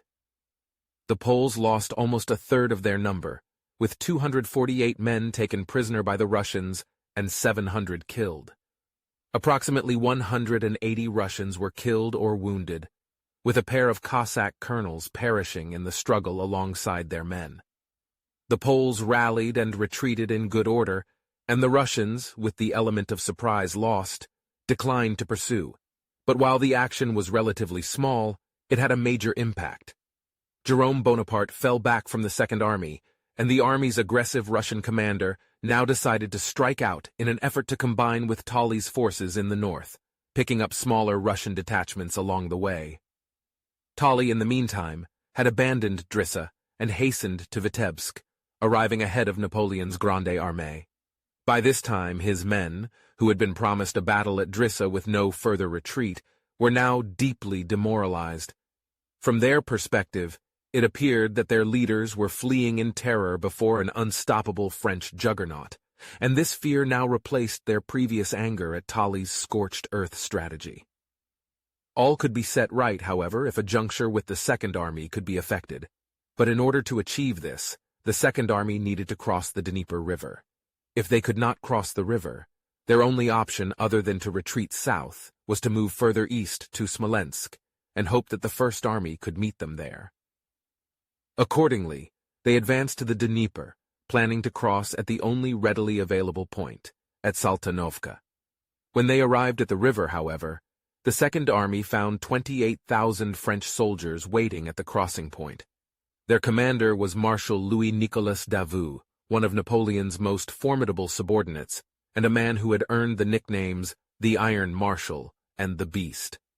A balding man with short sideburns and an expression of slightly contemptuous aristocratic ennui, the Marshal was a highly capable, energetic man who seized the initiative, planned thoroughly, and manifested a streak of cruelty at times. The Russians would be dealing with a very different sort of commander than the bumbling, nervous Jerome Bonaparte. On July 23rd, the Russians attempted to force the crossing of the Dnieper, and the Battle of Saltanovka, called the Battle of Mogilev by the French, began. The French allowed the Russians to advance against a prepared position, which allowed their inferior numbers, about 9,000 committed French soldiers, to hold off the larger Russian army. The adept French marshal chose an elevated ground, defended by a ravine and flanked by 2 woods. The Russians had no means of extending themselves on this field of battle. They, nevertheless, accepted the challenge. Their numbers were there useless. They attacked like men sure of victory. They did not even think of profiting by the woods, in order to turn the French right. The attack was violent and obstinate on the part of the Russians, but without scientific combination. The Russians were roughly repulsed, though the youthful Russian general Nikolai Ryevsky dismounted and led the attack on foot in his impeccably clean green and white uniform. The veteran French repulsed the Russians. 2,500 Russians were reported killed or wounded, though the actual number may have been perhaps twice as high, while French losses were somewhere above 1,000 men. The Russians were forced to move to Dnieper crossings farther to the east instead. Napoleon, meanwhile, was bearing down on Vitebsk. A Russian force of 2 infantry divisions, 66 cannons, and an unknown number of cavalry attempted to stop the French vanguard of 1 infantry division and 32 squadrons of cavalry at the Battle of Ostrovno on July 25th, 2 days after Saltanovka. The Russian general, Osterman Tolstoy, almost managed to complete a double envelopment of the smaller French force under the dashing Murat, but the arrival of French reinforcements compelled the Russians to retreat in good order, leaving about 2,500 casualties on the field. The Battle of Vitebsk occurred the following day, July 26th, and lasted into the 27th. Tolly initially meant to make a stand at Vitebsk, fearing that his army would dissolve or surrender if it was forced to retreat further. But the Russian defeat at Saltanovka made a stand at Vitebsk suicidal. Thus, Tolly gave the order to withdraw again, this time to Smolensk. But at this point, Napoleon was within striking distance of the demoralized Russian columns. Accordingly, the Russian First Army undertook to fight a rearguard action to delay Napoleon, delegating generals Konovnitsin and Pahlen for this task. The Battle of Vitebsk, in which Napoleon commanded the French forces personally, saw acts of bravery on both sides. The Cossacks of the Russian Guard overthrew the 16th Chasseurs à Cheval, who endeavored to stop them with carbine fire, and made a mad dash right among Broussier's infantry squares, while some voltigeurs of the 9th French Regiment pushed across the Luchisa, defended themselves brilliantly against a cloud of Russian horsemen. Pahlen steadily retired as the French advanced. The struggle's upshot was that Napoleon did not want to advance too far before the main weight of his army arrived, and Tolly slipped away again. This time the Russians managed to baffle Napoleon's strategic aims of keeping their armies separated. The Second Army, moving at 15 miles per day through extremely difficult terrain and boggy forest, covered 540 miles to join Tolly's First Army at Smolensk on August 3rd. Though the two commanders immediately engaged in a protracted quarrel, each attempting to persuade the Tsar that the other man's errors had kept their armies separate for so long, the Russians now had a large enough fighting force that they felt it would be possible to risk battle with Napoleon's main body. At this point, Napoleon issued a truly fatuous proclamation. This document seemed to transfer the plight of the Grande Armee onto the Russians, as though simply saying that his opponents were experiencing greater difficulties would make it so. It read in part, "It is true that, from the moment of the passage of the Niemen, the atmosphere has been incessantly deluging or drying up the unsheltered soil. But this calamity is less an obstacle to the rapidity of our advance than an impediment to the flight of the Russians. They are conquered without a combat by their weakness alone." If anything, Napoleon appeared to retreat into fantasy as the catastrophic consequences of his march grew more apparent.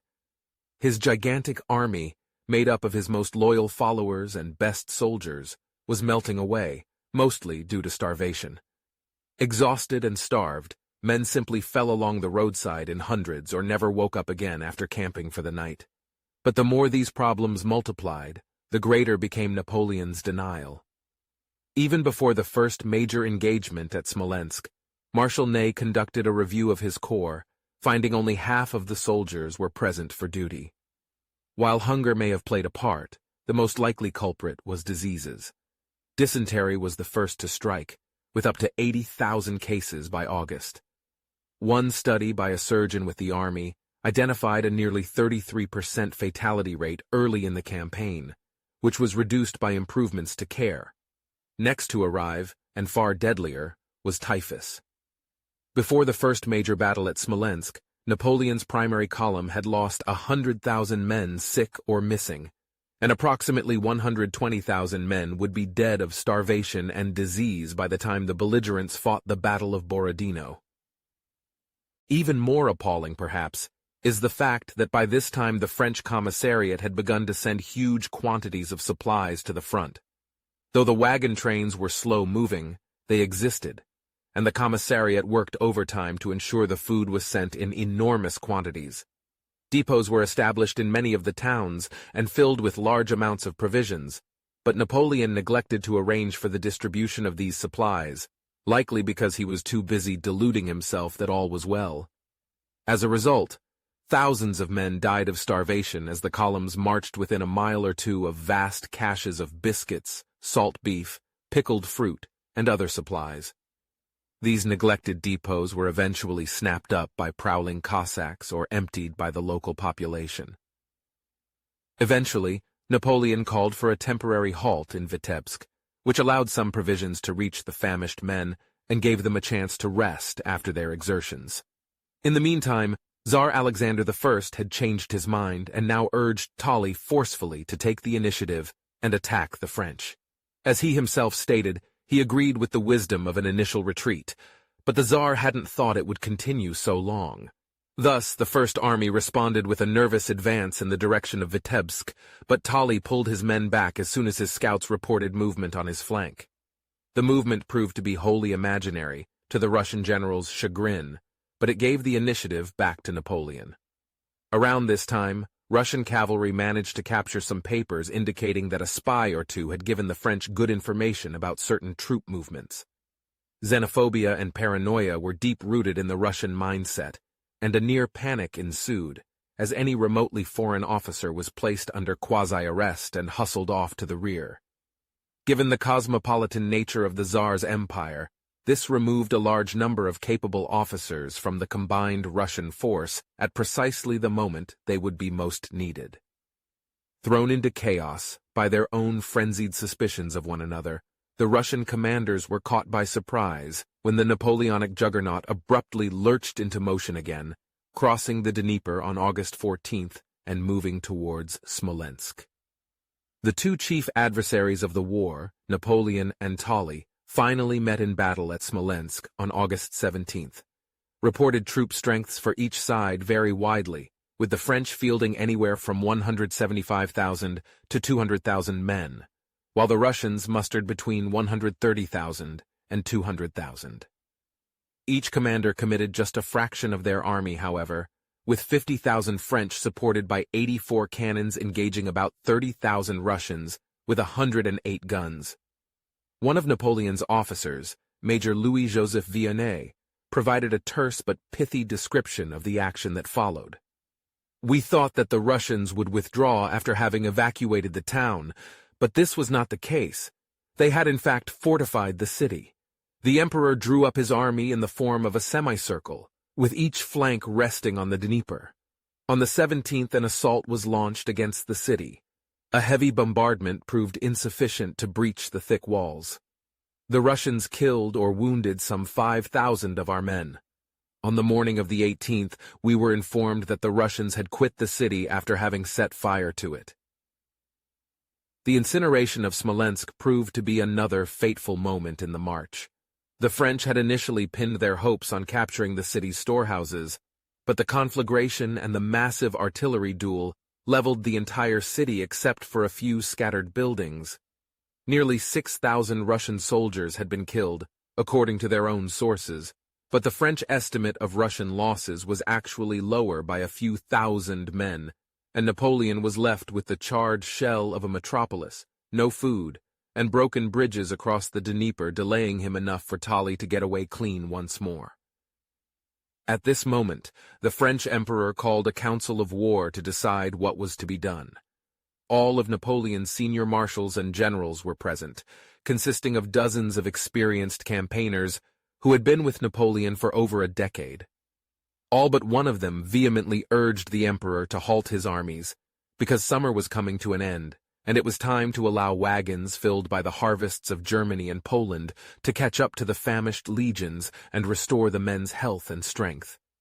If the campaign was to be renewed, it should be in spring of 1813, after the soldiers had eaten well over the winter, received new equipment, and regained both their strength and their morale.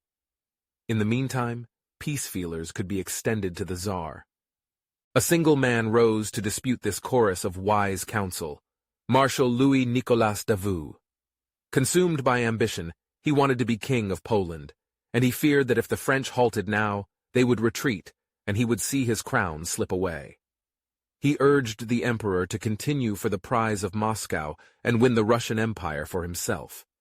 Moscow, after all, was less than 200 miles distant.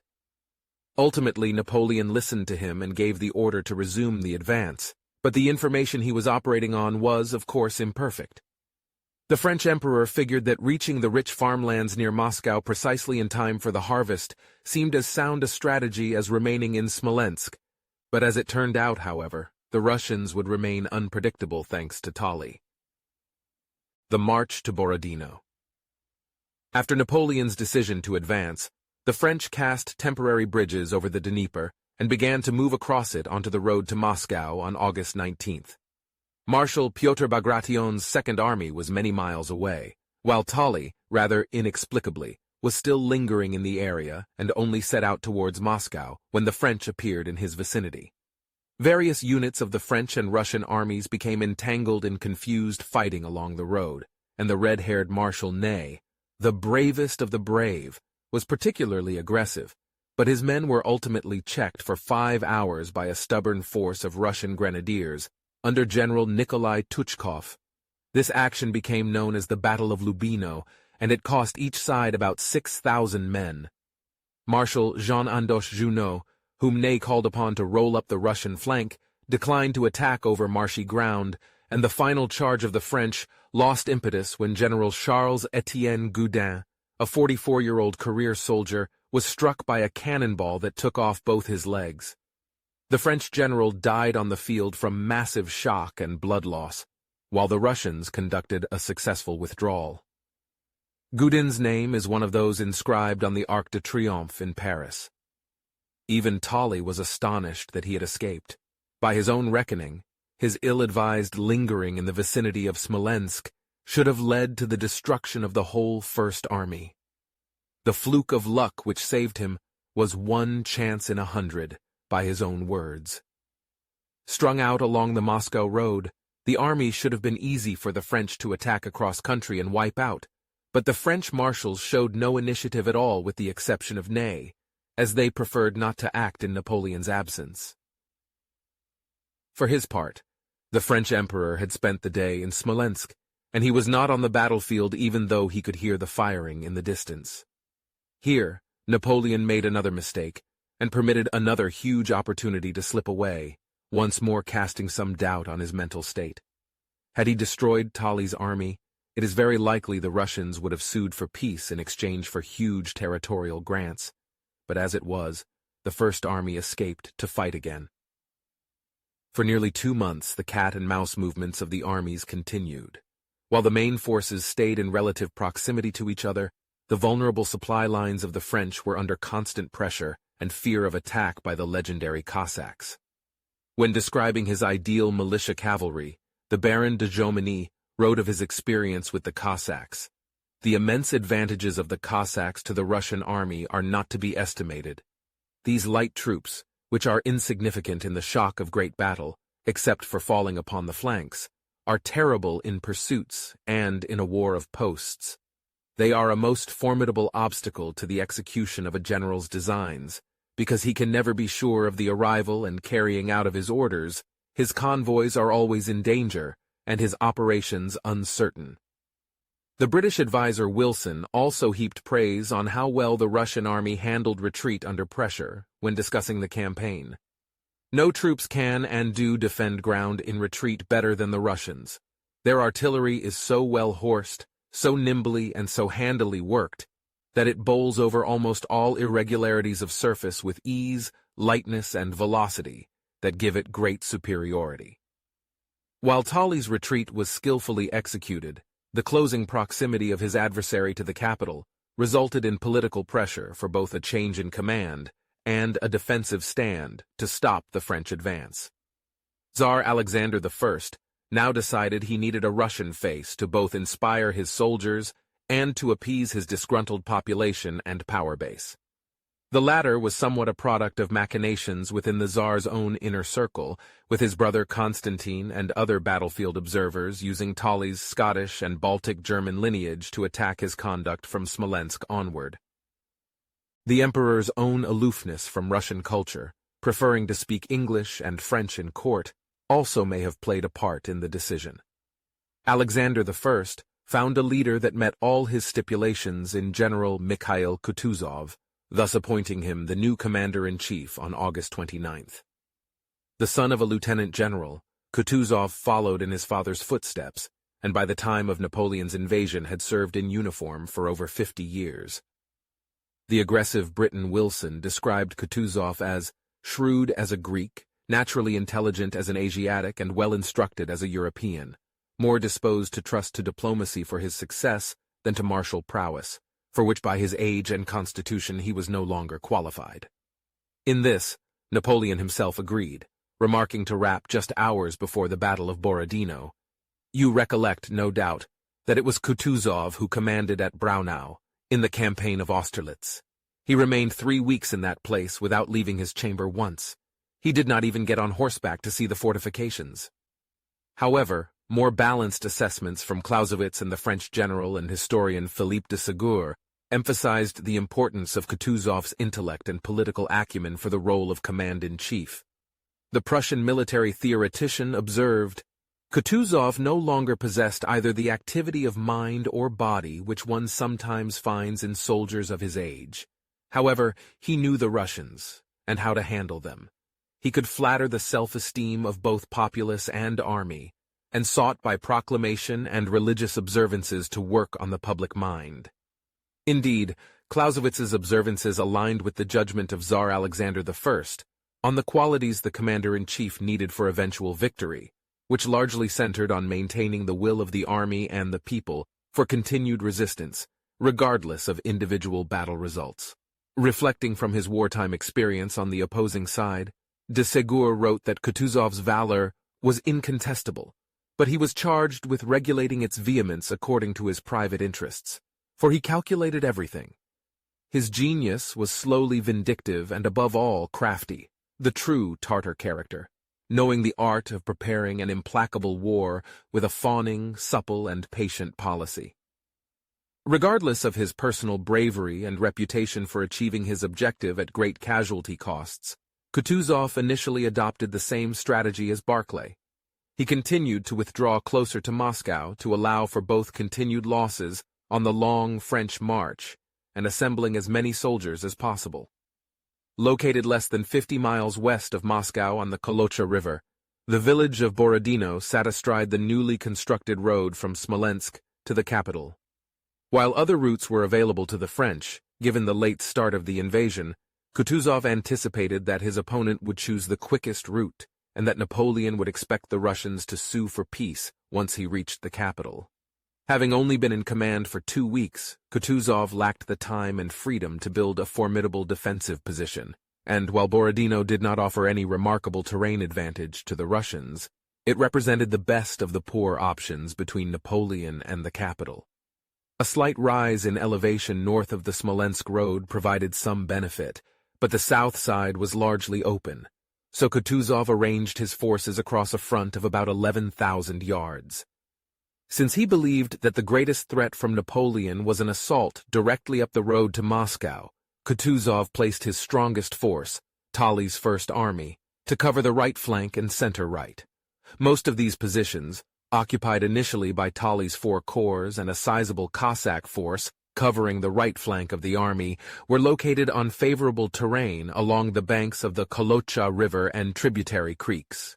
It was a gamble to expect the French to attack there, given Napoleon's reputation for conducting a thorough reconnaissance before battle, and his ability to daftly maneuver forces. After all, if the strength of the right was identified, the French could mass their weight on the opposite front.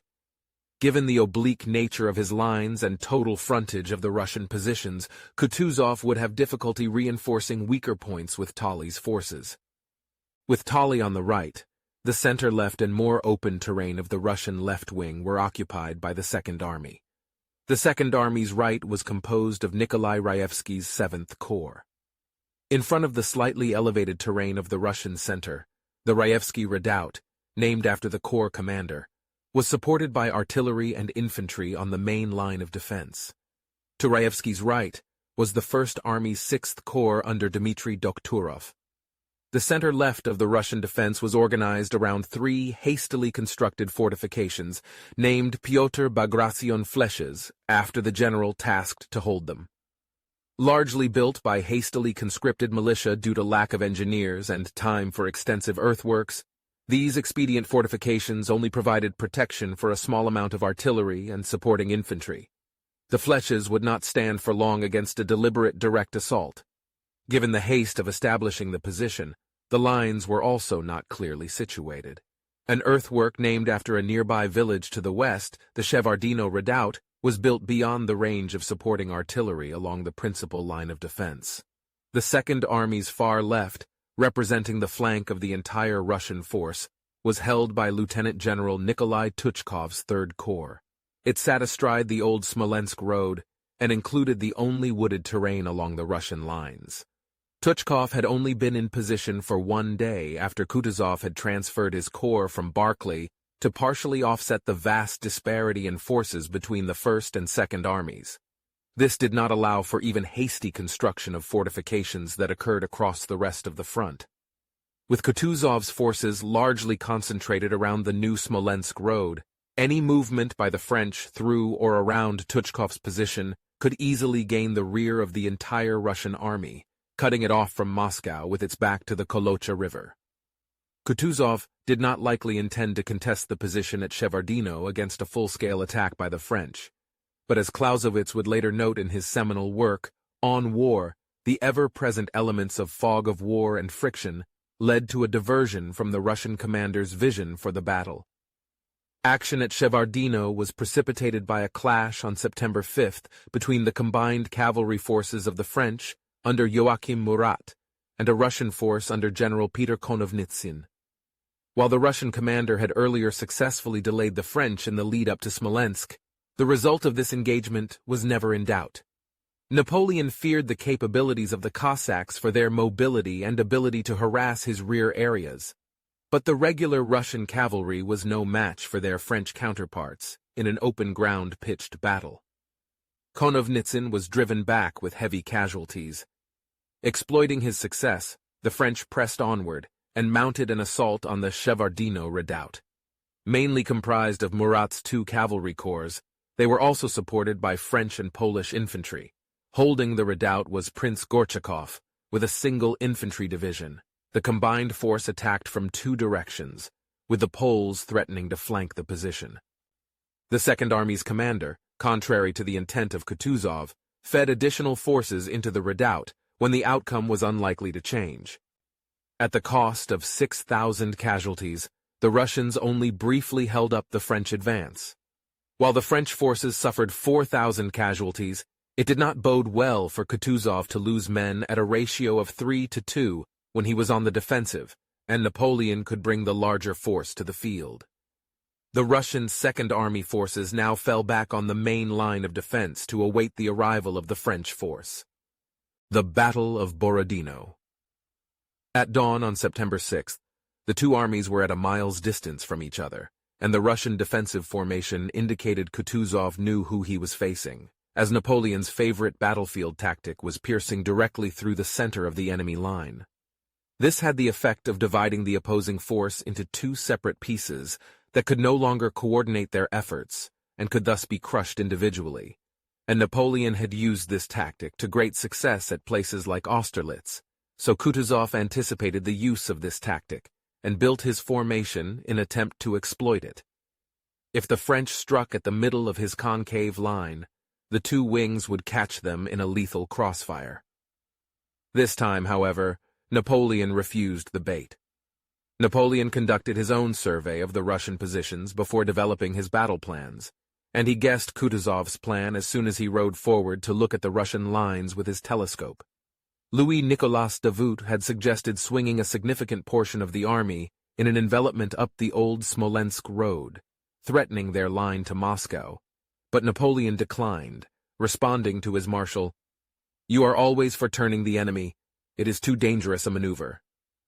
He believed this offered Kutuzov an opportunity to escape from the decisive battle needed to secure campaign victory if discovered in time. Instead, the plan decided to penetrate the Russian lines where they were weakest. After personally observing Kutuzov's disposition with Joachim Murat, Napoleon stuck with his original plans upon seeing the weakness of the Russian left wing's exposed positions. With the most defensible Russian positions on his own left, Napoleon would push forward his center and right wing, using his left wing only to keep Tolly's First Army forces in place. Perhaps not surprisingly, Clausewitz believed Napoleon's decision was smart. The ground taken up by the left wing presented no particular advantages. Some hillocks with a gentle slope and perhaps 20 feet high, together with strips of shrubby wood, formed so confused a whole that it was difficult to pronounce which party would have the advantage of the ground. Thus, the best side of the position, the right wing, could be of no avail to redeem the defects of the left. The whole position too strongly indicated the left flank to the French as the object of the operation, to admit to their forces being attracted to the right. While the Russian commander continued to physically prepare for an expected battle the next day, he also dedicated time to fortifying the spirits of his troops. Baron de Jomini emphasized the importance of morale in the calculus of war, though also addressing potential risks of over-reliance on emotion and impacts when fortune changes. In general, a cherished cause, and a general who inspires confidence by previous success, are powerful means of electrifying an army and conducing to victory. Some dispute the advantages of this enthusiasm and prefer imperturbable coolness in battle. Both have unmistakable advantages and disadvantages. Enthusiasm impels to the performance of great actions. With anticipation building for a grand clash that would likely determine the fate of Russia, Kutuzov already had a force that knew it was fighting a patriotic war for their own homes and land. To this he added a religious element by parading around an Orthodox icon, the Black Virgin of Smolensk, through the assembled ranks of the army.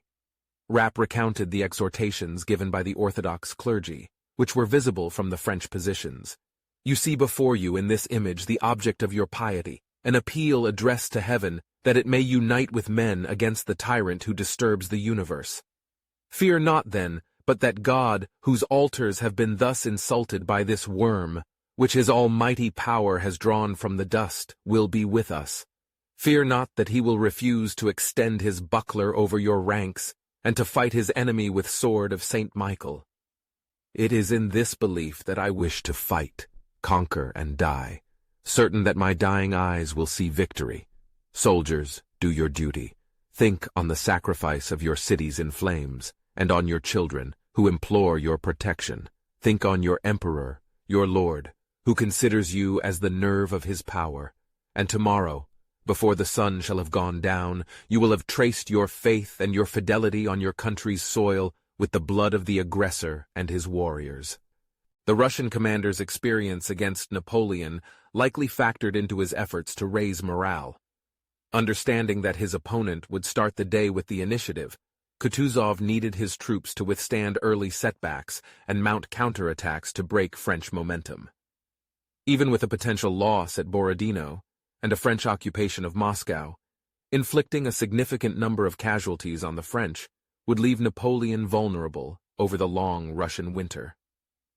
From Napoleon's viewpoint, the orthodox spectacle gave him hope that a battle was now inevitable. He told Rapp, "Good, they are now busy with pasquinades. They shall not escape us again."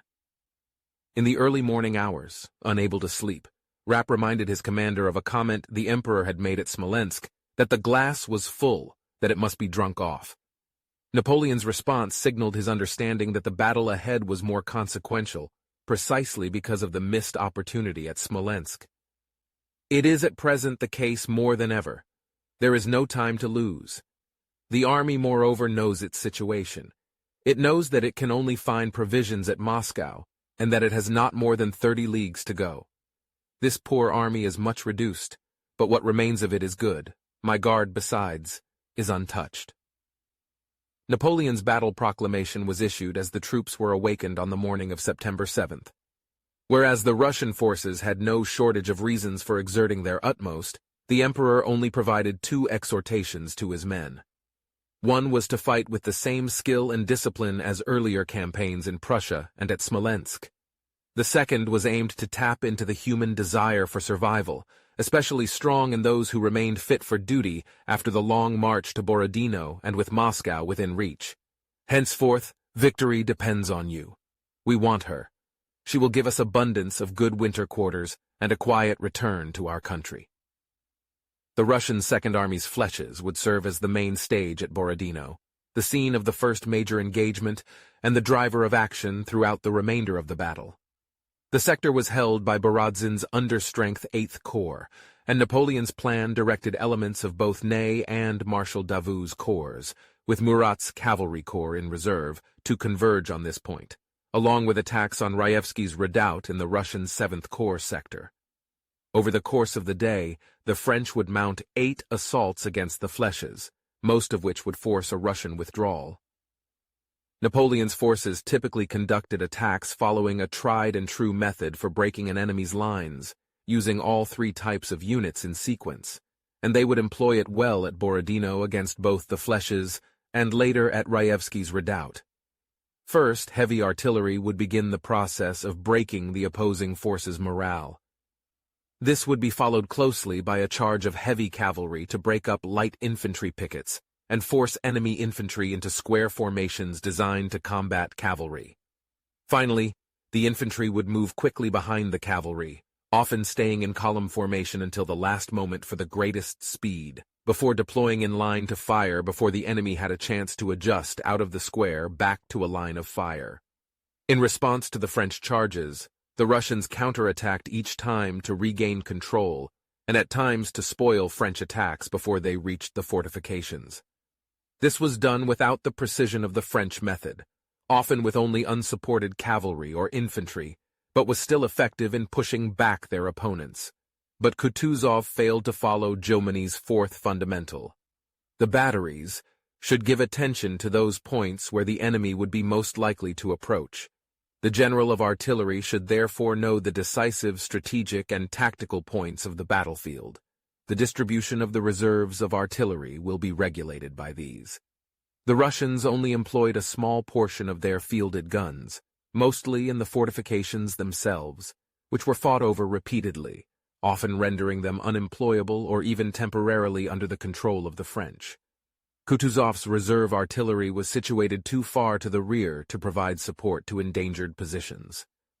To retain some semblance of a threat to Kutuzov's right, the first movement of the day was an advance by the 4th Corps, led by Napoleon's son-in-law Prince Eugene, towards the village of Borodino.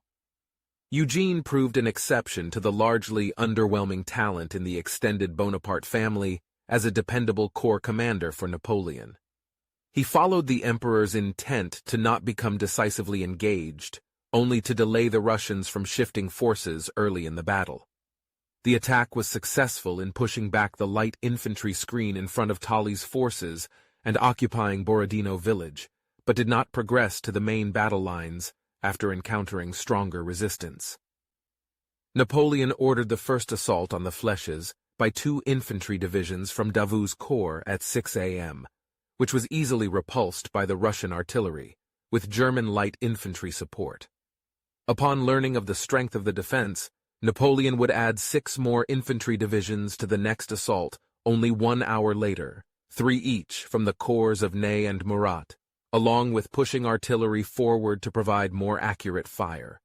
The bulk of 3 full corps was now facing only a single understrength Russian corps defending the flèches. This time, French infantry were able to at least gain a foothold in one of the fortifications, before again retreating after Russian reinforcements from Raevski's corps arrived before an effective defense was established. Losses quickly piled up, including general officers, with Marshal Louis-Nicolas Davout himself unhorsed during the charge. Bypassing Kutuzov, the Second Army commander sent a request directly to Tolly for support. Despite their long-standing differences, the First Army commander sent a large number of infantry with artillery support to reinforce the right flank of 8th Corps. According to many accounts, this arrangement was the norm at Borodino, with the commander-in-chief largely a bystander or making decisions of little consequence. Clausewitz, whose only interaction with the man was briefly during this battle, wrote of Kutuzov, "In the individual scenes of this great act, he was almost a nullity. He appeared destitute of inward activity, of any clear view of surrounding occurrences, of any liveliness of perception, or independence of action. He suffered the subordinated directors of the contest to take their own course, and appeared to be for the individual transactions of the day nothing but an abstract idea of a central authority." The pattern of hourly French assaults continued at 8 a.m. and 9 a.m., with both again securing portions of the flèches, only to see the gains wiped out by fanatical opposition by the Russians. Before the third attack, the Russians shifted another division into the fray, the 3rd Division from Lieutenant General Alexander Tuchkov's forces. At the point of the bayonet, the French were expelled again, but the determination to hold the flèches had now resulted in the Russians shifting forces from both flanks of the Second Army. Tolly's promised reinforcements, Bagavout's 4th Corps, also arrived during this period. The tide turned as Ney's corps was shifted right into the heart of the flèches. Jean-Andoche Junot's reserve 7th Corps also was committed, which meant 4 French corps were now operating in the area. With that final deployment, only the Imperial Guard was available for Napoleon to employ. Russian counterattacks after this point began to cost more casualties as the day wore on. At 11 a.m., Pyotr Bagration ordered an assault against a French wave before they even reached the flèches, believing that it was the only hope to retain the position. Giving up the protection of the fortifications, the Russians suffered massive casualties, including the Second Army commander himself falling to French shell fragments to the leg. From this point forward, the command of the Second Army was never fully resolved, which was a major turning point in the battle, but Russian forces continued counterattacking based on previous orders and individual initiative. The heat of the fight at the flèches marked the first of many requests to employ the Imperial Guard to exploit the temporary French successes. General Augustin Daniel Belliard, Chief of Staff for Murat, observed the disorganized Russian withdrawal after a successful French attack, and asked his commander to request an advance by the Imperial Guard to continue the momentum as the regular corps were exhausted. The Marshal told his Chief of Staff to take the message himself, and after he informed the Emperor of the opportunity to continue the attack, Napoleon responded, "I do not see sufficiently clear on my chessboard. I expect news from Poniatowski. Return, examine, come back." When an update finally reached the Emperor, it was too late, according to Rapp. The general returned indeed, but it was too late. The Russian Guard was advancing. Infantry, cavalry, all were coming up to renew the attack. Leadership losses on the French side also mounted. Napoleon's aide Rapp was called on to replace the wounded General Jean-Dominique Companz, a division commander in Davout's corps. When he arrived, confusion abounded over whether the corps commander was able to continue based on a head injury sustained when his horse was killed. Sent to command a division, Rapp was suddenly preparing to replace the impetuous Marshal himself, though it turned out the commander had recovered from the fall, having changed his point of view from Napoleon's headquarters to assuming a brief active role. Rapp captured the chaos that the battle at the Flèches had devolved into. "Our troops were in confusion. We rallied them. We rushed headlong on the Russians. We made them expiate their success. Neither discharges of cannon nor musketry could stop us. The infantry, the cavalry, charged with fury from one extremity of the line to the other. I had never seen such carnage." For a veteran of many campaigns to make this claim speaks to the ferocity of the fighting at Borodino. Rapp was himself wounded, the 22nd time in his career, and he didn't have a chance to report to Louis-Nicolas Davout, his own commander, instead informing Marshal Ney, who was closer by. Regarding the fate of his briefly held unit, he reported the succession would go to General Joseph-Marie Desaix, the only general who was not wounded. Shortly after, that general suffered a broken arm, and another division commander, General Friant, was also wounded almost immediately after. Relieved of his duties, Rapp followed in Belliard's footsteps. When visited by Napoleon at the dressing station, he also recommended using the Imperial Guard, telling his superior, "Sire, I think you will be forced to send in your guard." Several other staff officers endorsed this and other recommendations, but the response from Napoleon was unchanged from earlier. "I shall take care not to. I do not want it destroyed. I am certain to win the battle without the guard becoming involved." While the fighting at the Fleches would slowly turn to a French advantage, the intensity of resistance from the Russians there and across the rest of the battlefield portended an outcome not favorable to Napoleon's goals. Ground was gained, but Russian forces managed to pull back to another position and reform defensive lines, and even subsequently mount effective counterattacks. The shifting of Ney's corps to the right created a gap between his corps and Eugene's Fourth Corps, uncovering some of Joachim Murat's cavalry to artillery fire from a redoubt on the far right of Berezin's positions, causing considerable concern for the Marshal. General Belliard continued to identify opportunities to exploit, though this instance was acted upon. He observed that there was only a light screen of cavalry protecting the vulnerable right flank of the redoubt, where a ravine offered an unobserved route to the fortification's rear. He recommended a plan of attack to the Marshal, who ordered a brigade of heavy cavalry to execute it. Just as planned, the cavalry emerged from behind the defenses and routed the Russians, with Davout's reserve infantry division quickly rushing forward to occupy the works. Two secondary lines of defenses on the outskirts of the village of Semyonovskaya were also quickly captured, thanks to the initiative of one of Ney's infantry divisions. Additional reinforcements ordered forward by Tolly and Kutuzov, or more likely his staff, were intended to occupy this position but were too late to stop the French assault, and were exposed to concentrated artillery fire on the approach march, resulting in heavy casualties and halting their movement. The wide disposition of the Russian forces was now becoming a more crucial factor, as additional units sent to directly support the Second Army at the Fleches suffered the same fate. With Berezin's positions forced further east, Ney was able to threaten the left flank of Raevski's redoubt from the heights of Semyonovskaya directly to the south. While the overall ratio of forces was relatively close, the French concentrated most of their troops south of the new Smolensk road against the Second Army, giving them local superiority and the ability to push forces forward faster than their opponents could react. As more Russians flowed to the center of the Second Army's lines, the French launched attacks against both of the flank corps. The first to come under pressure was Tuchkov's Third Corps on the left wing. Opposing him on the French far right was the Second Corps, comprised primarily of Polish forces under General Poniatowski. They advanced abreast of the old Smolensk road towards the village of Utitsa. Slowed by thick undergrowth, the Poles had difficulty maintaining formation against the irregular tactics of opposing Russian Jaeger infantry. A concept developed by the Prussians that had spread both east to Russia and to the British through Hessian mercenaries, Jaegers were skilled marksmen that employed individual tactics. While Kutuzov had light forces across the entire front, they were only useful for delaying an approaching enemy by forcing an early transition to line of battle. In front of Utitsa, the terrain disrupted the Polish infantry advance, providing more time for the Jaegers to engage before overwhelming fire could force their retreat. Poniatowski's forces would continue to push forward at a slow pace through much of the day and secured Utitsa with occasional counterattacks by the Russians forcing them back. In one failed attempt to push the Poles out of the village, Tuchkov was killed.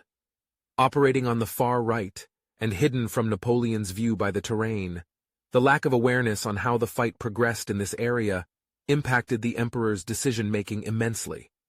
As noted before, he still had hopes that the Poles would be able to execute a shallow turn of Bagration's position, offering a less costly means to capture large numbers of Russians without employing his precious Imperial Guard forces. Raevski's redoubt was the next target. Already having sent forces to the Fleches, and with Ney's artillery able to fire into his redoubt, the 7th Corps faced its first assault late in the morning. The main force consisted of 3 infantry divisions detached from Davout's corps and attached to Eugene's 4th Corps. With his originally assigned forces holding safe positions on the banks of the river, Eugene was able to concentrate all his artillery in support of his new divisions. In a repeat of the early action against the Fleches, the initial assault displaced the Russian defenders, but Kutuzov, in one of his few decisions of the day, immediately sent reserve horse artillery forward to fire into the French. As the redoubt was open to the rear, this fire was devastating, and Russian infantry assembled by Tolly soon retook the position in a bayonet assault. Tolly continued to push reinforcements to defend the redoubt, even though it was in the Second Army's lines, as its fall would expose his own left flank. But this only increased the targets available for the massed artillery of the French, now firing from 3 directions.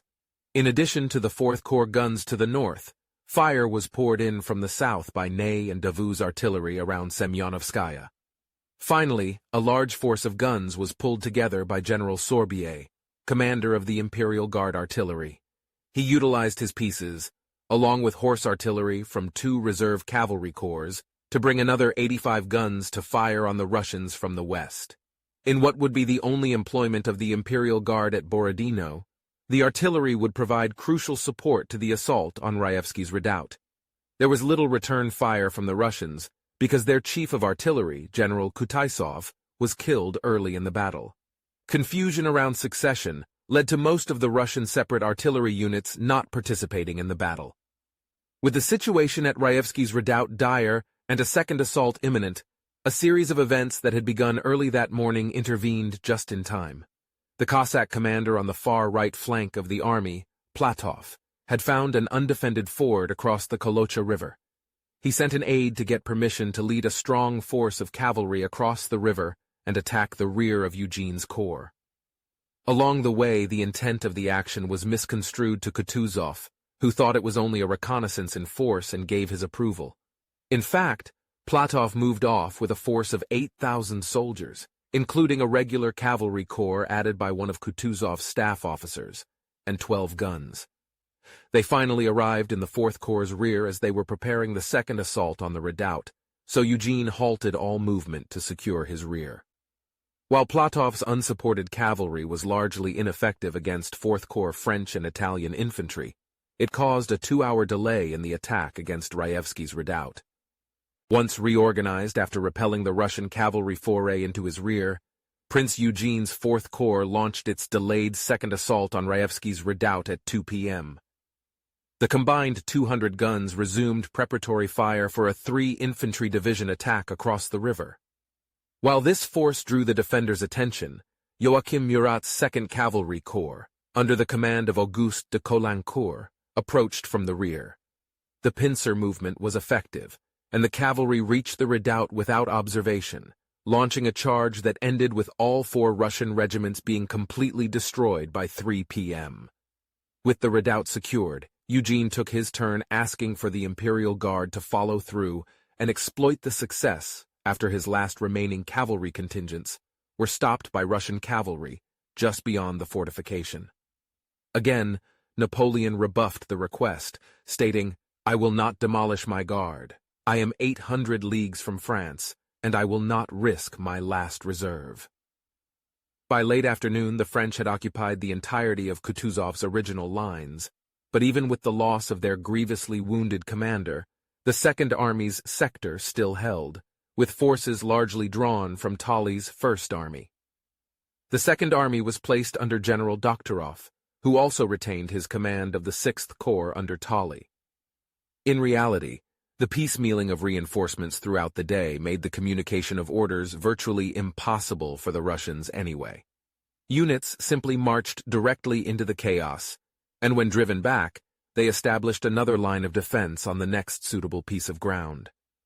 In the south, General Bagavout succeeded Tuchkov after his death, merging the remnants of the 2nd and 3rd Corps to hold the army's left wing. What remained of Raevski's corps was absorbed by General Osterman Tolstoy's 4th Corps, which had shifted south to assume defense of the center.